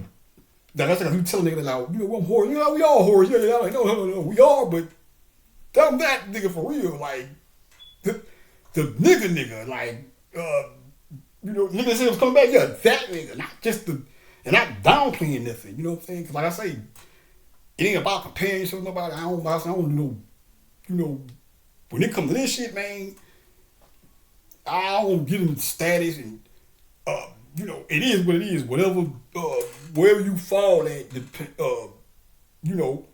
it is a hierarchy to us as souls. So, I'm trying the best way to put this. Well, let me find it. It is a such thing as, different levels of souls, or whatever. This is a hierarchy and shit. When I say hierarchy, I mean like you have certain souls that are more advanced than others. That's why you have people say, "Oh, you an old soul here." He's an old soul. That's like a soul that's more advanced than, or a soul that may have not been through many lifetimes or whatever.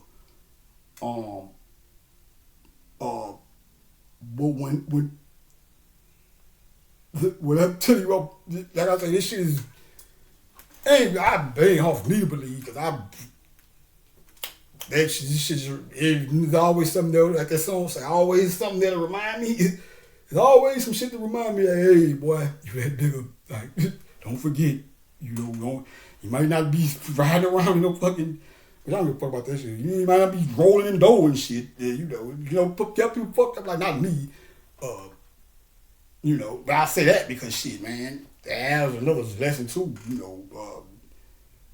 I don't know how long, everybody, some people just start listening to me. This might be your first time listening. Some people have been listening to me or whatever. But if one thing I will say, you can use magic, to attain, money and shit like that. But it's a certain way you certain way you do it or whatever. But it's a spiritual process too. So it's like if you some new nigga just jumping in this bitch with some money to let me do a ritual. It's like, but your heart ain't you ain't really centered in the overall process of knowledge itself. You just fucking with this one part, just trying to so you can better your life with money and shit. Yeah, that shit might not work for you because it's shit's like all together or whatever. It's like a because it's really and truly it's the magical operations and shit like you do shit, but it is a spirit side that carry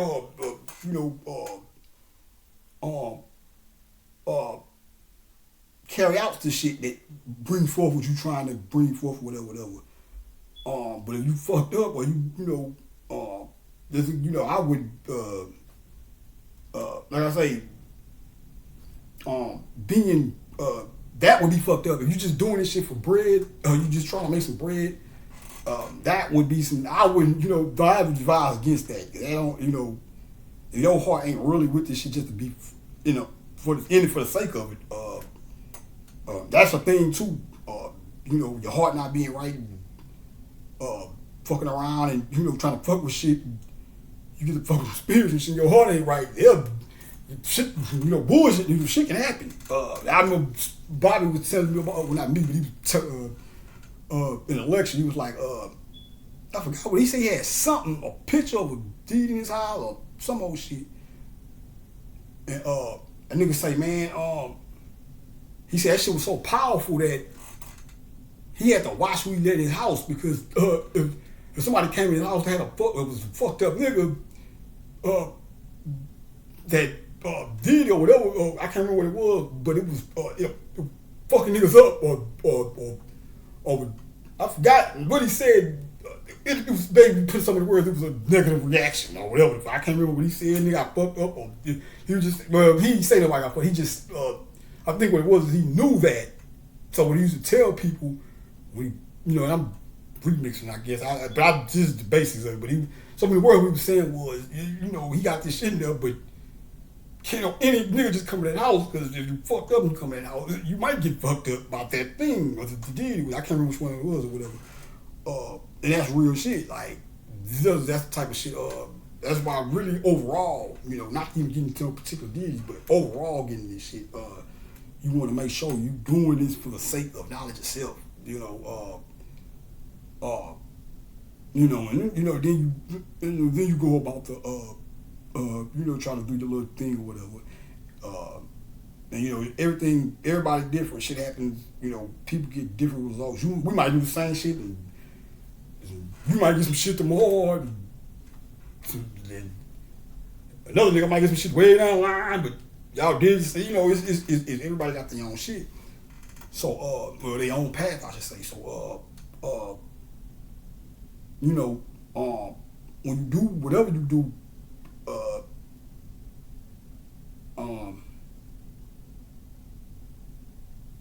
I ain't really been doing shit. I ain't really been doing shit. I do little shit, but I don't pretty much do shit for bread like that. Like, I do, with it make it like this. I don't say, oh, let me do this ritual and get $100. I just do something in the name of abundance and juice and whatever I choose to do. Just like say if I was to do a ritual today on some just to, for abundance or money or some shit. There's a good chance that I'll do it. It ain't like I wake up tomorrow and it's $1 million outside or some shit, but do shit. But sometimes shit like you might go out and find some money on the floor, go to the store and some it'd be small shit though. So you might do something and it might come in a small way. You might not even notice. So you might go and you might go in the store and buy some shit and a motherfucker forget to ring something up or any little shit like that. You save some bread. Like say you did a money ritual and some shit like that happened. Some people will look over that. They be like, man, and still be like, not saying that's the sum total of what you result of what you did. But that's a part of building up confidence. So it's like a person might say somebody do something for some money or abundance or whatever. And then tomorrow some shit like that happen. Or the next day they go outside and some shit happened. You're like, let's just say some smile like that. They get that shit and realize something get wrong. Like, I saved $10. Now it's kind of obvious to make the connection, but I know it's I don't want to say average, but I think the 9 times out of 10 the average motherfucker that's new to this shit. If you have an understanding of it, then you you got like once you do it, you got to pay attention even to the subtle little shit. Because like I say you look at the receipt and see something get rung up. When you look at how shit is working, may not be $1 million, small, but that's supposed to build up a confidence in you, so you can receive other things or be able to believe in your shit to where it can work more. Because this shit don't work if you don't believe in it. Just like me. I'm telling you on Christ, I'm giving you now some niggas might some people that's just too ridiculous, they wouldn't even listen to me to figure out what the fuck I'm talking about. Don't be them niggas. If you got it, some people just don't even know about me. I don't know what the fuck going on. I ain't no fucking, I don't got no way to gauge this shit. I don't know. I know that's how I see my shit, don't get me wrong, but I don't know, it's just different for me. Like everybody else I see can, they got people to talk to them and shit, so they can kind of like get feedback and shit, but whatever. But that's a part of it. Like I say, it's the same thing with me. I'm not trying to make me the same, but I'm saying how I'm trying to show you how all that shit go together. Because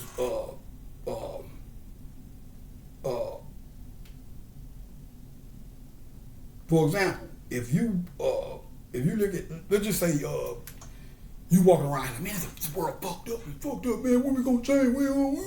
All this shit, you want them type, right? And then somebody say, hey man, the Messiah here, bro. Man, you couldn't go, bro, fuck that shit, he ain't walking on water and all this old ass shit. And he just totally ignored it. And then go back to the cycle of, man, it's fucked up around here, when she gonna change? It's like, where now, this motherfucker won't even know. And I'm not saying, I know we instant gratification type of people, but I'm not saying shit change, it's supposed to change overnight. Like I say, shit got fucked up gradually, shit gotta be undone gradually, and whatever. So I just walk on my path, man, keep going, man, and try to do what's best for me like I always did before all this shit. Before I knew this shit or whatever.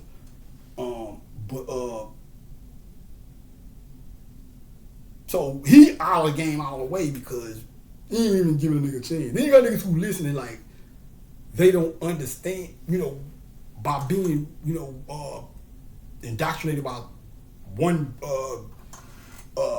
orthodox religion or another, or whatever, or not understanding how spirituality actually works. Even the shit I tell them to try to prove to him who I am when all this shit is happening, this population still won't get it because they don't even understand it with the information. If you don't know what 1 and 1 is, you can't possibly figure out what 2 is because you don't even know what the fuck 1 and 1 is. So we're like, you don't know what 1 and 2 is, you can't make 3 because you don't even know what the fuck to take the, so you have to. But that's why I give you the shit that when I first started telling, man, I don't expect people to believe this shit off the top. You're supposed to go study and learn when I tell you this shit. I ain't trying to, I know niggas, bro. That's one thing about me, man. I don't, like I say, man, I don't, I may not be out there with people and rubbing shoulders and talking shit and all that old shit. So I don't know what the fuck I say. I just, whatever. But,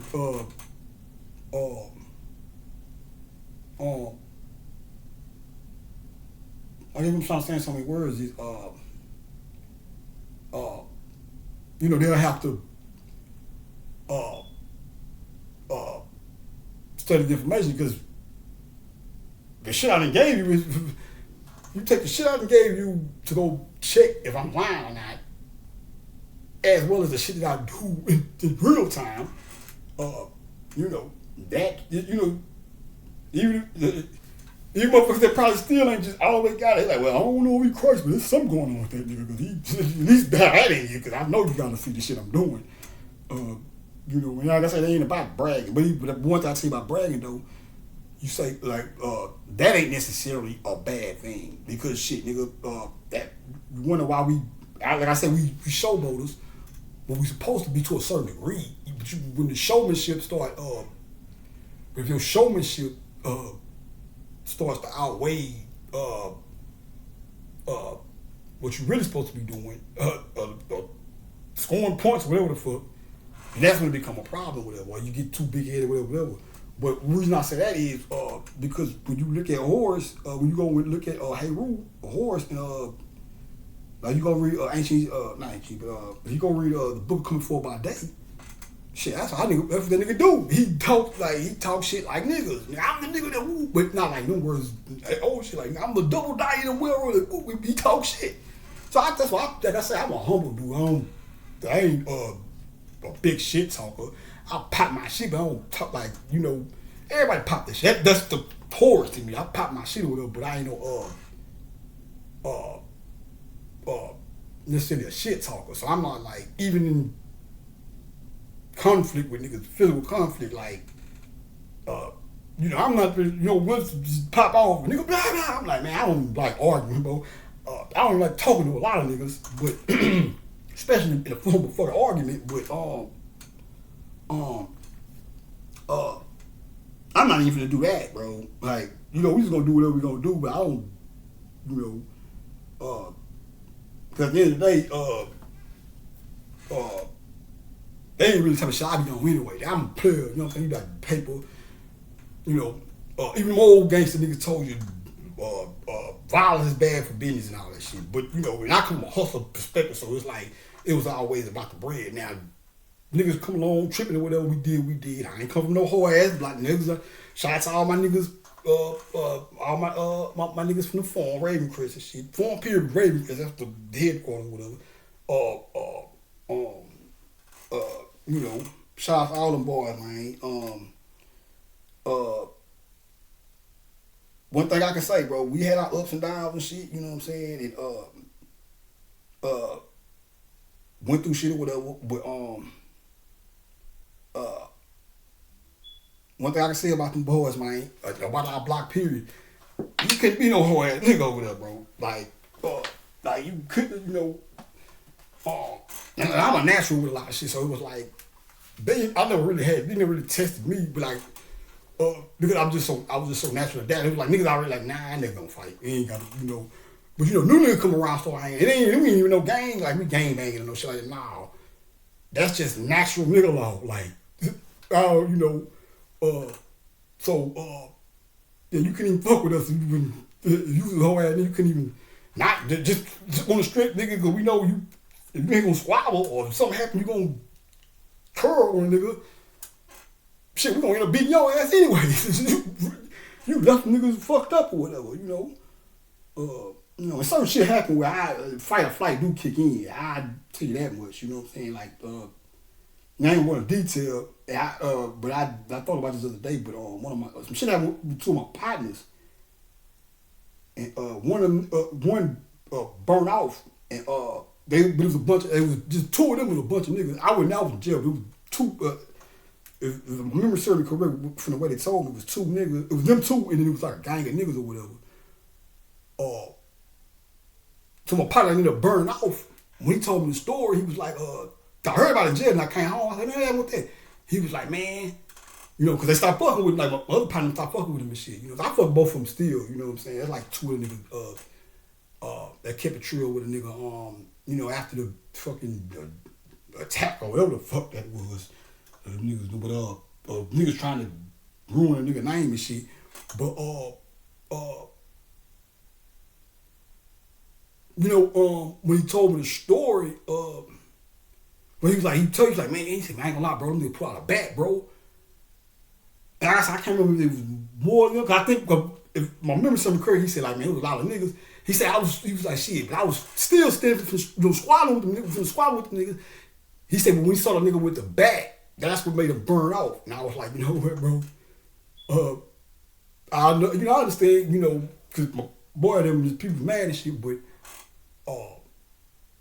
I can't understand what that nigga was saying though, because that flight or fight, you got fight or fight built into your system. Like when you study psychology and all that shit, you learn about that. But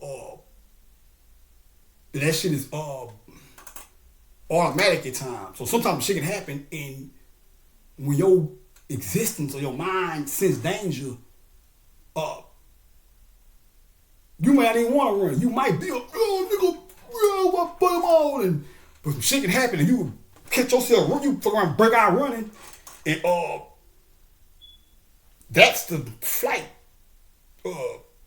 Probably what happened with him, like, or because you automatically sense, something you automatically sense danger. You trying to get the fuck away or whatever. So, but it looked like he ran on or whatever. Which I guess you can say that, but nah, I was like, nah, man, ain't gonna lie, bro. I don't know, I wouldn't know, man, but like that bat, bro, I understand. That's like a nigga with a knife, bro. A nigga put a knife fight. I ain't even try to squat with that boy. If I ain't got, or I ain't, nigga swinging a knife, bro. Follow that tough guy shit, bro. You gonna get up out of here, man. You get up with that boy next time or something, man.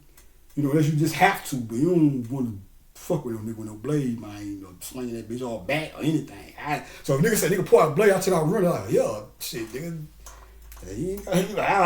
Everybody look at shit different, but I'm not gonna sit there and knock a nigga for trying to get, like I said, I don't know how it happened, you know what I'm saying? I just go by what they told me, you know what I'm saying? But that's the business. So it's like, so when he ran, he might not even understood, what, and I ain't saying it's the case, but but shout out to both of them, boy. I ain't, saying no name shit, but I fuck with them boys, man.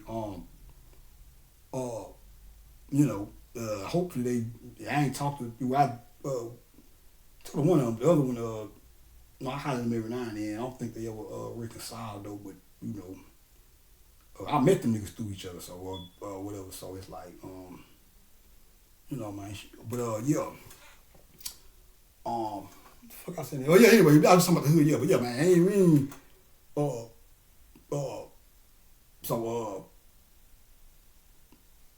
yeah, man, I don't let this shit fool you. I laugh and joke, and I ain't running around trying to be a Billy Bad, especially now with this shit, with being who I am, because now I'll tell you that happened. Okay, I'm not a big headed nigga like that anyway. Outside all my ego shit, really, a lot of that shit go rap, you know what I'm saying? And other than that, I be chilling. Like, you see me on just cooling on regular. That nigga chill nigga, which I am. And you hear me in that booth, you be like, damn, nigga, totally different nigga. Like, yeah, I keep my shit, all that other shit, like I say, if something jump out, we gotta get down, nigga, whatever. But, really you wanna, when you get into this type of shit, you get into spirituality, it really becomes, the name of the game becomes really trying to avoid the physical shit altogether, like, or whatever. Or, sometimes you gotta do it, whatever, but you wanna, I guess the best way I'm trying to put it is like, kind of like mind over matter, I would say, so it might be some shit you might have follow nigga behind. Only you can decipher when you feel like it's necessary or required or whatever.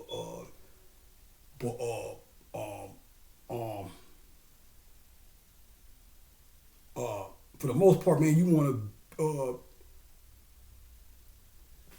not try to give much, try to give less to the physical, or do something on a physical level, less as possible or whatever, because you're giving more energy into that energy, egotistic energy. Simple shit, just like a nigga, the more you argue, the more they gonna, so it's just gonna bring more shit. So it's like, I guess that's a practical way of putting it. So, or just to give you a glimpse of a reason why that shit rings true. But you don't let nobody step over you and shit like that either. You know what I'm saying? So you got to use your own discernment. But that's the name of the game though. Like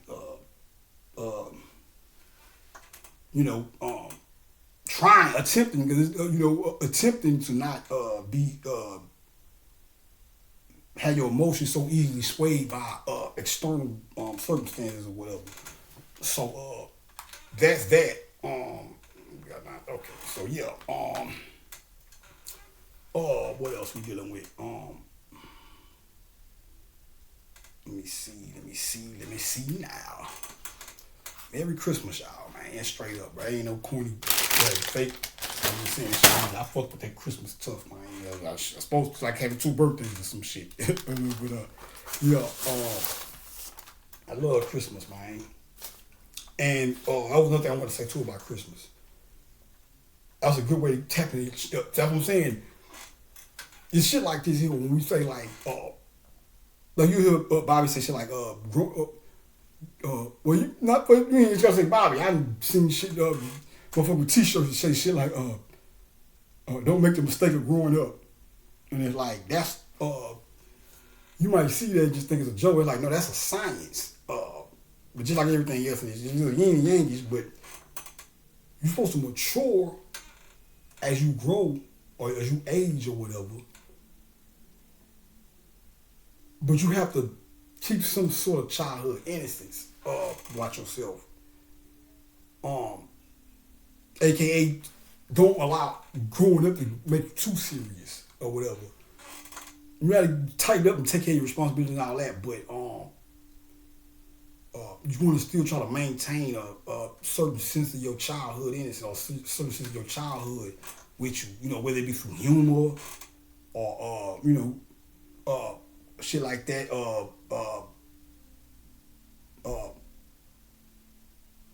Because for one, and I know this ain't for everybody, because some people had hard upbringings or whatever. But if your upbringing wasn't bad or whatever, or you got a lot of good memories growing up as a kid, while staying connected to your inner child. The inner child is the part of you that's still a part of you that was it's a part of you, but it's that part of you from when you was a kid and they had nothing to really worry about, but which would be for Christmas and shit, or what shoes you want for the first day of school and all that old shit. But back when you had, just being a kid is carefree on some level. Like I said, some people had hard upbringing, but ain't no kids worried about. No kids had a pressure of trying to figure out how to pay the fucking bills, unless you want them, cases where you niggas 10, 11 have to sell crack and shit or hustle and shit to take care of the house because their mama was on drugs or whatever. You got these type of shits, but back when you was more free in the mind, because that's when you was more spiritual, believe it or not. So like, when you look at imaginary friends, right now, average grown person gonna scoff at that. Oh, that's crazy shit. Woo woo. They only talking to themselves and all that shit, all this old shit. And so let's just say, okay, I'm a kid. We got people have imaginary friends or whatever. And we all start growing up. I'm gonna just say when I started running the streets, I turned 11 and 12. Even I would have been like, but another 12-year-old talking about an imaginary friend, I probably, I ain't that judgmental on certain shit. So I probably wouldn't clown them, but my 12-year-old self would probably be like, man, this nigga grow up, bro. You tripping, you talking about imaginary friends and shit. I probably would have been one of them niggas. But guess what? The spirit shit, when you contact the ancestors for protection and whatever you're trying to do with them, like, I just kick it with them for the most part. You know what I'm saying? You do shit, keep you safe or whatever, or try to get you some the bread and shit or whatever. But for the most part, and that's how you want to. Cause this shit is real. Every now and then, I get a teeny bits of a teeny pinch of not major, but I be like, man, and I never act off it because I see people listening to my shit, so I'm not dumb. Like I said, I don't look numbers and shit on that don't know what the YouTube shit is, but I know motherfuckers listen to me that. But I don't give a fuck about no numbers. I do come for that shit. Only thing I don't like about not having people like interact with comments or people asking questions and shit because not necessarily because I want a million followers or some shit like that or whatever. But the only problem about that is shit like I consider myself a teacher. So you want to as a teacher. Now I know I'm a different type. I know my situation is different. So I don't know. Like I say, people. So people might feel like, well, I don't know, bro.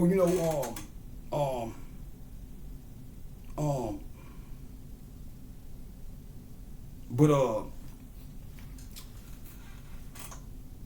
be wanting people to pick my brain or some shit, or ask questions, or maybe I'll explain shit good enough where they don't need no question. I doubt that. It's somebody, whatever. But it ain't. I'm not making a big deal of it. I'm just, venting or whatever. But that's like, I'm not tripping off no fucking. Like I say, the notoriety, with me, as far as with this right here, music shit is different. You want to have to have some type of popularity to move your shit, even if it's on this independent level. So with the science or whatever, the scholarship, like I came with the mindset of trying to go on the attention of people before I started speaking. So I could, have some people, when I started speaking, motherfuckers, have some motherfuckers come check me out or whatever, trying to start some type of, I was just going for what I know, man. I didn't think it was gonna be like this, but this shit weird, but I just keep mobbing, so fuck it. I'm saying it because, that's why I ain't gonna lie. I was never and I ain't saying this is necessarily a good quality, but it is kind of, I see where it kind of can be good, because I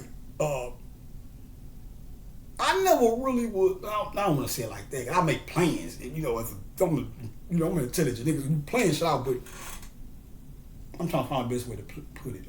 I am prone to, I am prone to, and I ain't speaking in no particular situation, but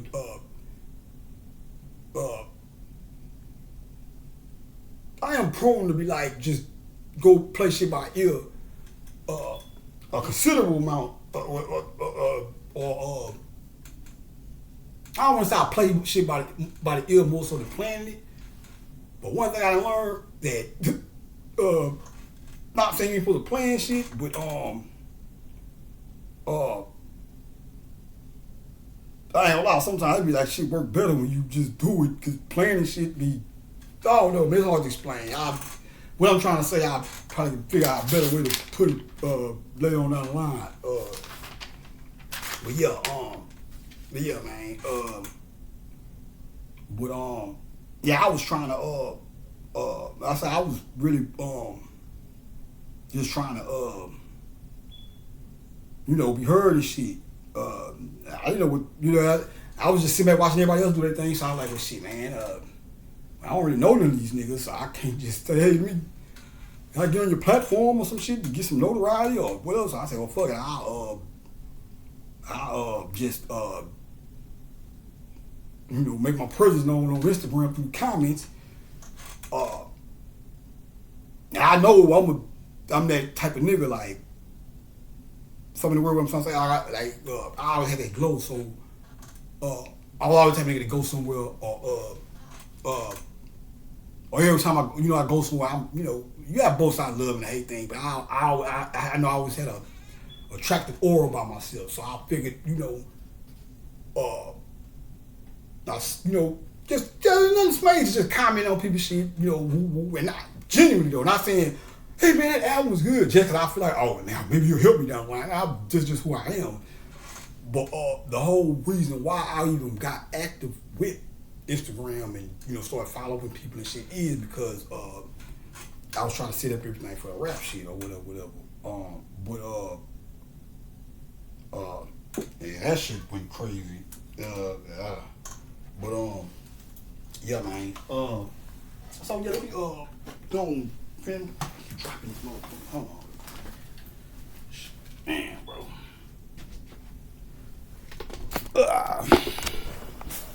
Let me use the restroom. Pause this shit real quick. I'm gonna dump this off. And yeah. So yeah, man.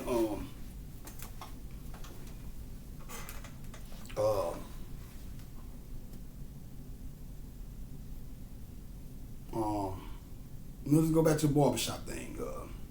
Hope I ain't leave y'all hanging on some shit. I don't, but anyway, but we're gonna go back to the barbershop thing so I can go and close this out. But I don't want to hold y'all so long. Just want to give y'all some things. The wrapping of the presents. Now I got my present over there. I bought myself, but that'll go back to what I was trying to tell you about the childhood thing too. When everything working together. So when you're dealing with Christmas, you're dealing with the childhood. When you're dealing with Christmas is for the children, but it's not just for literal. It's not literally just for children. It's more so. Of course, the children are gonna be more excited because just like with anything else, for myself, I still like Christmas or whatever. When it come around, but now as opposed to when a nigga was a kid, when a nigga was a kid, Christmas was just gonna be good regardless or whatever. Depending on who you was. Like me, it was, pretty much, I ain't pretty much had no, like I said, he wasn't rich or no shit, but I didn't really have no, I had pretty much a good upbringing I could be grateful for. But,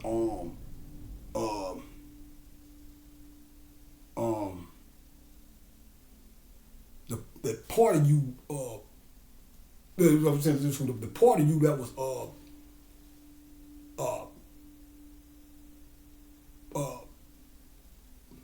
who's that child that was more carefree, because you understand about children is, babies and shit, and children, they're fresh from the spiritual world, or they fresh from the spiritual world. Kids from 1 through 8, now it's like 1 through 9, 10. Once you go through, we just say anywhere between 1 and we just say 9 or something like that, or puberty or whatever, because that's when the ego starts to really kick in and shit. But as a baby or a kid or a toddler, now that's you more closer to the spirit, to the spirit realm because you just got there. So your thinking would be more like, man, look, my little cousin, bro, I bullshit you now. Things a game. This shit here, before I even knew, well, that's what it was. I had read Kundalini, a book called Kundalini Rising, which that's where I found out how the pineal gland formed, and then the spine unfolds out of the pineal gland, and the body wraps around that. Man, look, go back to them damn kids. See me, this, I'm saying, this is the type of shit I'll tell you about, like being in touch with your inner child or whatever. It's good shit to do. But if you're egotistical, you're not gonna understand it. But I've been around my little nephews and cousins and shit, like he was like 4 or 5 or something like that. So I was my kid, so he ended up playing with his toys and shit. He rock with me though, so we chopping up, we playing and shit. He started talking. Now, I'm listening to him. A lot of people, they just talking kid, woo. But when kids talk to me, I talk to them like they grown. Like, they be like, well, I talk back to them and shit. I fuck with them, you know what I'm saying? Like, we have a conversation. I know they kids, 4 or 5 and shit, so you might be talking some more off the wall shit, but I still, go back and forth, whatever. And it's a good thing I do that, because this little nigga started talking. That nigga was like, he was talking, and he was saying like some, kid shit. And then this nigga said, mine used to be like 4, I think like 4 or 5. That nigga was 4 when this shit happened, 5. That nigga said, I remember when I was in my mama's stomach. Yeah, I was a baseball bat or something like that. And he was talking and talking. I said, hold up, this nigga know what he talking. He don't peep, I don't even know what he talking about. But he know what he talking about. Because when he said I remember being in my mama's stomach, I was a baseball bat. What the fuck's going on with this bat? I'm just talking about bat. That nigga said the baseball bat. By me not being one of them motherfuckers just be like, every person, man, this nigga talking crazy. Or, yeah. I was like, hold up, this nigga knew what the fuck he talking about. Because he was, but not a bat. He's talking about, when he said he was a baseball bat, he's talking about the spine, the pineal gland unfolds out of the spine, creating this, if this was a head, actually, if this was a head, if this was an actual head, like a head, which it is, but the real head, if this was the head, and the real head, the pineal gland is up here. But with the earth, the earth pineal gland would be right here. Because I say this come down, the moon pop off, and then this corresponds to the pineal gland and the 7 chakras that come down. So when he would say he was a bat, but he said the bat thing, and he said some other shit, and I was putting it together. I was like, hold up, I'm actually listening to this. I'm like, hold on. And he kept going. And he said a bat thing, but he said some more. I can't remember what else he said, but it wasn't just that. He said some more shit that was going with that shit. But he just talking. You think he just talking baby talk, but I'm like, no, this nigga. Cause I was just, like I said, I studied. So I'm like, hold up, this nigga know what the fuck he talking about. He probably don't know, but he's right. Man, I'll tell you got to like. That's major right there. To me, that's a moment. But you never have those type of moments if you just blow kids off or you don't think little of them or whatever, or you don't, but he was able to say that because he's only 4 or 5, fresh from the spiritual world. So he still remember the process or whatever. He just saying it, but he probably don't even, I don't know what the fuck was in his head, to be honest, but I don't know how the fuck he do some shit like that. Well, he said like he did the baseball bat. I'm like, damn, this nigga know what the fuck. He don't know, but like he said the bat, but that's dream work. Like that's like kind of like dream work shit. Like if you used to say that you had a dream that you was a baseball bat in the mama's stomach or whatever, and you had somebody a seer or somebody that interpret the dream, that's what they probably have to tell you. The baseball bat represents the spine. And you in the stomach, woo woo. So when he said it, I said, oh shit. But that's the type of shit you miss when you blow niggas off. I want to tell you about that my other little partner. That nigga was walking out because him and the people, my own brother, they was going in the house. He was like the last one, he was right behind him. Man, the nigga turned around and did this and raised his nose up. I pooped and shit. I'm thinking he's just doing kid shit. Which he is. He was younger than that nigga. He was like 3 or some shit. He ain't even talking really yet. Man, I bullshit you not, nigga. I looked in the sky that night and it was a fucking, I think the stars was in the shape of like a crest, the crest of a bird and a beak, but it was like stars that made it, like you had to connect the dots to make it. It was that, and I see the beak, so it was like the head and the nose, or the head and the beak. The same night. And I thought about it, and I said, man, what the fuck going on here? And like I said, I told you the story about 2 or 3 videos ago, but the next thing you know, about 4 or 5 days later, nigga, the way the stars lined up, that shape was still there, but this time the moon was right under where the nose part was at. So it looked like the fucking bird was sniffing coke or some shit up there. Bro, I can't make this shit up, bro. I wouldn't dare come in front of y'all niggas and lie. I wouldn't come lying talking about the Messiah and all that shit. That would get you fucked up. Trying to make it. I'm saying it because shit, the spirit had to urge me to. I found out and shit, it took me 2-3 years just to even figure out how I want to tell niggas this shit.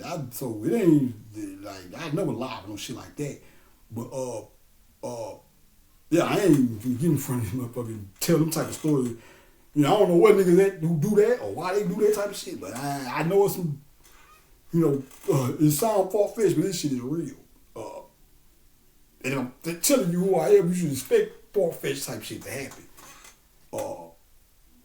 So or seemingly far fetched shit, put it like that. Uh, so yeah, man. But to go back to the childhood thing, uh, one way I would, this is the tip I would try to, the tip I would advise or suggest. And I got my shit over there. I just told you the mummy, the wrapping of the present under the tree represents the sun. This the chimney. This is the chimney. And then, okay, now really, for the most part, this is a woman upside down and a man right side up.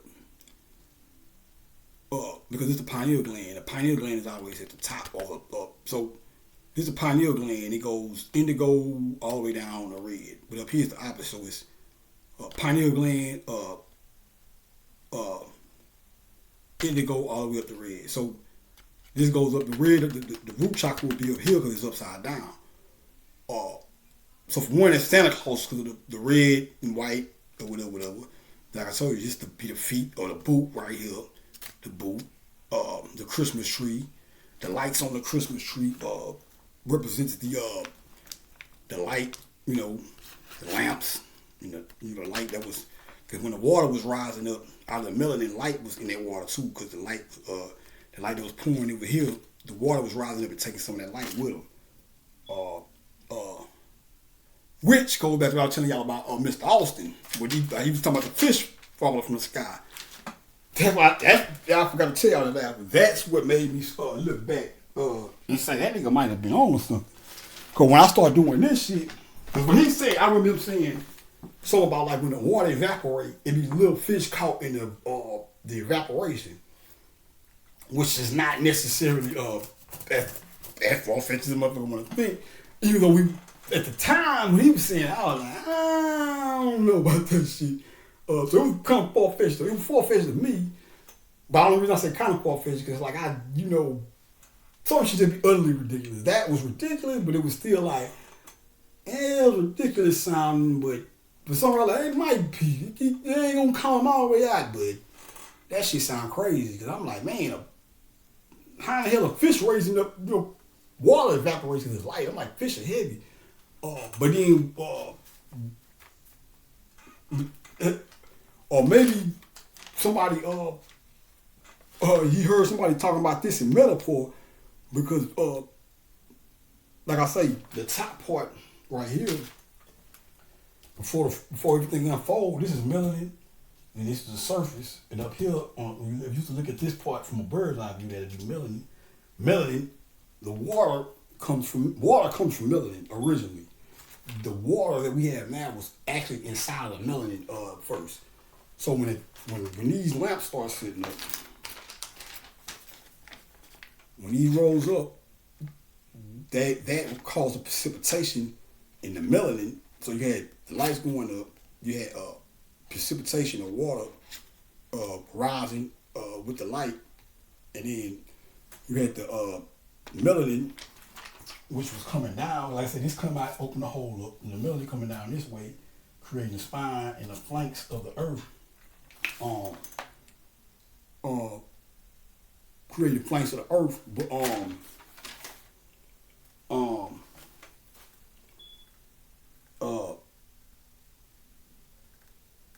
when this like I say, when the light rolled, just like precipitation, when the light was rising, the water was coming out of that melanin as it was going down here. So by the time these 7 lamps lit up, rose up,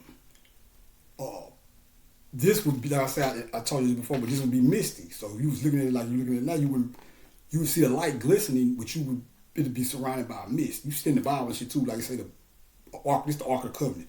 When they say Ark of the Covenant,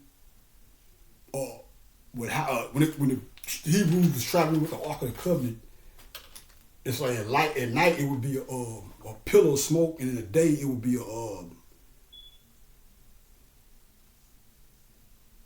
I think in the day it was a pillar. It was I think at night, no, in the day it was a pillar of smoke, and at night it was they say, I can't remember, but so many words. When they talk about the pillar of smoke or mist, they talking about the mist around here, around due to the water, whatever. That's also the drunken master, the drunken monkey. This is Anubis, the dog-headed ape. When you hear about wine, the vine and wine, and Jesus being the wine, Jesus in the wine, and which you take wine as a Hebrew thing, Bacchus, Dionysus. When they talk about the wine, they talk about wine. Another thing they talking about is like this is the wine, this is the drunken monk, this is the wine, the golden, the Cabernet. Some of y'all may drink Cabernet wine, but the actual word Cabernet means gold or some shit like that. I seen it somewhere. But somebody seen it, I said, oh, that's why they call Cabernet because Cabernet is that color, a golden color or whatever. So that's the drunken monkey or whatever. But the world tree, the Christmas tree, old Christmas tree, the stone on top of the Christmas tree is right here. The lights, that's Sirius. The colorful lights, because Sirius, Sirius is predominantly turquoise is blue, but it flashes all the different colors of the spectrum or whatever. So that's the Christmas tree. So the silver bells. Let me see. But go back. Okay, one more thing. I'm getting good at keeping up with this shit. But what I was saying about the childhood thing is, so I got my prison over there. But yeah, that's what I'm saying, the rapping. But the month. Okay, so this is where the rapping the presents come from. Okay, this is the baby horse or whatever, Christ or whatever, Christ seed, where everything started from the beginning point, the 91 way up. When that shoots up, the seven spirits that follow it, they become encased in a pocket of melanin just like this one. The melanin wrapping around the light is synonymous with the wrapping of the mummy. Which the mummy, the physical body would be the mummy wrap, and your soul would be. So you take a physical body and you wrap it mummified when the person makes a transition. The mummy, the wrapping, what the wrapping is to the deceased body is what the physical body is to the soul, because it wraps around your soul or it wraps around your spiritual being or whatever. So that's the mummy. That's that. We just Christ is the son, spiritual son. Woo woo. So this ties in with the old Santa Claus thing. So when this goes up here, boom, it absorbs up. All of y'all absorb up here. And it comes back down. That's Santa Claus coming down the chimney. It's the chimney right here. This the tree. This the chimney. Man, what they goddamn. I knew I was lacking something. But anyway, with so many words, this comes up. Or you can say this is coming down the chimney, and because it stops right here, and then this goes up. But same shit. It's just this is going up, and then this goes up, and then once the final spirit is here, and it blows off the top, leaving the sun right here. The sun is sitting under here, under the tree, like a present. Why is the sun a present? Because the sun is the gift that keeps on giving. You want a sun and a light and a life. So that is the gift, the ultimate gift. To a certain degree or whatever. As far as on a physical level. So that's where the whole Santa Claus thing came from. All the boots. I ain't gonna say the belts. I'm gonna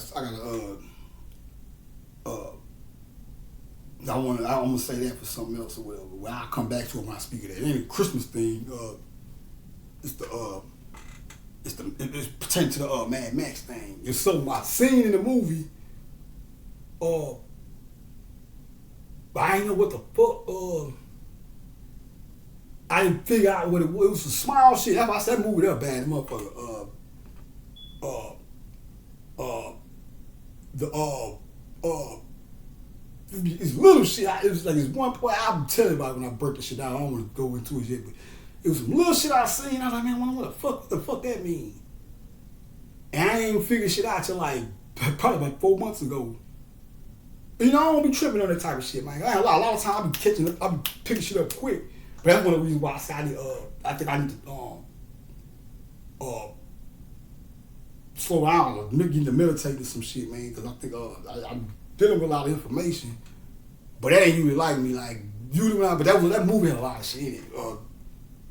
And as you notice, the dialogue in it is relatively small or relatively limited. Or it ain't as much talking in it as a regular movie or average movie. At least in my opinion, I might be tripping. But for a lot of shit, a nigga had to just it was a lot of shit that was telling the story of this. You just have to pay attention to those little small details and shit. But we're gonna get into that though. When I talk about it, I think I'm gonna talk it was some more shit I didn't want to speak over the backstage. But so that's the wrapping of the present. When all 7 of these get absorbed into this melanin cluster or series or whatever, the light shoots back out. So you'll see a ball of fire like the sun in the sky. When you look at the sun in the sky, the color of the sun in the sky is really black. The light that you see is the light that's inside that yin and yang. The light that you see is emanating from a small point in the middle of that of the sun or whatever. So it's a black ball, but the light you see is from that small point, which is what I'm telling y'all about. The small point not necessarily meaning less or worse off or whatever. Because that small point, what that is this all over. Like, it started like with this. Right here. And it's that all over again, except the only difference is, instead of just being a little dot point right there with that cut, it's the dot, which is that small point light, but that small point light is radiating throughout all that. Because it's 7 of those little dots all compact in one now. So that causes the luminosity of the sun to increase, or the luminosity of them when they meet up there increase, or whatever. Yeah, man.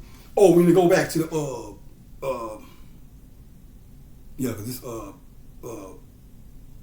this all come together right here. So okay. I talked about the ball, well, I'm finna talk about the ball right now. Well, I'm saying about the chosen one shit. I ain't finished that shit. And like that, when you say the chosen one, it's like I would, and it don't really matter. Cause like I said, black people are the chosen ones. Like, okay, it's cool, but it ain't nothing big deal about it. But I'm trying to really show you what I mean.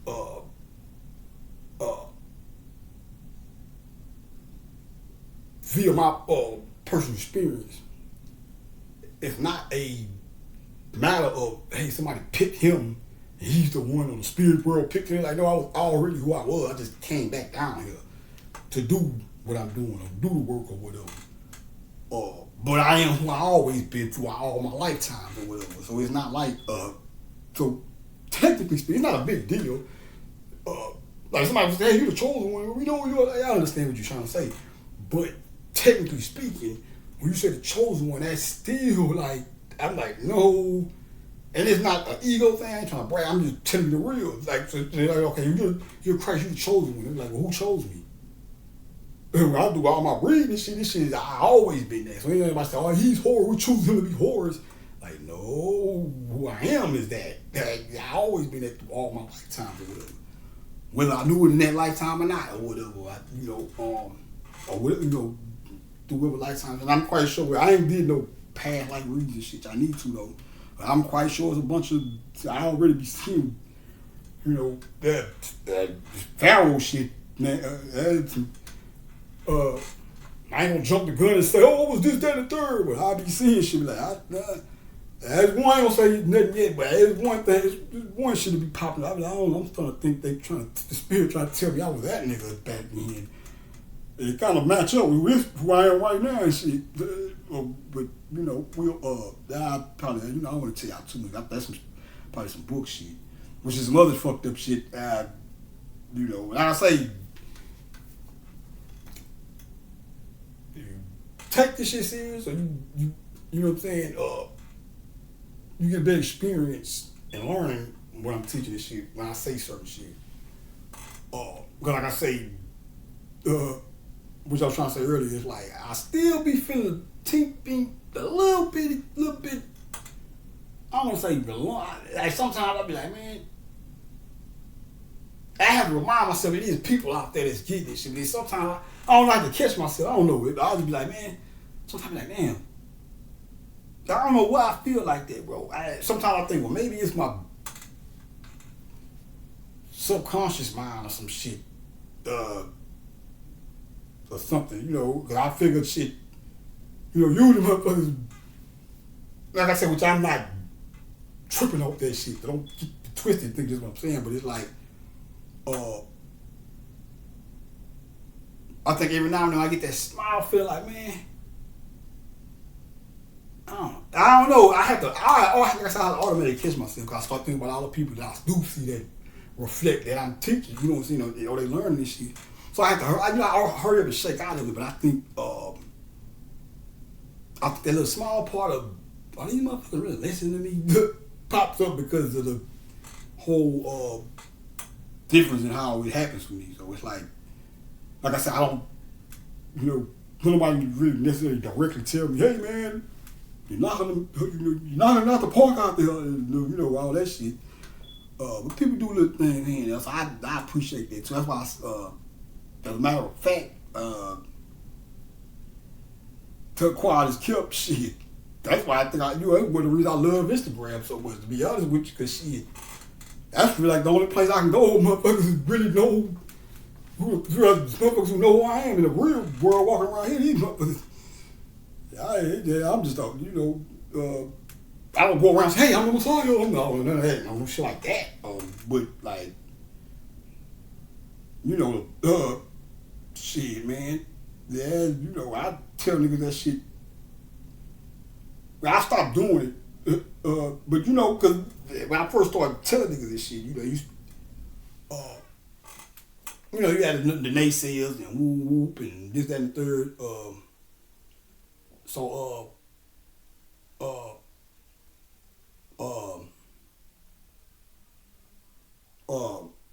don't know, man, but anyway, I'm losing fucking train of thought thinking about that dumb shit, but yeah, man, sorry if I lost the thought, but we'll let me get on with the show, man. If I come back to me, I'll speak on it, but when I was saying what I was saying, Messiah shit, I was saying, man, let me come back to me, maybe, hopefully. But let me get back into this right here, though, so I can do the thing. But the rapping presence come from the sun being wrapped up in the ball of melanin and being under the tree or the earth, which is the tree, Yggdrasil in Norse mythology, I think, called Yggdrasil or something like that. But I was, and to go back to the sound thing, where I was saying about the melting pot or the eclecticness of it all is, I was talking about Saint Nick. I'm trying to figure out, because they say Saint Nick comes from, that's a whole German thing. I don't, like I say, Nick, I don't gotta think of his nigga, Nick, which makes sense because, hate to bust your bubble, but people who feel like Santa Claus shouldn't be a black man, but Santa Claus is a representation of the black man. They just, the same thing they did with Jesus in the Bible. They just, you see a nigga white so much, like, shit. Throughout the ages, I can't remember when it was. I think a couple years ago, though, somebody said somebody was on TV dressed as a black Santa Claus or something, some celebrity or some shit took issue with it. Ignorant of the motherfucker. I can't remember who it was, but they took issue with that. Like, oh, Santa's not a black man. I'm like, oh, boy, you don't know who the fuck Santa is. The shit he's represents black people. Like, I would take spiritual technology. So not only she's a fool, she's a damn fool. But you can't blame people for not knowing, but That's some sound like some racist shit. Why? Who said he was? He can't be black. Well, who said he was white in the first place? Well, trace that origin back. That racism, motherfucker, man. You know that shit so bad. You know, it be in motherfuckers when you're racist, like, because it's so woven into the fucking society to where even white people when you're racist, based off of false teachings, still say some shit that's racist, and not necessarily saying and not necessarily understand that they saying some racist shit because their intentions is not to say no racist shit, but they saying some shit based off of based off of just say a racist content or we just say they saying some shit based off of society.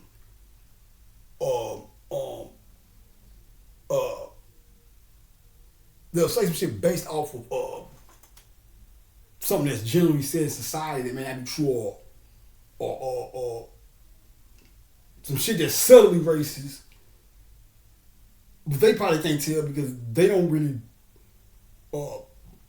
We suffer more so from racism than them, so they not always trying. You know, with us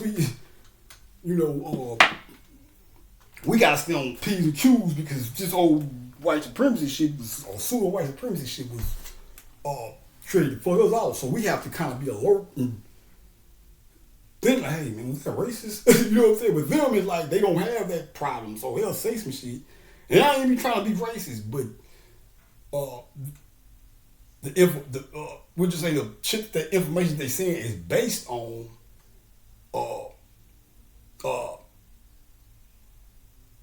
has a racist context to it or whatever, or ensconced in racism some kind of way. But when they say it, they might not necessarily be conscious that they saying some. It's hard to explain, but hopefully you can put it together. But yeah, that racism, motherfucker, man. Yeah, man. But yeah, I'm like, man, you know, that's why I like having knowledge of self, man. Is like knowing shit, bro. Is like, and that's why one message I give you young niggas, man. And nigga Pac said, man, and nigga was like, and I want to show them little niggas this. I ain't getting no power. And niggas, they ain't got no guns in prison. And niggas say, I ain't get this power from guns. And niggas say, I get, all them little niggas see I got this shit from reading and strategizing and woo. And like I say, man, we have a tendency to which I think we got which even got a little worse over the past 10, 15 years, but we have I think we was better at it, a little bit before that. But like I give you, we got a bad habit of some people have a bad habit of thinking just because some shit old is irrelevant, or and that go with music, all kind of shit. But one place is really dangerous to me is, well, not dangerous, but it can be a hindrance, is within scholarship. You hear people say, "Oh man, that's antiquated information." Oh man, John Henry Clark said that in 85. Niggas still saying it. Like, yeah, because there's still people that need to hear that message. The people that's of this day may be caught up in the speakers of today. They might not know about no John Henry Clark. So either you could say some shit he said to put them on it, or it ain't no such thing as no antiquated information. And like right now, I study all this spiritual shit and all that.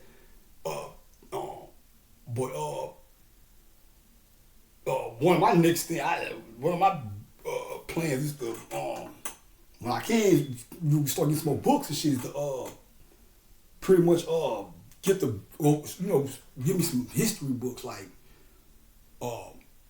or some books that deal with history or whatever. Do a little bit more research into that. Cause I like to be a little bit more informed on. I know a little shit too here, but I study history or whatever. Or just give me the knowledge of saying you have to study history, but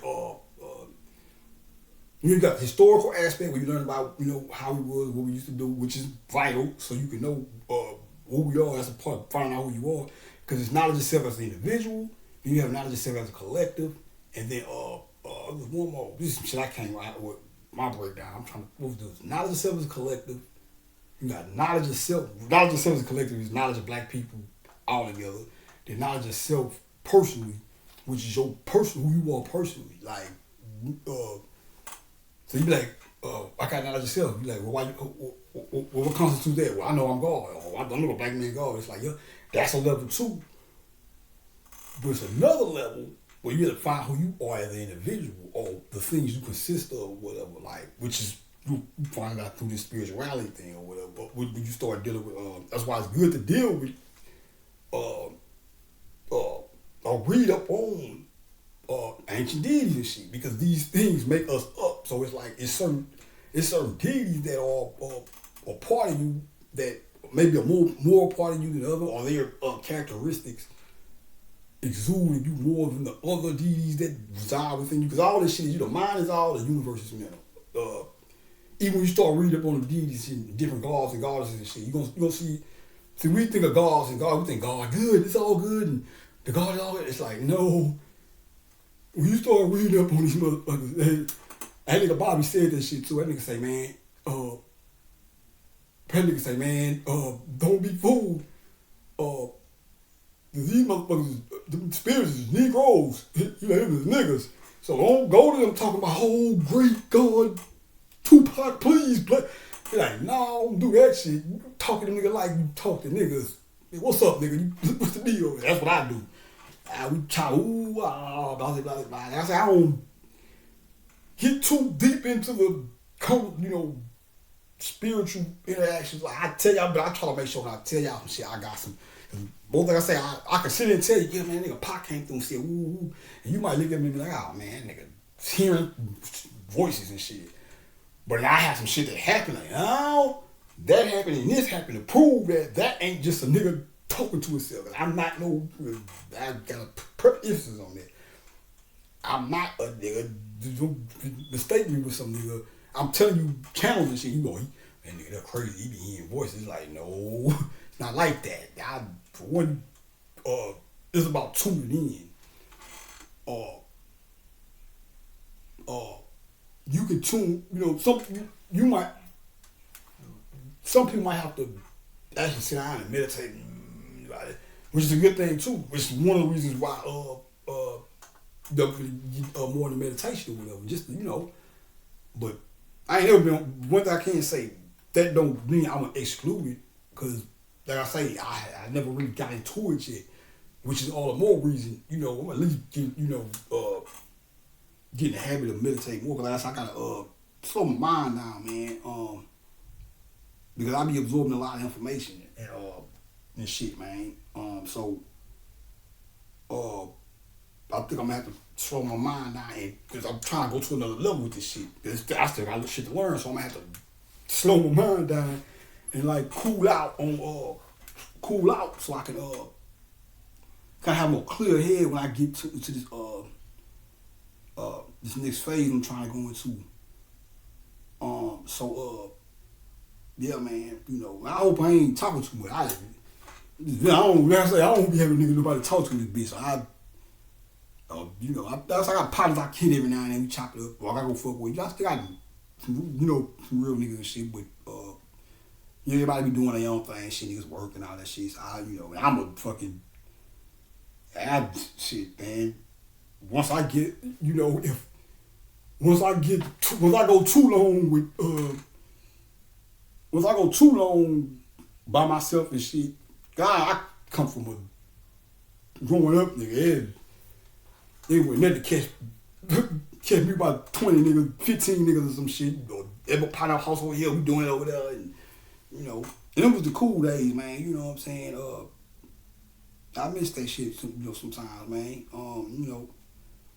But life changes, man. With this shit, that's another thing I'll tell y'all too. Like, I don't know niggas at they level of this shit, but just stay the course, man. And you might, like I say, but I tell you, I'm Christ, but one thing I tell you is not even just because it's me, but I'm Christ. But once the goal is for you to become Christ too, so basically that's to raise your kundalini energy up. Turn the third eye on, and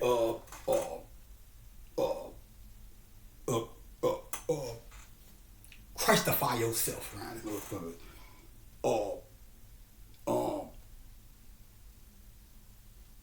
That's why when you read when you start reading on Horus, and you start reading Kemet, they'll tell you the followers of Horus are supposed to imitate him, but not don't take that too literally. Not everything. I gotta dress like him and think like him and everything. It's like, no, just do. That's why one of the I guess say teaching technique of teaching that I use in talking to y'all, I'm more so I'm telling you about the shit that be happening, and I'm telling you my mind operates toward or orientate towards it.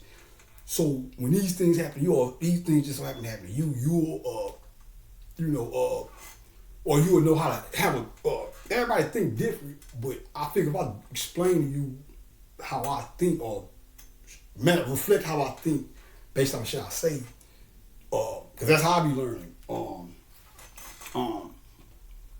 it give you it give you somewhat of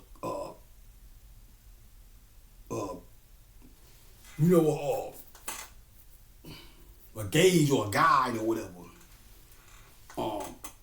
And I know, coming from school of thought we come from, I said, the followers of Horus. But that's the thing though, because Bobby used to be like, man, we don't do the leadership, which is true, right? He was like, because Bobby used to be like, man, fuck the black leadership. But you have to understand what he was saying when he was saying that. Like,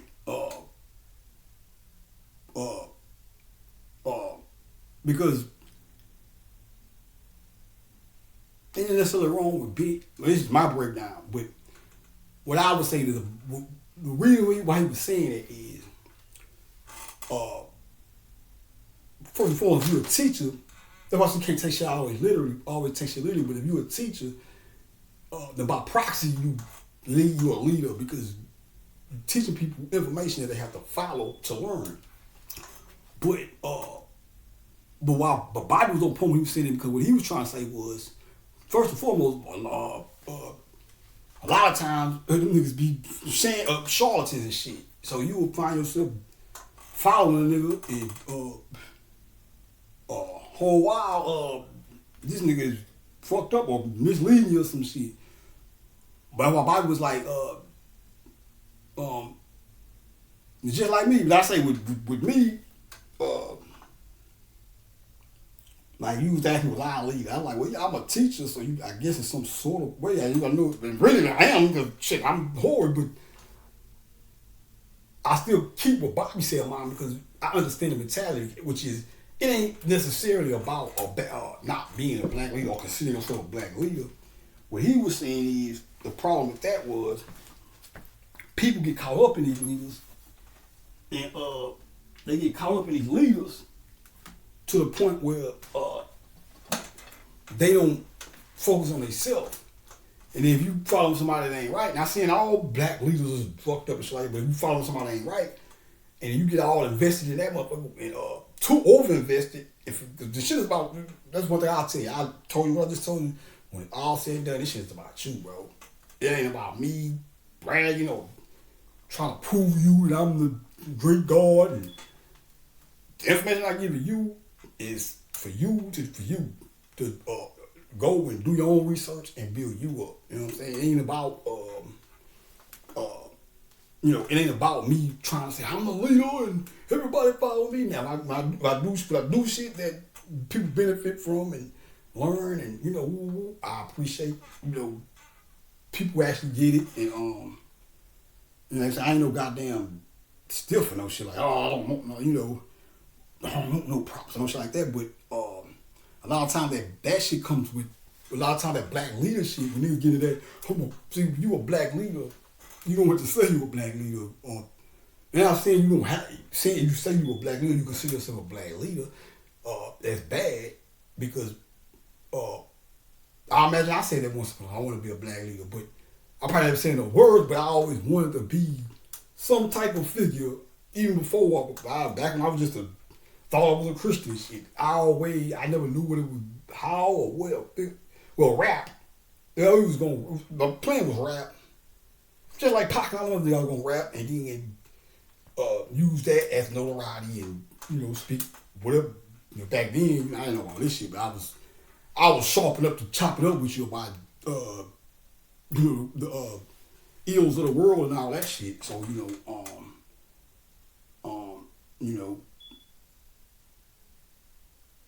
that was my sisters always like, nigga, you was way ahead of your time, nigga. You was young like a motherfucker, thinking like a grown man. And I was like, yeah. Only problem with that is when you look back at stupid shit you did, I did in those times. Well, she is true for the most part, but you would be searching, you'd be like, damn, I was too smart for that shit. I do that dumb shit. But that's life, whatever. Yeah, rapping the presence represents the mummy, or that's what comes from the mummy, or whatever. The rapping of the mummy, is a rendition of a sun being wrapped in the melody, and then the Christmas presents under the tree is a rendition of the tree under the sun wrapped or whatever. So that's what that is. Need the Silver Bells thing. All right, we're gonna get into my boy Moyo real quick. Mind you, I was just telling you about the Buddha baby, right? Or Hoti or whatever. Now Big Mo is a form of that. And I'm gonna show you how. Being from Houston, for those who don't know who Big Mo is, he made a transition, but Houston artist or whatever. He went worldwide though, which all makes sense right here for the shit I'm telling you. He had not they had a deal with Universal, not like a one-shot deal or whatever. But I said we never really, we different down here, man. We never did. You have some people that went on. You had certain people for the most part. We didn't really, relatively speaking, compared to other cities and shit and states. We never really meshed well with the industry. From what I noticed, it's like even our own R&B groups faded. H-Town, they do their thing. Well, not all. I think got some R&B groups, you know what I'm saying? Something where we never messed real with the industry. Like Mo, Pokey. I don't know what happened with the Pokey thing, but that was shout out to my nigga Podina, man. That was the thing though. He talked about on the album, cause he dropped The Hardest Pit in the Litter. Bad motherfucker. That was a badass album right there, man.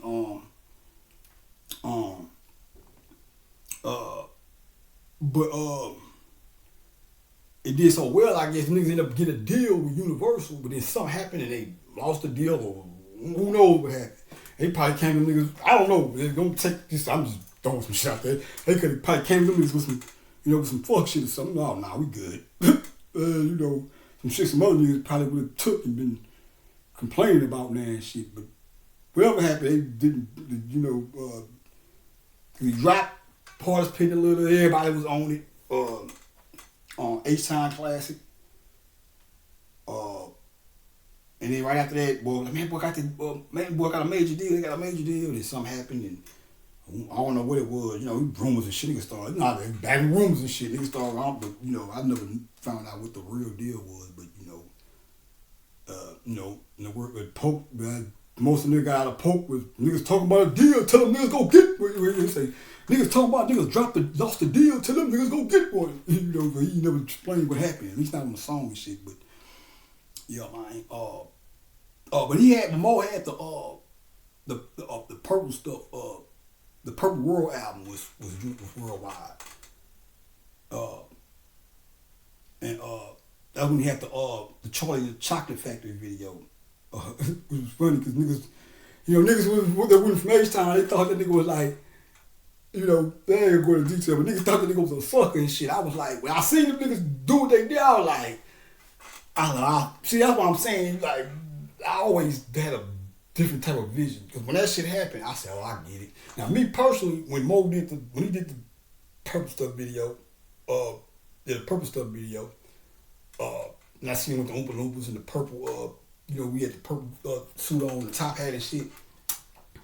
Now, I'm an H-Town nigga, so I know Mo is a street nigga. Like, I don't know well, that's another thing. He's a good nigga too. We'll get into that in a minute too. But right after this, but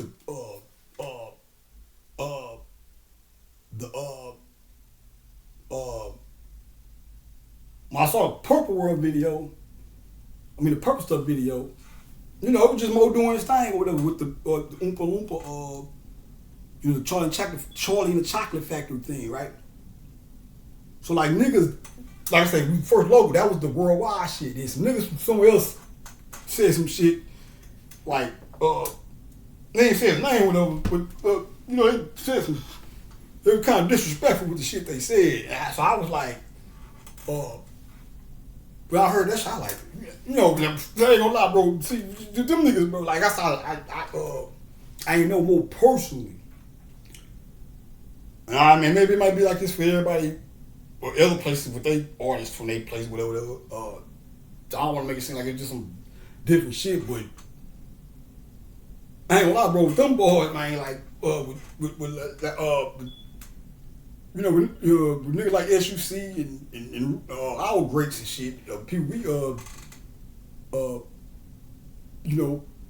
hold up in high esteem and shit. Now I didn't take it personal. Well, I was kind of offended. Because I knew I was like, hold up, man. He think that. I said, I see what this is. He see the nigga with the Oompa Loompas and shit, and the purple top hat and the purple on, and he purple stuff. He singing and shit. You know what I'm saying? And he probably, he said some shit like, I'll just put it like this. What it remind me? It's like.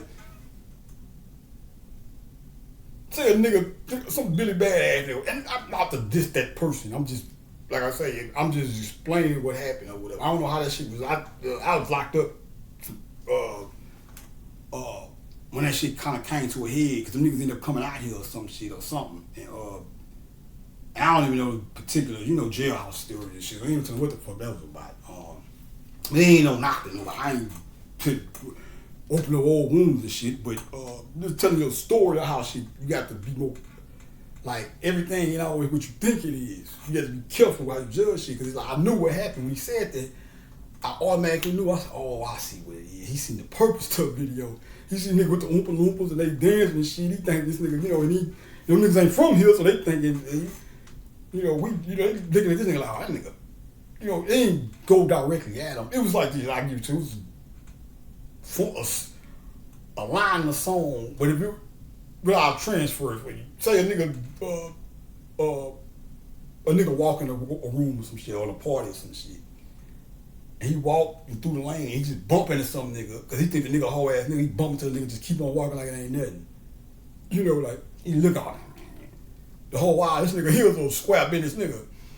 That's kind of what it was. Like I can understand how you can see the Purple Stuff video and not think that Mo was a gangster and shit, but when he did that, I knew it. I said, oh, I know what it was. He think if he knew who Mo was, he wouldn't have said what he said like that. He didn't say his name, but there was some disrespect. It was kind of like, in so many words, it was like he said it like that nigga was just like, I was like, nah, bro, not down here. Like, he might not be known around the world, bro, but you come to Houston, man.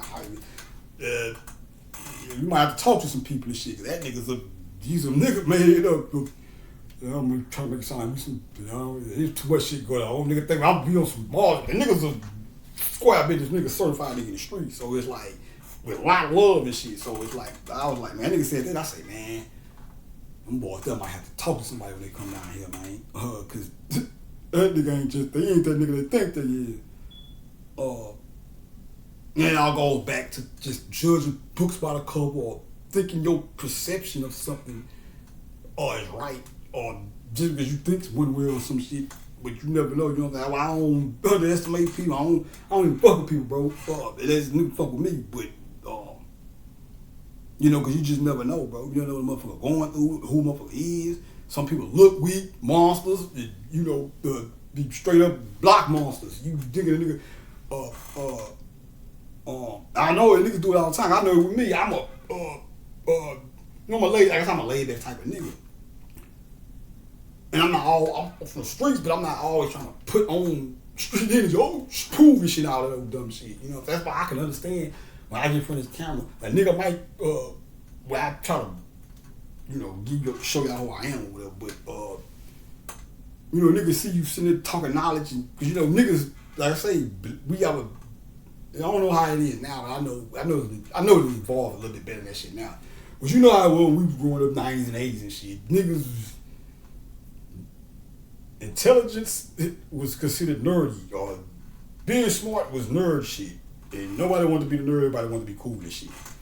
I never got into that. I never thought like that. It was like, but it's a subconscious thing. It ain't just black people. That's a just thing, period, for this period. You got white people, you go watch old TV shows and shit. You got the white bully and the nerds, and the white bully that they the coolest shit and pulling the nerd the whole while. He probably shit. He might need to learn how to fight or some shit, but he value education around this motherfucker or something. But so yeah, man. But yeah, man, you ain't trying to kick no dust. I just remember the story. I remember seeing. I said, nah. I said, damn. I said, them boy, sure you know it. The boy started but I don't know what happened. But a nigga told me. Well, no, I don't think it was. I think they talked it out, so I don't think it was. You know, nothing that really just popped off. But you know, that nigga ain't. You know, like I said when he said it, I was like, hold up, bro. Cause I was seeing down here, like niggas like Mo and Screw and SUC and all that shit, bro. Like, you know, even though we might not know them niggas personally, but we love them niggas so much, bro. At least I know me and my niggas, like, to the point of where, and a nigga, that's niggas from everywhere I love. It ain't just from the city, you know what I'm saying? There's certain niggas from other places you say something about. I don't know them personally, but I deem him a real nigga based off of, you know, they catalog or whatever. I feel like they're a real nigga, so you might say some shit, and a nigga be like, you know, nah, man, you tripping, bro. That nigga a real nigga. You on bullshit. You just hating, well, whatever.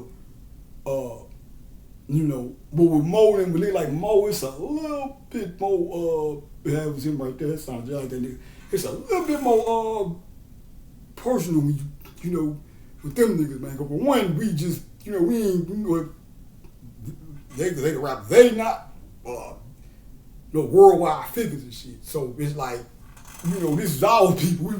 They doing numbers and shit though. Like, like I say, Louisiana and you know all the surrounding areas and shit. But I think I don't know. Maybe I'm trying to over explain it, but I think what I'm trying to say is something about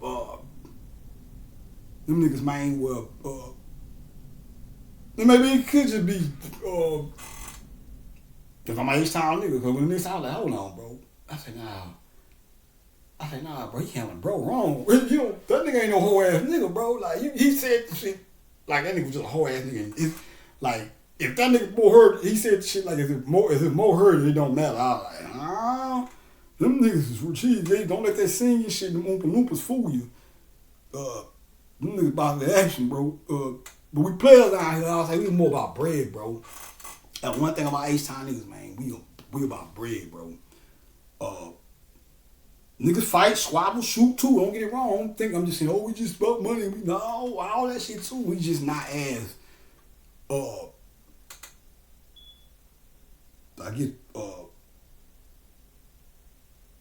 as prone to violence as other places, I guess, or whatever. At least based off my observation, which is a good thing. Because like when you say, you know, always about bread, bro.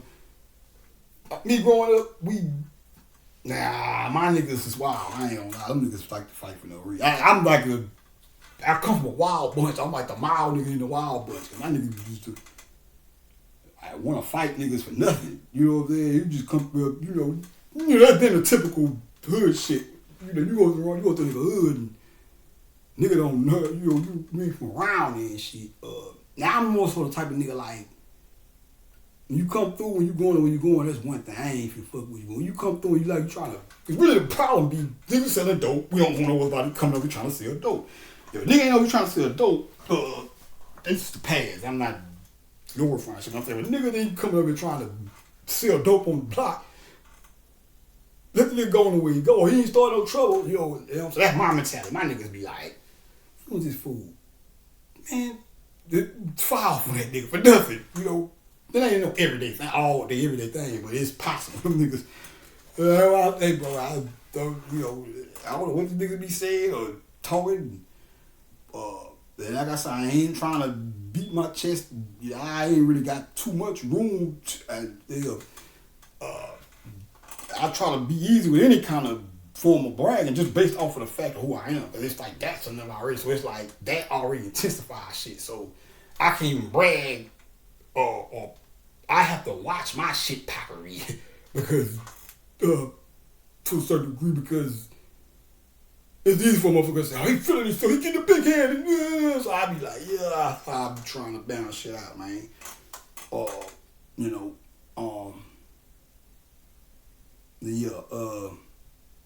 we need the rapping presents. We need the silver bells, the Christmas tree, we need the Santa boots. And we're gonna get into the boy Luke Tong Ping. Now Luke Tong Ping is a DD of barbers. See how he's a barber guard. Shout out to my nigga LC, man. He one of my barbers, man. He made I just found he made a transition a couple weeks ago, man. My nigga too, man. Shout out to that boy, man. But Luke Tong Ping is a guard of barbers. So you might say, oh well, what the hell does the barber have to do with Christmas? Well, I ain't gonna try to find that fucking picture. Let me try one. But basically, so many words. Those swirls, the little thing that be spinning around, those swirls in it represent the rays of the sun that swirl around the earth as the earth turns. It represents the sun rays that hit the earth, and it's just twirl around. It represents the sunlight that hits every angle of the earth, whatever. That's one thing. Now the barber, okay,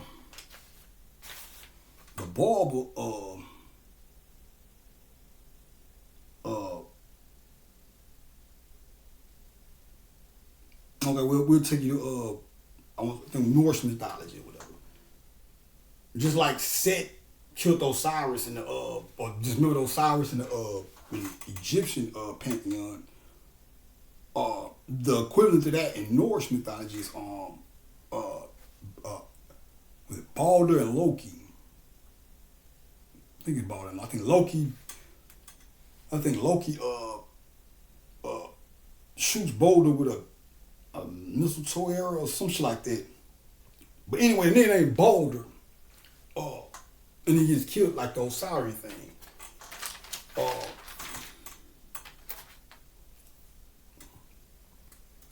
Okay. Balder represents, first and foremost, when the sun is traveling into the winter through the fall, the sun, the distance between the earth and the sun, there's like a long, further, I think the earth is closer to the sun in the summer.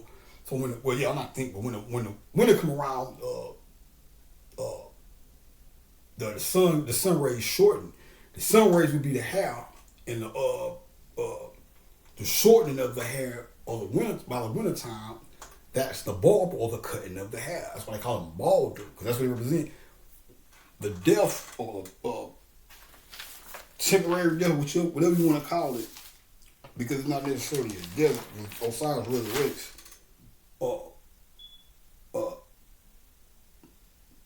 You can call it a death, but it's more so a transformation, which is what real which is what we call death, actually is a transition.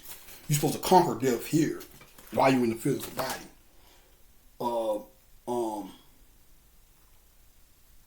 One way you do that is by not dying to knowledge of self and being a nigga that just only deal with physical material reality. Because that's all you know. When you pass, you gonna come right back down here. Because that's what you gravitate towards. You was stuck down there while you was here, instead of raising your energy up high.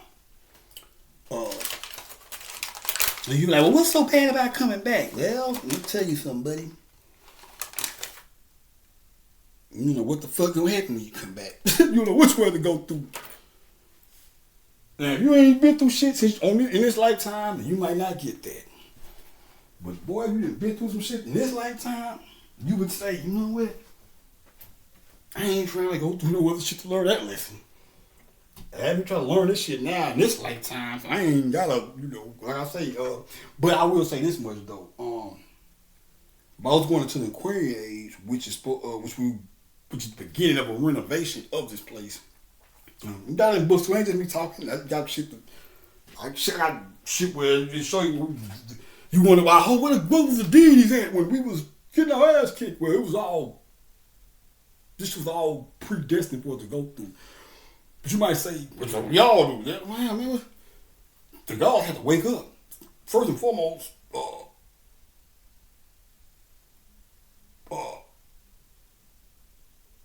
I don't want to do a grand indictment. We would just say for the most part, let's just say for the most part, because it ain't, I don't want to just say the whole thing, but for the most part, motherfuckers, them niggas went to sleep. But that's what we supposed to do. Us as black people got hit in the head, or we're in slavery. That was us going to sleep on a metaphorical level. Going to slavery, losing our knowledge, ignorant to life, whatever. Woo, woo. So that's one thing. So we did that, but just like we did that and forgot who we was, same thing happened on the spiritual side. If you want to, it might be hard to believe. You like, well, but like I always tell niggas, I give you this, give y'all this jewel with Pac, and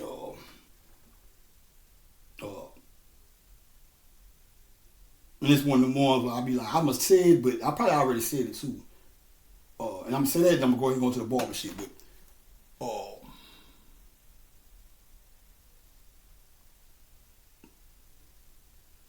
when you look at X-Men Apocalypto, or Apocalypse X-Men, whatever she was, or Apocalypto with it.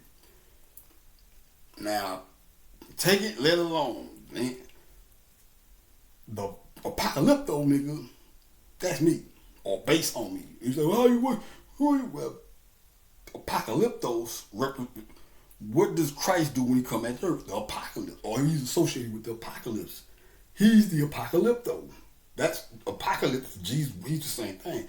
I'm gonna show you how they play games with these movies, which is why I'm telling you, like, you can't. So much you gotta take with a grain of salt. You know what I'm saying? Well, I can show you shit in the movie. This motherfuckers, this shit wild, but you gotta take some of this shit with a grain of salt, though. Don't,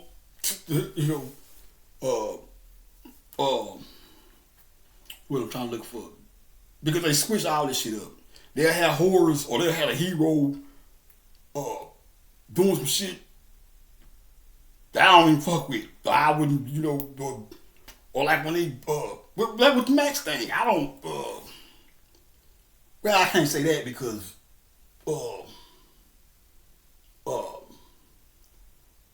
in the original one,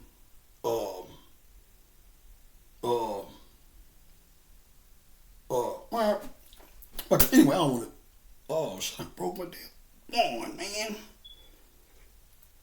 Oh shit, I'll just chop it out, bro. Yeah. Well, yeah, I'll do it. But yeah,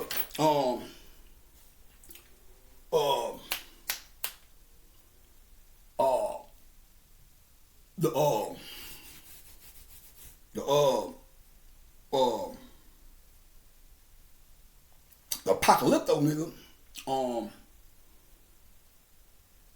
I'm gonna show you something. Take it, let alone. There was another nigga on the movie who told Apocalypto, Apocalypto was asleep, and he woke up. And, that's when all hell started breaking loose. Which that was when you see what was happening when he woke up. That was the that's what Elijah Muhammad was talking about. If you know, but you have to be able to see it, the fall of America. But it's not no buildings and all this shit just falling and it's not that. It's the fall of falsehoods in these institutions that propagate wickedness and all that shit. But it's like I'm saying about the sinners, the blowing of the whistle, Krishna blowing his fruit and all the sinners evaporating or whatever.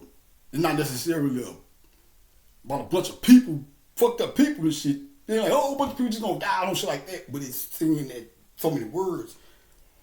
It's a new mentality being ushered in. We've been living in the Iron Age, which was full of fucked up shit. So it's like now we're going to the Aquarian Age. The shit that goes when the horn blow is all the bullshit we've been going through. But it ain't gonna go overnight. You know, still gotta, keep stepping and shit. So yeah, I cut that baby back right. Yeah, I do it. That shit go too long. But yeah, man. So he tell the other dude asked Apocalypto like where you been all this time, man? Why you wasn't here helping us? Or some shit like he was like Apocalypto told a nigga I was asleep. Go back to what I'm saying about the deities and shit. So I was able to you caught so much hell or whatever. And then when people start waking up,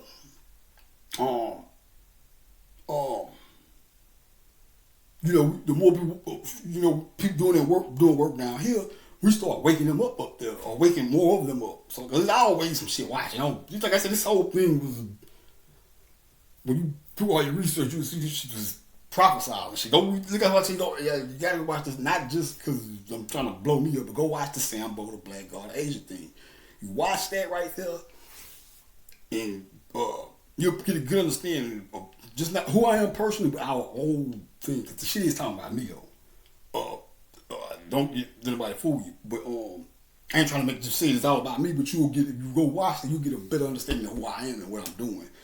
That will make it more easier for you not to be all to understand me when I'm doing what I do, or whatever, talking and shit or whatever. So and when you gonna see that shit, you gonna see this shit. You gonna see this. It's gonna say the nigga. Look, when you go watch this shit, it's gonna say he must talking about me Sam, but it's gonna say he must produce a city. This is the city. It's Christmas time in the city.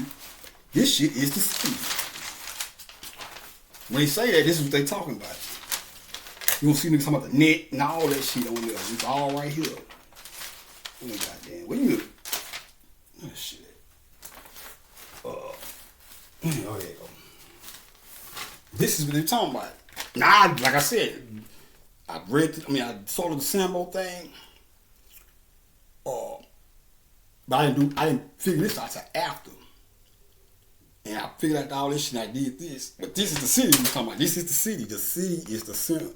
Or when you go, like when you go to back to the she's all that, when they say my soul is an island. It's talking about the pioneer land that and your soul is an island.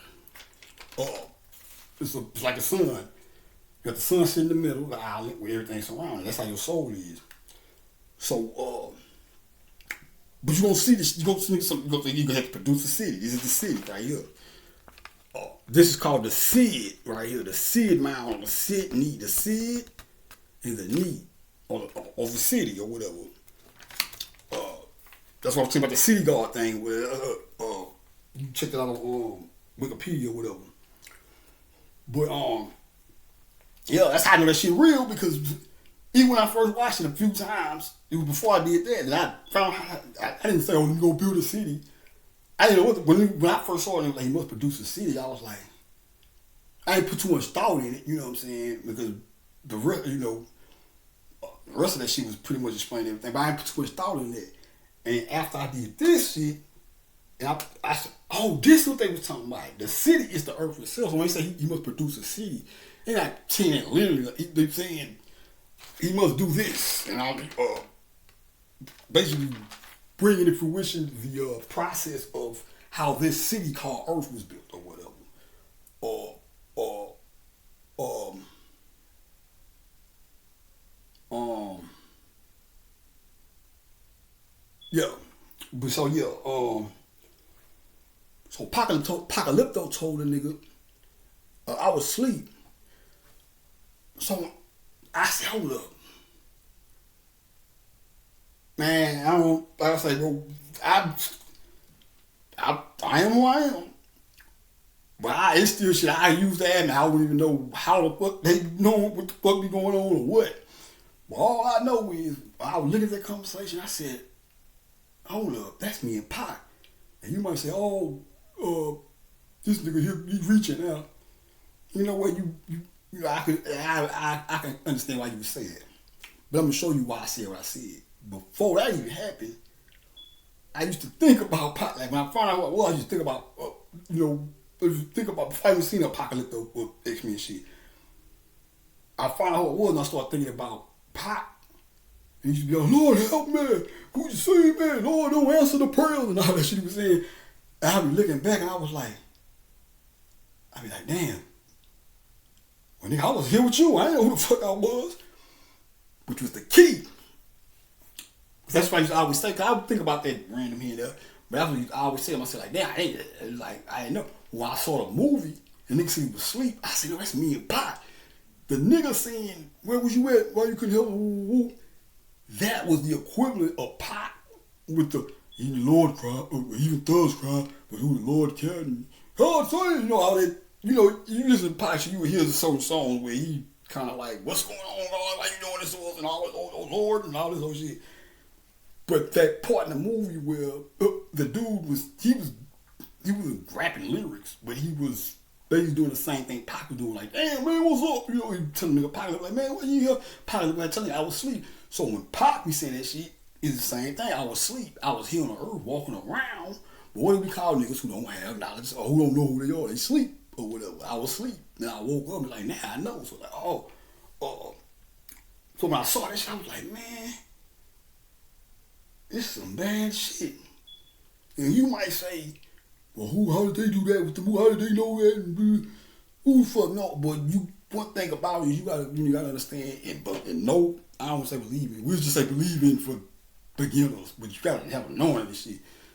If the spirit realm,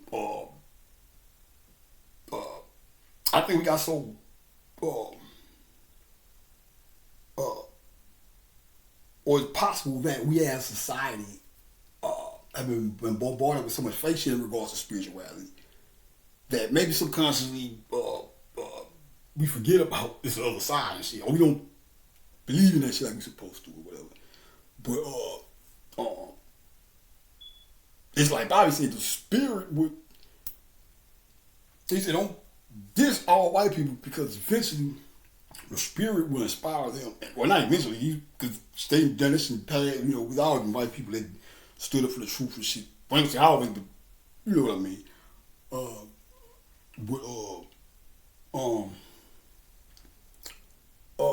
He said it'll be the spirit when it's going to inspire some of these white people to write for you, meaning black people as a whole. Those are the people who write the truth to help us put all our shit together to figure out who we was. So but he was just talking about books, but he didn't go into detail. But he just said writing. But you gotta write movie scripts and shit too. So these motherfuckers can be writing shit and don't even know where it's coming from. And then the whole while, and 10 years later, I see this shit. Or 5 years later, I see this shit. It's just the spirit that inspires them to do. They don't know. They probably just doing some shit going on. And I know that shit don't give you. Man, look, the shit I be going through, bro, I know. Well, you should know. I know because I am. I'll tell you who I am. But the reason why I know that's probably, because with that shit, I was like, man, hold up. I was like, yeah, that's me and that's nigga, because that's the same shit I used to think about it. I'm like, how the fuck they know that? I felt like maybe probably the spirit realm. Could be pop. Like, we don't underestimate the spirit realm, bro. So it's like when you hear me saying shit that sound far fetched, it's like that be what it is. So, but anyway, yeah. So, but yeah, I was like, damn, that's me. This niggas, I was asleep. So you know, you just said Pop was still alive. We met. And he was like, man, where the fuck was you at, my nigga? I didn't know. I was asleep. Shit. Yeah, you know. So yeah, man. That's that on that. Okay, so let's get back to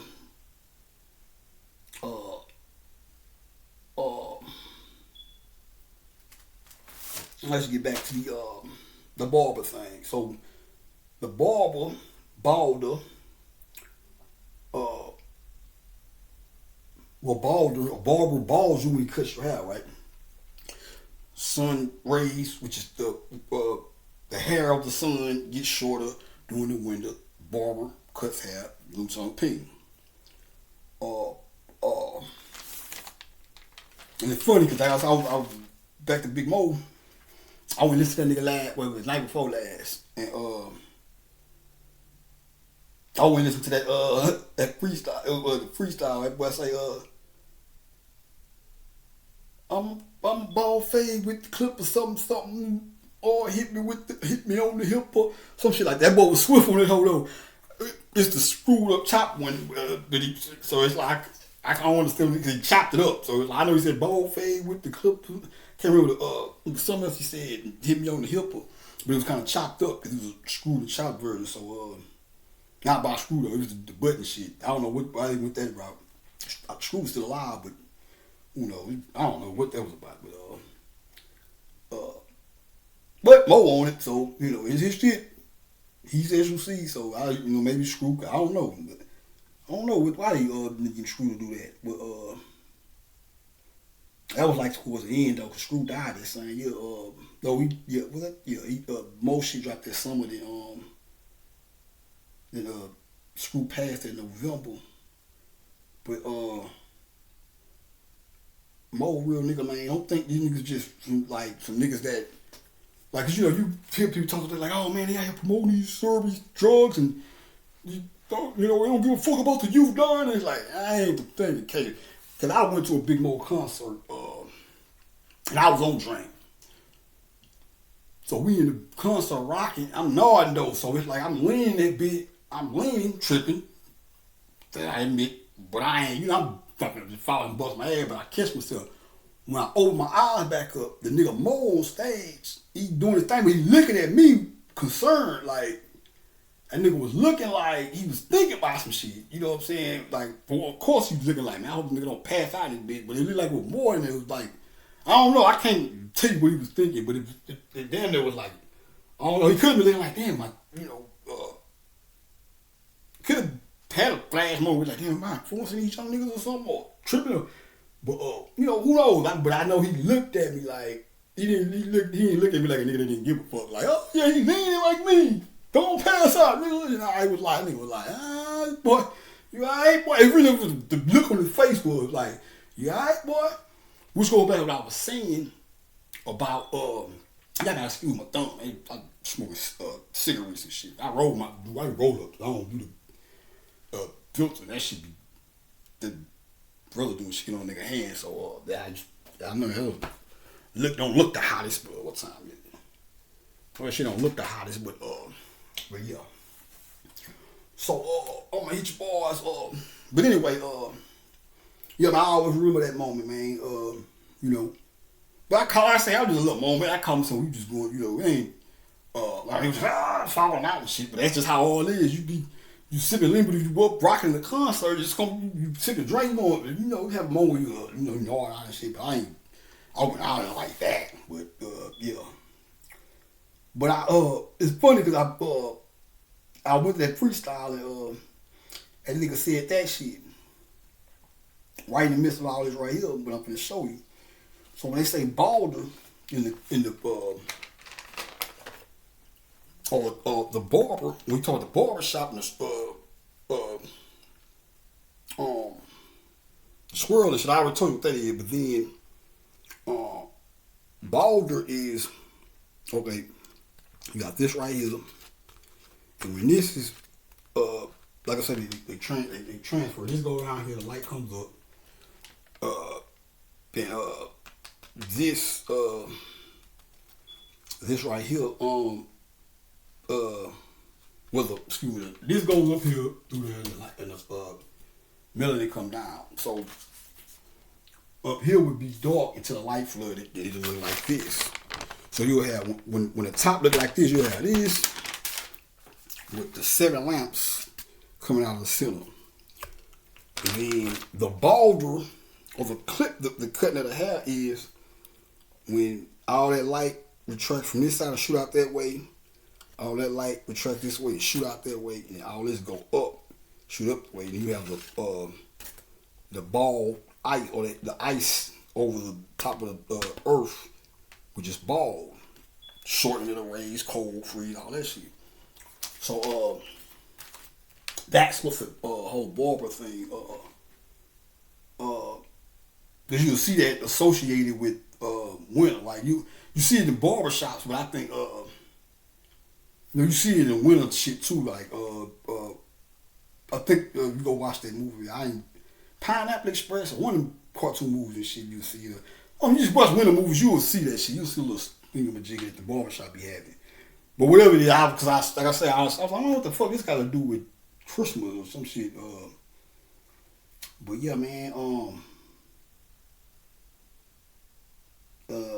Make sure I ain't missing nothing, man.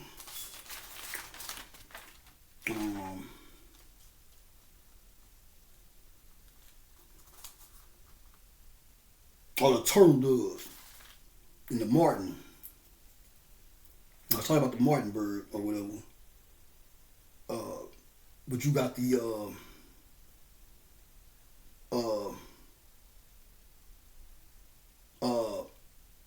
when you hear him say a partridge in a pear tree, what do we do? I'll hit y'all with the 12 days of Christmas shit real quick, and then we're gonna close out. Okay, so you get 12 days of Christmas, right? It's like it might not be in the right order, but okay, there you go. No, the 12 days of Christmas. On the 12 days of Christmas, True Love gave to me 12 drummers drumming. 12 drummers is the 12 zodiac signs. 11 pipers piping. 11 pipers piping is number wise. 1, 2, 3, 4, 5, 6, 7, 8.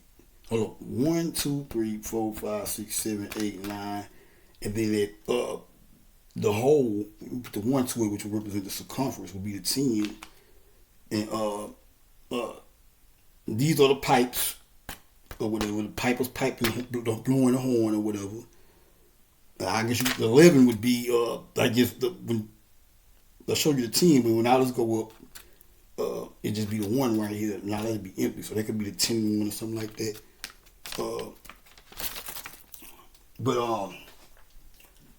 It's like 10 lords of leaping. That's the 10. That's go back to your 10. 1, 2, 3, 4, 5, 6, 7, 8, 9.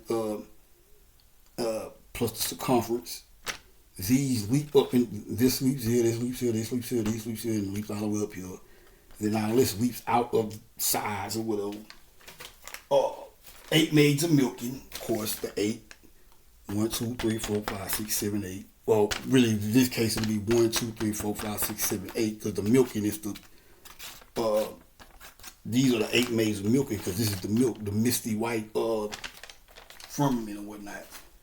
So that's the 8 maids of milking. 7 swans of swimming. 7 swans of swimming. This is all mathematics just dealing with this shit. 1, 2, 3, 4, 5, 6, 7. 6 geese of laying. The 6 dealing with this is the 6 steps. Once these start retracting up here, this comes up here. Well, this comes up here, but it's really, this going into here is 1. We're talking about these spears right here. That's this going to this is 1. This going to this is 2. This going to this 3. This one going to this one is 4. This one going to this one is 5. This one going to this one is 6. And then no, it's 1, 2. Is this one going to this one? That's 1. This one going to this one? That's 2. This one going in this one, that's 3. This one going in this one, that's 4. This one going in this one, that's 5. And this one going in this one, that's 6. And then this one shoots up to do that right there. But it represents that 6-day process going into that, going up or whatever. And then you got 4 collar, wait, it's like 6 geese and 5 golden rings. 5 golden rings. It'll be just like that circle right here. I ain't put on there, but it'll be a circle here, circle here, circle here, circle there. 1, 2, 3, 4, 5. 5 rings, or 5 golden rings. 4 calling birds. The 4 calling birds is the 5 minus it. So it's just 1, 2, 3, 4. The birds, these fly out this way. All the light, got light flying out this way, light flying out their way, light flying out their way, etc. We got 3 French hens. The 3 French hens would be 1, 2, 3. Because you got those are the 3 main. This the beginning point. This shoots up in the hill. That's 1. That's 1. This going up in here is 2, and then this one go down here 3. But this shoots up right here and goes off. So really, this would be. This is 1. This is 2. This is 3. But so this goes up. This travels up here. Boom. Then it comes back down. That's 1. And it comes back down here 2. And then this shoots up and then pops off the top of the sun, which would be right here. That's the 3. What the 3 pertains to. 2 turtle doves and a partridge in a pear tree. 2 turtle doves. Shout out to my sister. Even though it was a deity named Cassiopeia. My sister named Cass, but Cassiopeia actually is a male turtle deity. But it's whatever. But this is the 2 turtle doves. Turtle shell.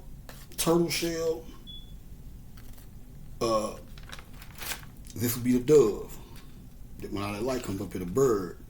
Then you got the partridge in a pear tree. Another bird, partridge. That's a partridge. When all this goes up here, this the partridge, this the pear tree. Sometimes it's called the pear tree, the peach tree, the apple tree, all that. That's the partridge. This is the pear tree. Branches or whatever. Partridge in a pear tree. So yeah, man, that's feeling like missing, but I can't think of them at the moment. So, oh yeah, them passages. I think I do that in the next sitting. Well, it was probably tomorrow or later on tonight. But yeah, man. Yeah, I hope that was educating, man. I'll come back on here tomorrow and do a little bit more kicking it around, y'all, because that I really want to try to get this out before show start earlier, but I'd be bullshitting. I got the fucking writing rhymes and shit. I should have done that. I always get stuck there, trapped in that shit, but I'm not too fucked up because this shit I got working on this bad motherfucker. I ain't gonna lie. I damn near. I had a hard time. That's why I really, well, it's like that with all this. But every time I get on that damn music, but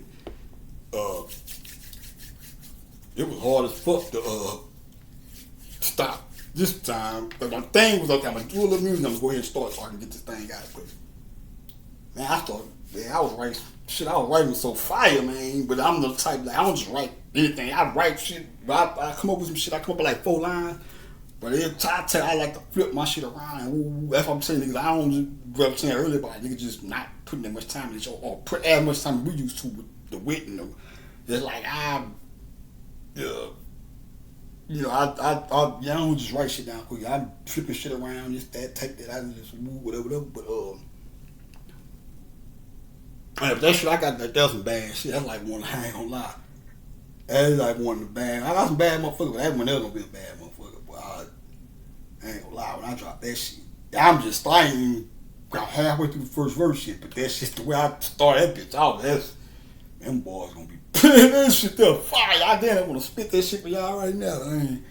That shit that was hell though, boy. I ain't gonna lie, man. But something else I wanna tell y'all before I go.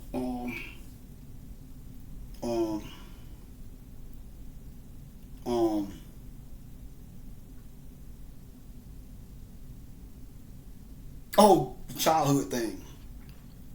But I was trying to say earlier, and I lost track of what I was trying to say. Well, what I was trying to say earlier was one tip I'll give you is, to tap into the inner child. Is to go and get some shit. Think about one of your favorite Christmases, or it ain't just gotta be one of some of your favorite Christmas moments throughout the years or whatever. And think about, as a kid though, think about some of the shit with like the shit you want, maybe some shit you really, really wanted and you got it, or just some shit you got that for some reason is memorable for whatever, for one reason or another. That'll take you back to that when you see it or whatever. Or when like toys or whatever. You ain't gotta play with the goddamn. If you want to, so be it. Like that's the I'm not gonna sit around and play with no goddamn toys. But if I see a nigga that's spiritual playing with some toys and shit, I would.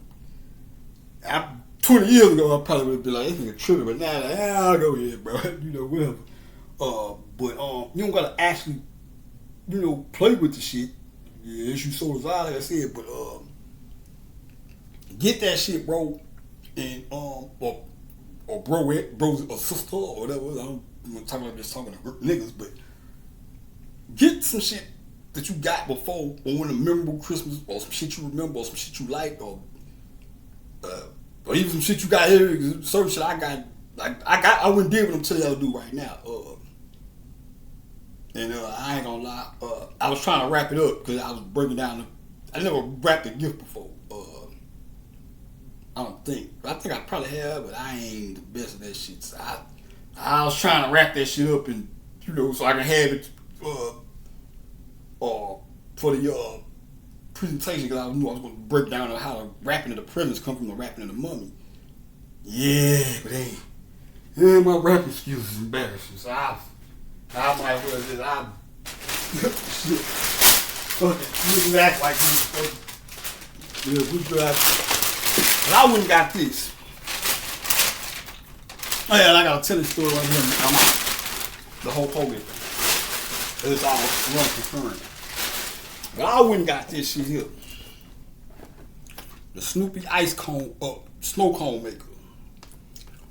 This is one of the most memorable, like the earliest shit I can review. Like this and it was this and wrestling shit, which goes back to what I was the Hulk Hogan thing I was saying.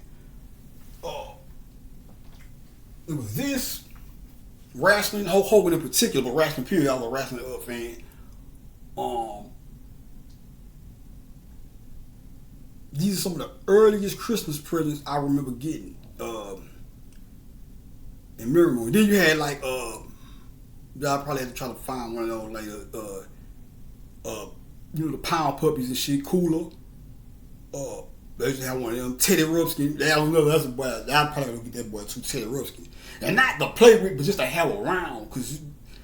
So you might think you got to get the shit and play with. It's like, no. Get the shit and just put it somewhere where you can see it. And let the magic work itself sometimes. Like this shit here. I went and got this here. I set the shit over there.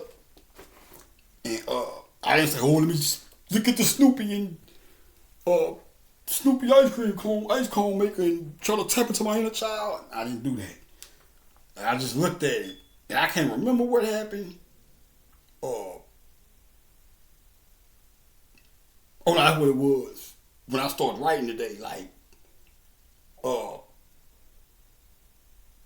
I've been trying to, I'm basically gradually getting back into writing more,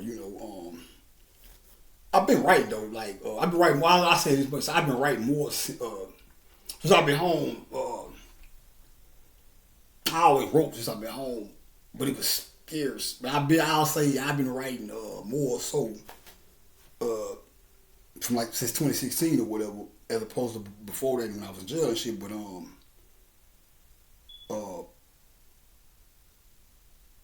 nigga had to I go through ups and downs with this shit. So it's like I go a long spell, but I don't do no writing. I gotta get back into it. But the way this shit came last night, was today when I was writing this shit. Um, this took me. It's like nothing magical jump out nothing. Just that being in here with me and me seeing it. Uh, I know it reverted me back, subconsciously at least, to back when I was a child, or back because the way I was writing today, uh, I felt like uh, it was fluid as it used to be when. Cause like I say, you never lose it really, but um, some of the excitement dies down. Just like with anything else. The older you get, cause shit, I always love hip hop, but I'm gonna be telling people about. I don't try to judge them little niggas too much because uh, uh, uh, uh, for one, they just got here. Compared to your old ass or niggas, our old ass, or older niggas or whatever. So, relatively speaking, music is still fresh to them. So it's like uh, a song might come out and everybody, all the youngsters might like it. You like, man, that shit whack. That ain't the fucking 90s shit. But it's like, yeah, but uh, you might have to evaluate your judgment of music and shit or rap or whatever you judge because it might be better than you think, but you're more desensitized to getting excited about music than somebody that ain't been here as long as you. Why? Because they ain't been here as long as you. So go back to what I was saying. You eat a million cookies, you gonna be tired. You don't want no motherfucking cookies and shit. So it's like that same thing with music, but it's not like, oh, I heard a music song, I don't want to hear music no more. It's like, no, I still can get. It's hard to get Paul's. I don't want to say hard because it ain't like a nigga. It ain't like a nigga would be trying to, but it's like I don't get and it's songs. There's modern day songs that I do like and jam, but they don't hit me like say a fucking some shit from the 90s or some shit. Why? Because I was still young then, so music was a little fresher, so it had more of an impact on me. But like now, I still can enjoy music and get excited about music, but it's not as fluent as it was when I was a kid because I done heard so much shit. It's like, even when I hear shit now, it be like, and they be from artists. He ain't about young niggas, old niggas. Even when I hear old artists who drop, or artists from my day or back in the game that drop new shit, and I listen to it, the shit be damn. It be what it's supposed to be as far as our standards of MCing or whatever. But I get as excited about that album as I would an album a motherfucker dropped in the 90s or something. Why? I write my own rhymes first and foremost. I write my own shit. And I listen to all types of music from rap, rock, pop, all that shit. And just within rap itself, my range is crazy. So, I done heard a lot of shit. So it's like, I guess for lack of a better phrase, it's kind of hard to impress a nigga these days. Not because some shit ain't good, that shit bad, but it's because nigga heard damn near, I don't want to say heard it all, but shit. Just like, that's why I always bring it up back to Bobby. He was saying that shit, he was like, he was saying,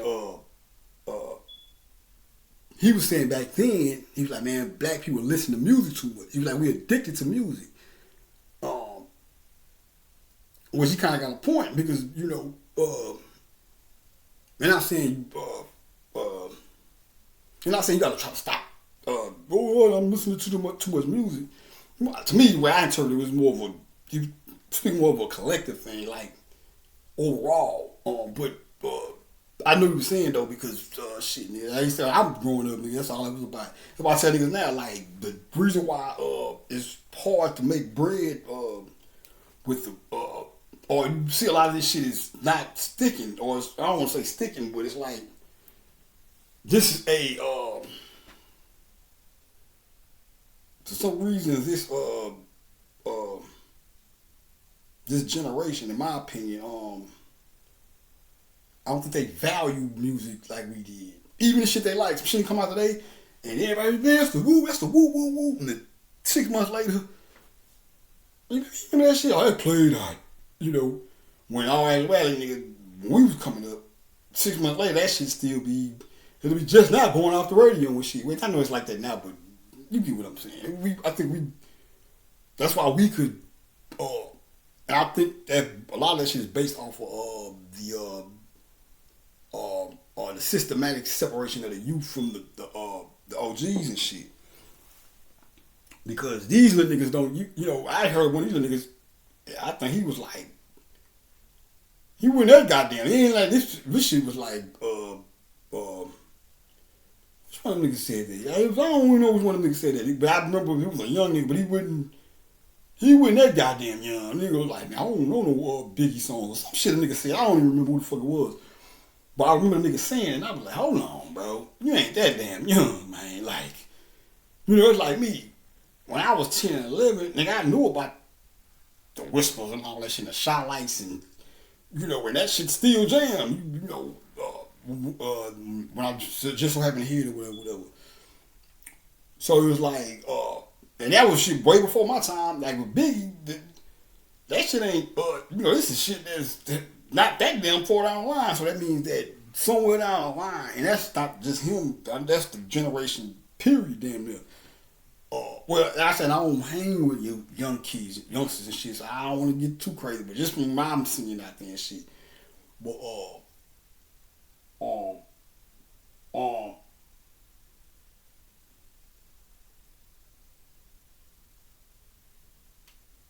I think, the way I see it is,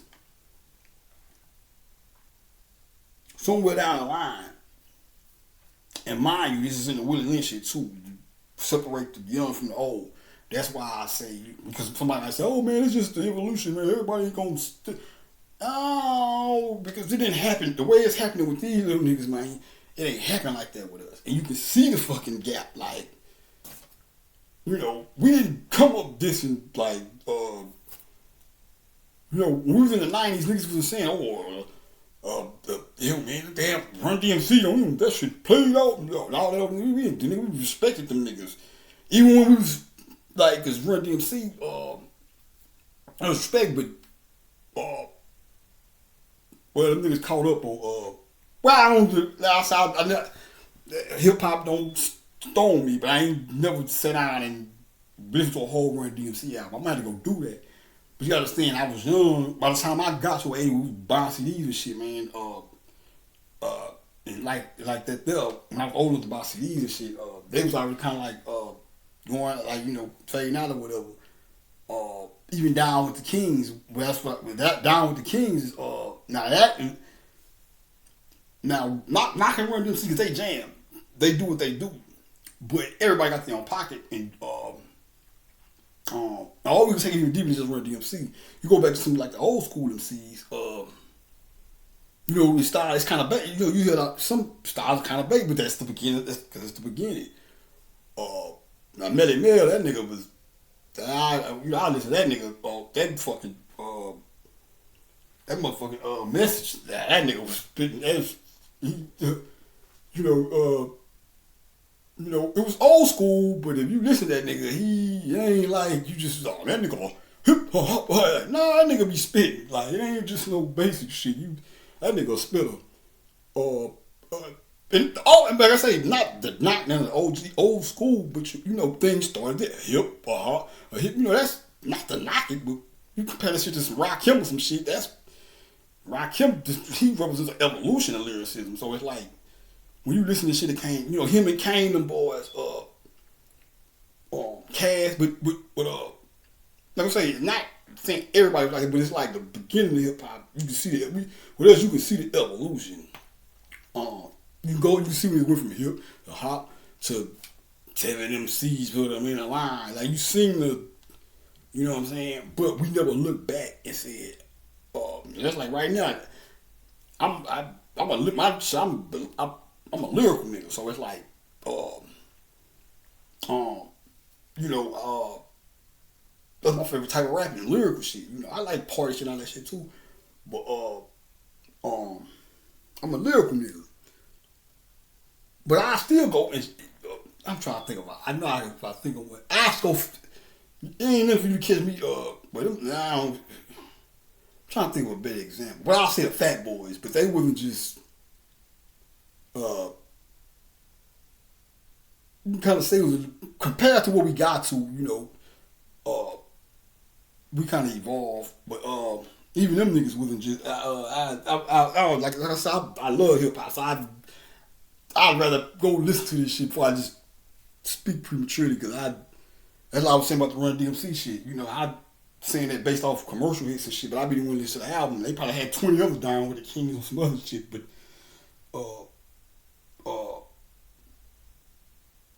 but yeah, man, I think it's like I said, we didn't have that. Like, we knew about our old, did you know what was it came before us? Now, for a motherfucker have to know who Biggie was, this nigga done died. Or, no, he didn't say he knew who Biggie was, but this nigga said he ain't never heard of Biggie. It was all weird shit, man. I ain't pissed off about it, because, like I say, he's young, but, so I'm not knocking him, but I'm just trying to show you what that is a reflection of. At least that's how I see it. But like I said, I was growing, it wasn't no, like, nigga, whole lot of shit that was way before my time. We was still, you know, we respect that shit though. You know what I'm saying? We here still listen to an old school station and all that shit, whatever. Like, not, like I say, I don't run with a lot of youth and shit, so I don't know what the fuck they doing really, but I just, you know, based on what I'm seeing, little shit I be seeing here and there. So yeah, man.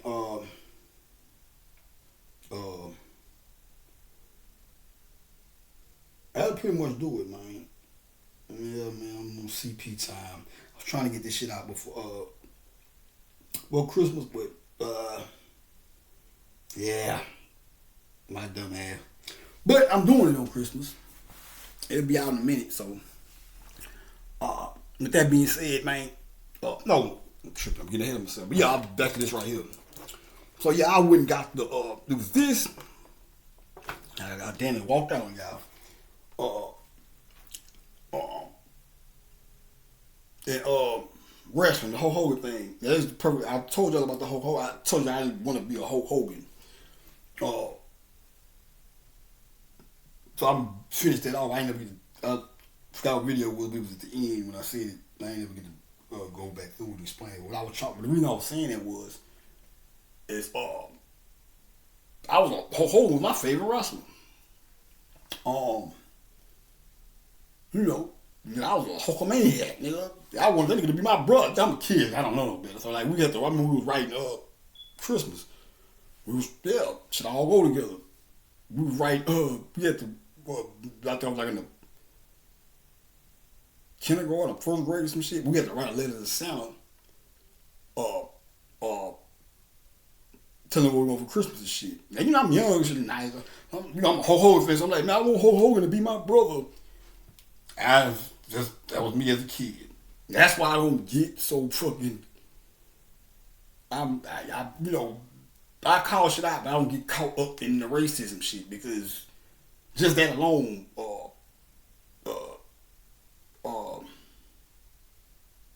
it ain't, you know, that alone right there, and not just with me, but just kids. Because you out here, people say it all the time, oh, people ain't born racist, which they're not.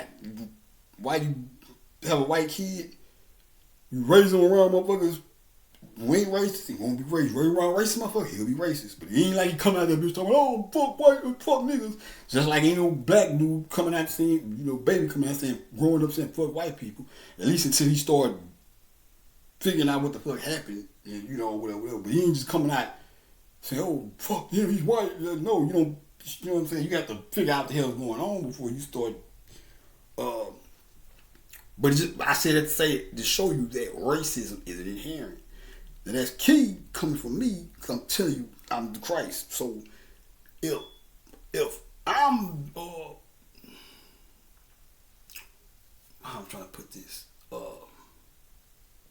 you got some people that's extreme, and I consider these motherfuckers when I be talking, because I know it be motherfuckers someone like probably saying shit like, oh man, he white folk friendly, and fuck them people. He ain't gotta say that. It's like, no, we all here, man. And everybody white ain't fucked up. The only reason, when I say the only reason, but the main reason they were, those of them that partook of the oppression or whatever, or however you want to put it. Only reason it happened to that degree is because the motherfuckers that created them raised them to do that and trained, and conditioned them to do that. But say the other side would have got a hold of them for some reason, which is, this really happy because shit, the niggas who made them got exiled or whatever. So, but they'll just say, what if they raised them to help black people? It's just like a kid, when they, when they finally got down to their final products or whatever, when these people came to life, was born or whatever, I don't know the details of that, probably test tube shit, or this is real shit, don't get it twisted. That shit real, I ain't gonna rip my brain, but I know that sounds far, and that's a metaphorical story, but that shit happened. I told you about Dr. Monroe shit. And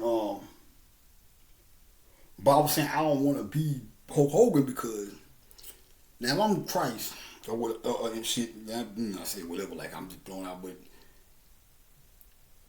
I put these videos out, people start watching, all colors. You got some white people out there that already love Jesus before they even knew who they still think some white guy in the sky or people like that or whatever. You got some of them that might be watching, and they say, "Oh, this nigga's the real deal." Might have mad love for a nigga. Now, that's why I say I wouldn't want to be Hulk Hogan. I don't want to be Hulk Hogan. That's why I try to make sure while I'm talking, because we dealing with racism, and we battling against oppression and all that shit. It's easy for me to say something or speak in a manner like that would probably cause you to think, "Oh, he don't like white people." Well, really, I'm just talking about a certain section of white people. Just like the last time I came back and told y'all, I was with the white boy. I was like, the white boy gonna make sure you work hard or whatever. Talking about entertainment. And the reason I said that is because people be saying, how come you just can't work hard and earn this shit? It's like, yeah, whatever the fuck you earn in this shit, you gonna work hard. Regardless, you gonna work hard. Even if you ain't doing nothing sketchy to make it, you gonna work hard. That's why I say he gonna make sure you work hard regardless.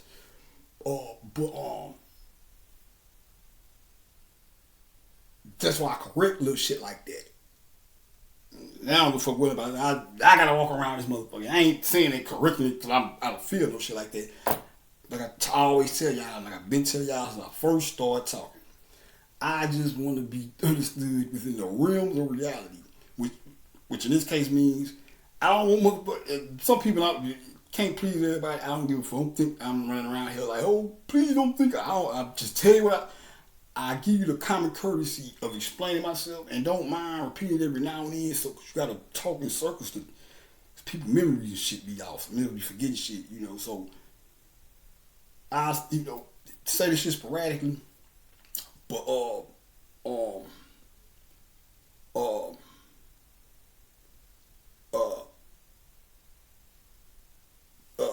I don't want to be like Hulk Hogan. Cause it's like his motherfuckers out there that's white. They got love for me. I think I meet some of them sometimes.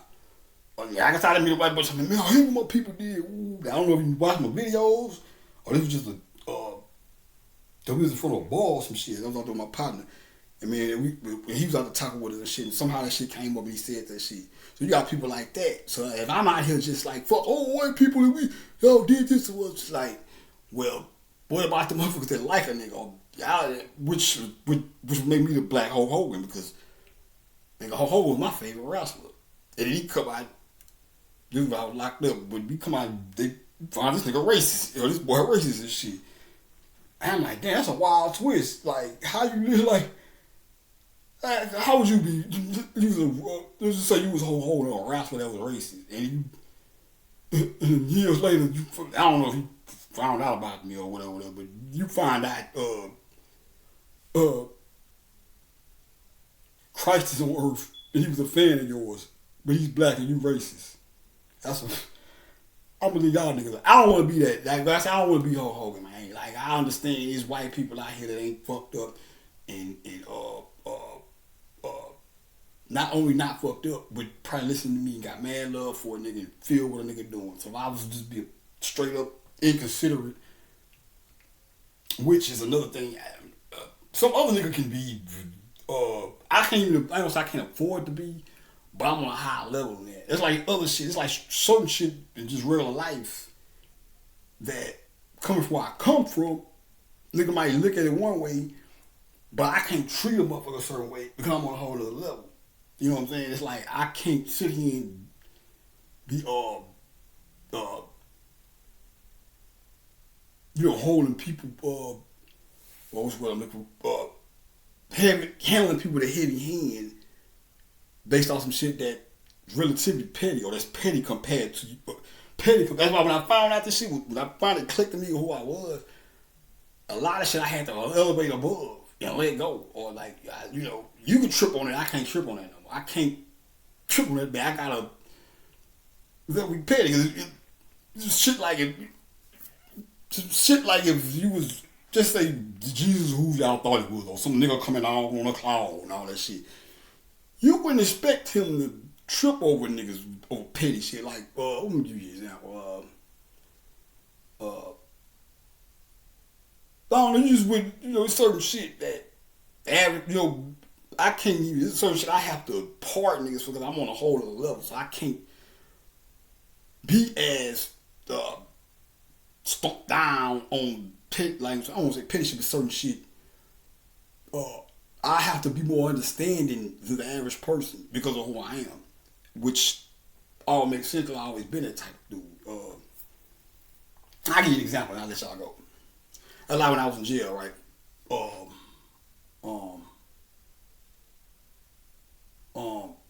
Now this is before I knew who I was, but now I understand why I react or why I'm like how I was with this situation based off of finding out who I am now. But anyway, long story short, when I was in jail, I was like one of my niggas from my hood was in there. I ain't know him from the free world, but I knew I seen him before. But I guess the only reason I knew him, he looked like a nigga that did some wild shit or did some small line shit. So one day he had came through my partner apartment, so I was finna go squabble with the nigga. But the more and more I walked towards the nigga, the more and more I saw that ain't him. That wasn't the nigga I thought it was. But when I got locked up, the nigga who had the mistaken identity, he ended up coming in the tank with me and shit. Long story short, them niggas took his commissary one morning.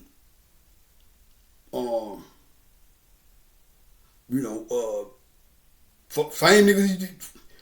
Like I said, I chopped it up with everybody in that bitch. Like this is the county. We in the youngster tank, and we was in the most rockin'est youngster tank on according to what was going around. We was. It was just. Now I say rocking, you think, niggas getting stabbed. No, it was like first it was a youngster tank, but the niggas was bouncing out the wall. And I always been an old soul, so even when I was in there, and some niggas be like, you like the old man sitting on the porch and shit. Like, yeah, I ain't.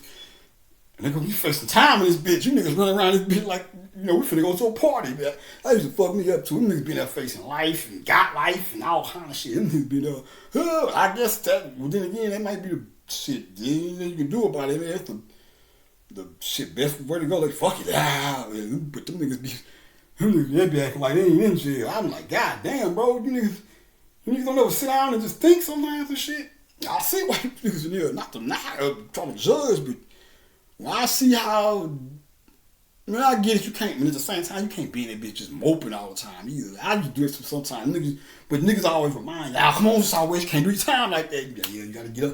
And then eventually, once you get used to doing the time, you get over this shit. So it's like, you can't be in that bitch moping all the time either. Nobody want to be around that shit. But, niggas already got their own shit. They want to listen to you moping and shit. Now, I'm probably guilty of the shit too. I was a moper sometimes. It took me a minute to adjust to that shit, but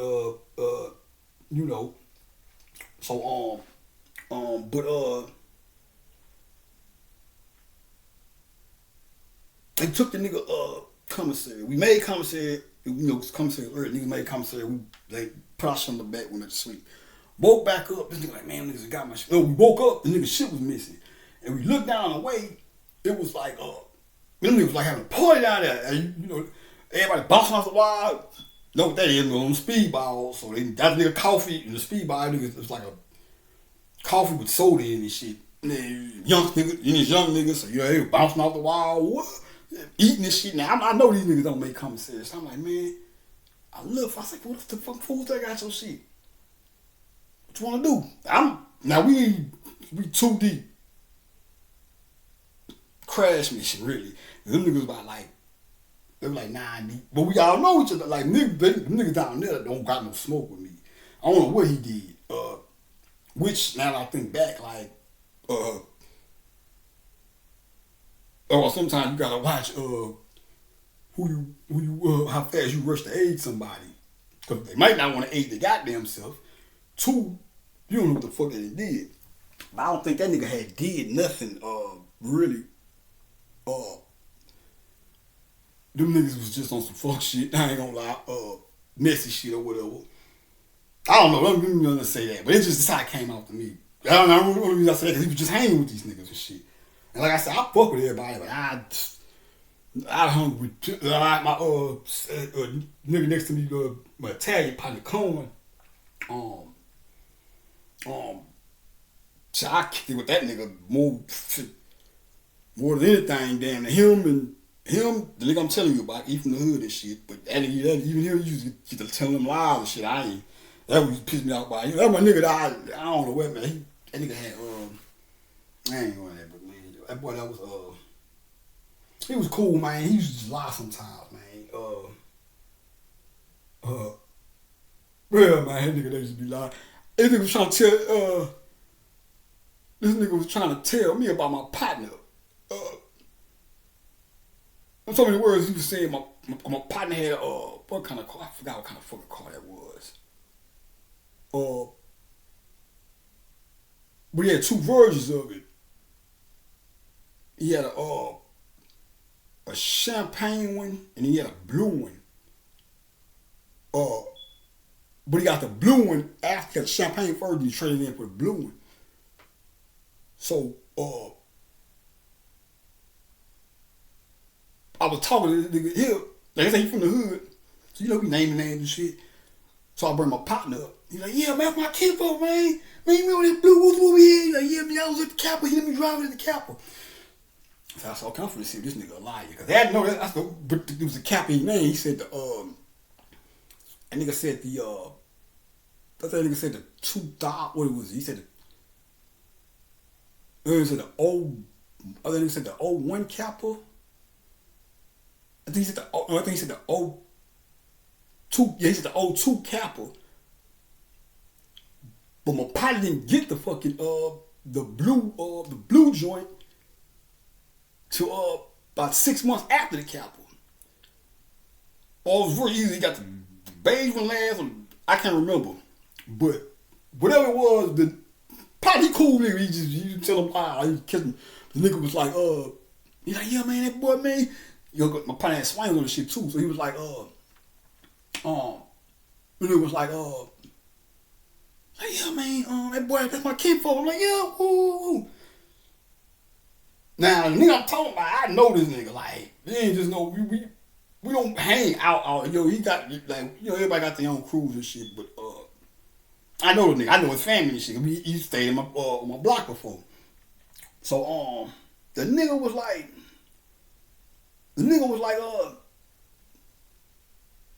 he said, yeah, at the 02 Capitol. But the car he was saying that my partner let him drive, he didn't get the motherfucker till after the Capitol. When that Capitol he talking about would hit, I don't even think the nigga had the other, because the 2 cars, it was a different color, it was the same car, it was a different color. I don't even think that nigga had that car at the Capitol, because I remember when he before that he had another wheel, he didn't get the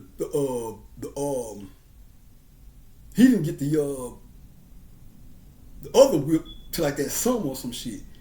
And then he traded that one in the fall, if I'm not mistaken, and got the other color or whatever happened. But Some of the words the nigga was like he drove. So when he said, I know when the time frame that when he got the car, I seen the nigga his old car.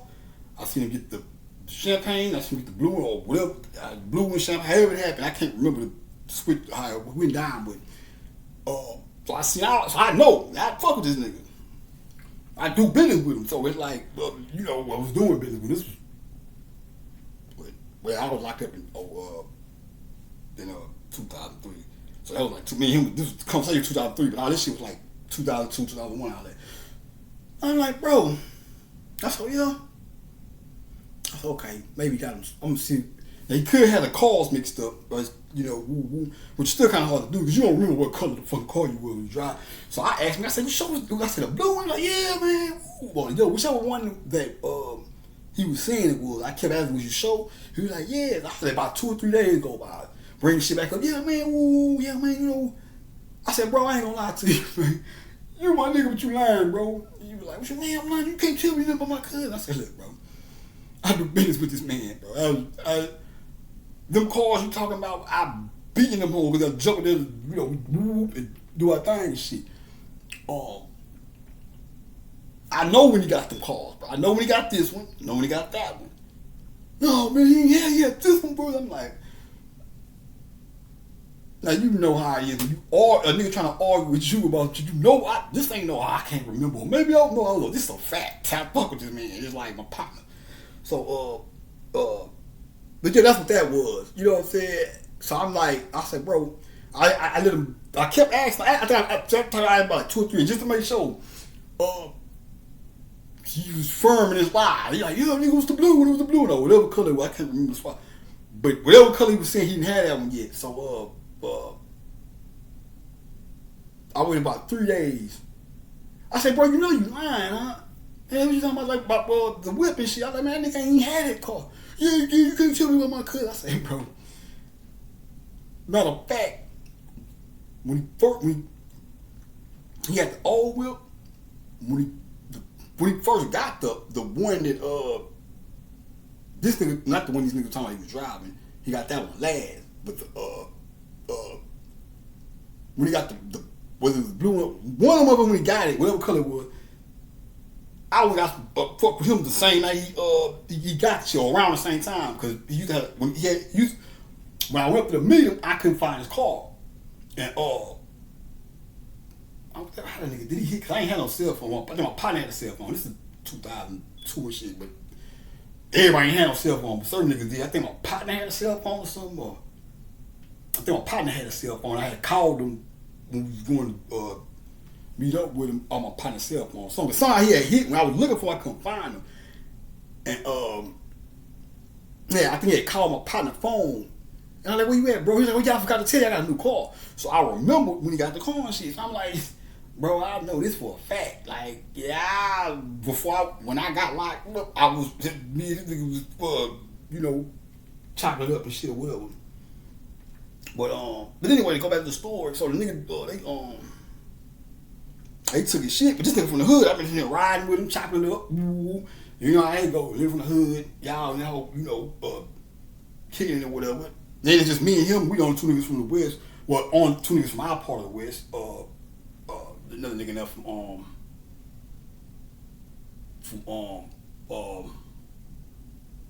that nigga from West Belford or something like that.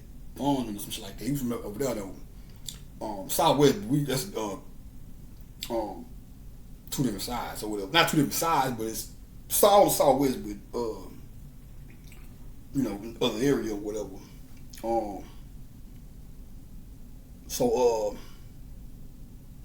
Now me being who I am, like I said, I ain't no Billy Badass, but I'm from the street, so I tell a nigga, I'm like, man, ain't gonna lie, bro. It's kind of deep, but if you want to go squabble, I'm down with you. I don't know what we're gonna turn out like, cause them niggas is deep, but you going, I'm going. I'm looking at it like, this nigga from the hood, and you know how that shit go. I'm like, you do that to him, he from the hood, you man start looking at me like I'm a hoe, man. We gonna set this bitch up some kind of way. I'm stabbing nigga, whatever. I'm a little nigga, but whatever we gotta go, some shit gonna pop out behind my shit. some form of fashion, you know what I'm saying? Or less. But then again, when the odds against you, even if I was saying so that's the mentality I'm in. I'm like, bro, I'm like, shit, nigga, you go squab, I'm gonna come with you from the hood. That's just how the shit work in jail, whatever. Well, at least kind of, for the most part, the nigga, and especially in the county, like, you riding with a nigga and he from your hood, and some shit like that happen. It's like, you damn, you got to really, almost, for the most part, because even in the hood, you been chilling with like one of your partners. In the street, in the free world, or some shit happen, them niggas deep, he come in, you going whatever,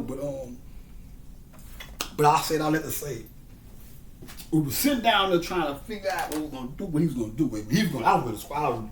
Like I said, I ain't just saying it because I'm trying to sound tough. Boy, I'm just telling the truth. I was like, man, I'm looking like, man, we probably ain't gonna come out too good, but I just the street nigga shit. Like, man, you can't let them niggas get away with that shit. But he let it go. I can't do nothing about it. I'm not gonna go fight. Nigga ain't gonna fight. Don't want to fight for himself. But I was willing to go around and fuck with him just off the strength of him being from the hood and shit or whatever. He was like, nah, I'm good, bro. I'm gonna let it make it. I'm like, you sure, bro? He's like, yeah. I'm like, all right. Now, here's why I kind of varied from, well, not really, but I'll just say in this instant. And let me just tell you why. Now, usually, bro, when a nigga do some shit like that, a nigga, shit get took, bro. When he ain't talking about going down there and swallowing a nigga or doing something, usually nigga usually nigga be like, I ain't fuck with that boy, man. He ain't gonna get down for his crime. You know what I'm saying? But and they'll probably ostracize the nigga, stop fucking with him, or you go hold. I couldn't do that, bro. Like, even though I felt we should have went down there, probably came out better not, but he got a, I understand, but niggas deep down there, so it's like, who the fuck wanna go fight 20 or 10, 15 niggas with just two niggas? I was down with it, but I don't know, just how it is in jail shit. I'm looking at this shit from jail perspective, like, nah, bro, we gotta do something. Them niggas gonna be thinking, I don't know, they take from you, and I hope niggas think they can. And I was doing it for me, like, so they wouldn't take from me. I'm doing it for him, to help him or whatever he gonna do. But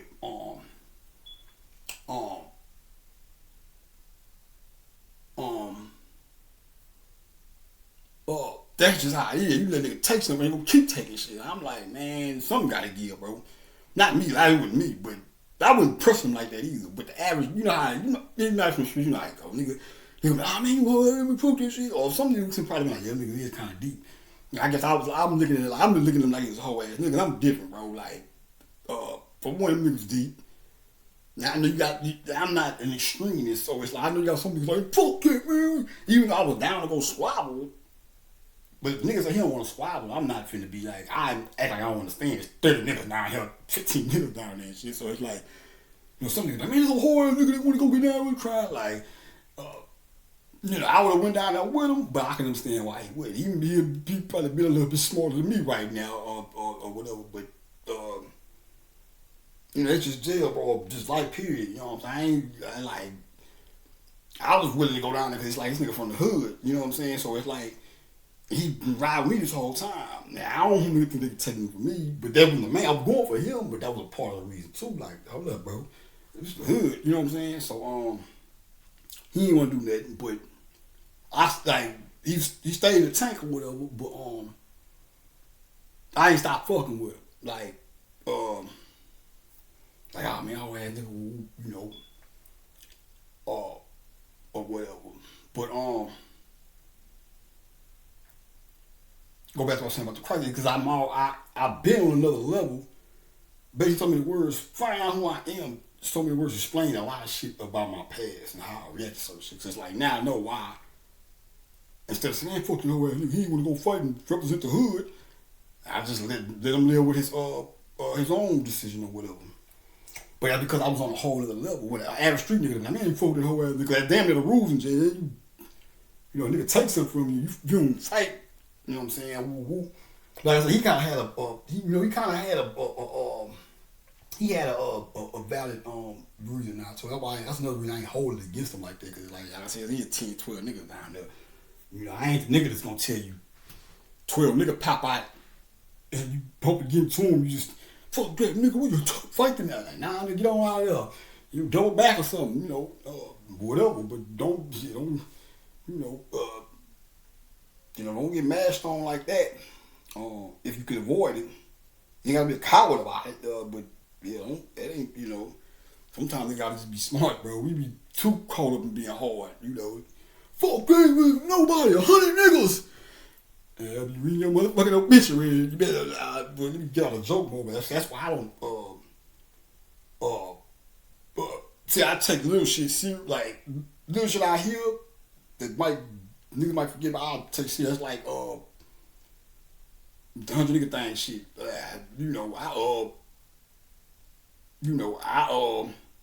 Shit like that happened. I start thinking about what happened to Dre brother, Tyree. He had got into if I'm not mistaken, I think Dre. He said he was a little nigga. Brother was little, but he had got into it with some niggas, like some bigger niggas, something that jumped him, and that's how he died and shit. That shit is real. Like, I never forgot that. One, I'm a little nigga, so and I had heart, so it's like I have to watch myself and shit, cause I ain't necessarily in the business of just. I ain't no dumb nigga, bro. Some nigga just too big, so I'm just trying to poke the nigga, or you got that, bro, and come back around, or go get some niggas, but if I gotta deal with it right there, I'm gonna deal with it right there. But yeah, man, but I ain't just so. But anyway, I just said all that to say. That's like right now, even though that happened back before I knew all this shit, but let's just say some shit like that happened right now. I had to be the same way I was with him back then, or I reacted back then. Why? But I can't be around, even though I'm a street nigga, I need to get out for your crime, took your shit, all that old shit. By me being who I am and knowing why, I can't be around here dealing with people like regular people deal, or just on regular nigga shit. I'm Christ, but I can't fuck with you because you got jumped in and doing some old shit. I can't do that shit though. Just look how stupid that sounds. That's why sometimes I'll take it off of me. Like, well, just imagine if whoever y'all thought was Christ or whatever came. Now you think he would trip on? I'm supposed to be out here helping niggas to one degree or another. So I can't be around here judging niggas based off shit I used to judge them all. And I never really was that. Like I say, give you a perfect example with him. You know what I'm saying? I never was. I guess I'm more understanding than everything or whatever. But I just want to use that as an example, man. So yeah, man. That'll do it, man. Yeah. I'll let y'all boys, man. Y'all stay up. Probably jump back in here tomorrow and do something, man. I got some more stuff I not want to talk about, but see what it do, man. Kind of late and shit, man. I know y'all knew supposed to do this shit earlier, man. What the fuck wrong, man? I need to be more punctual. I get to doing shit. Well, I hope y'all still love my video, man. Something light. But I just want to do something for Christmas. It might be the day after, but we still in the night vibe, so Anyway, I'll let y'all boys, man. Peace.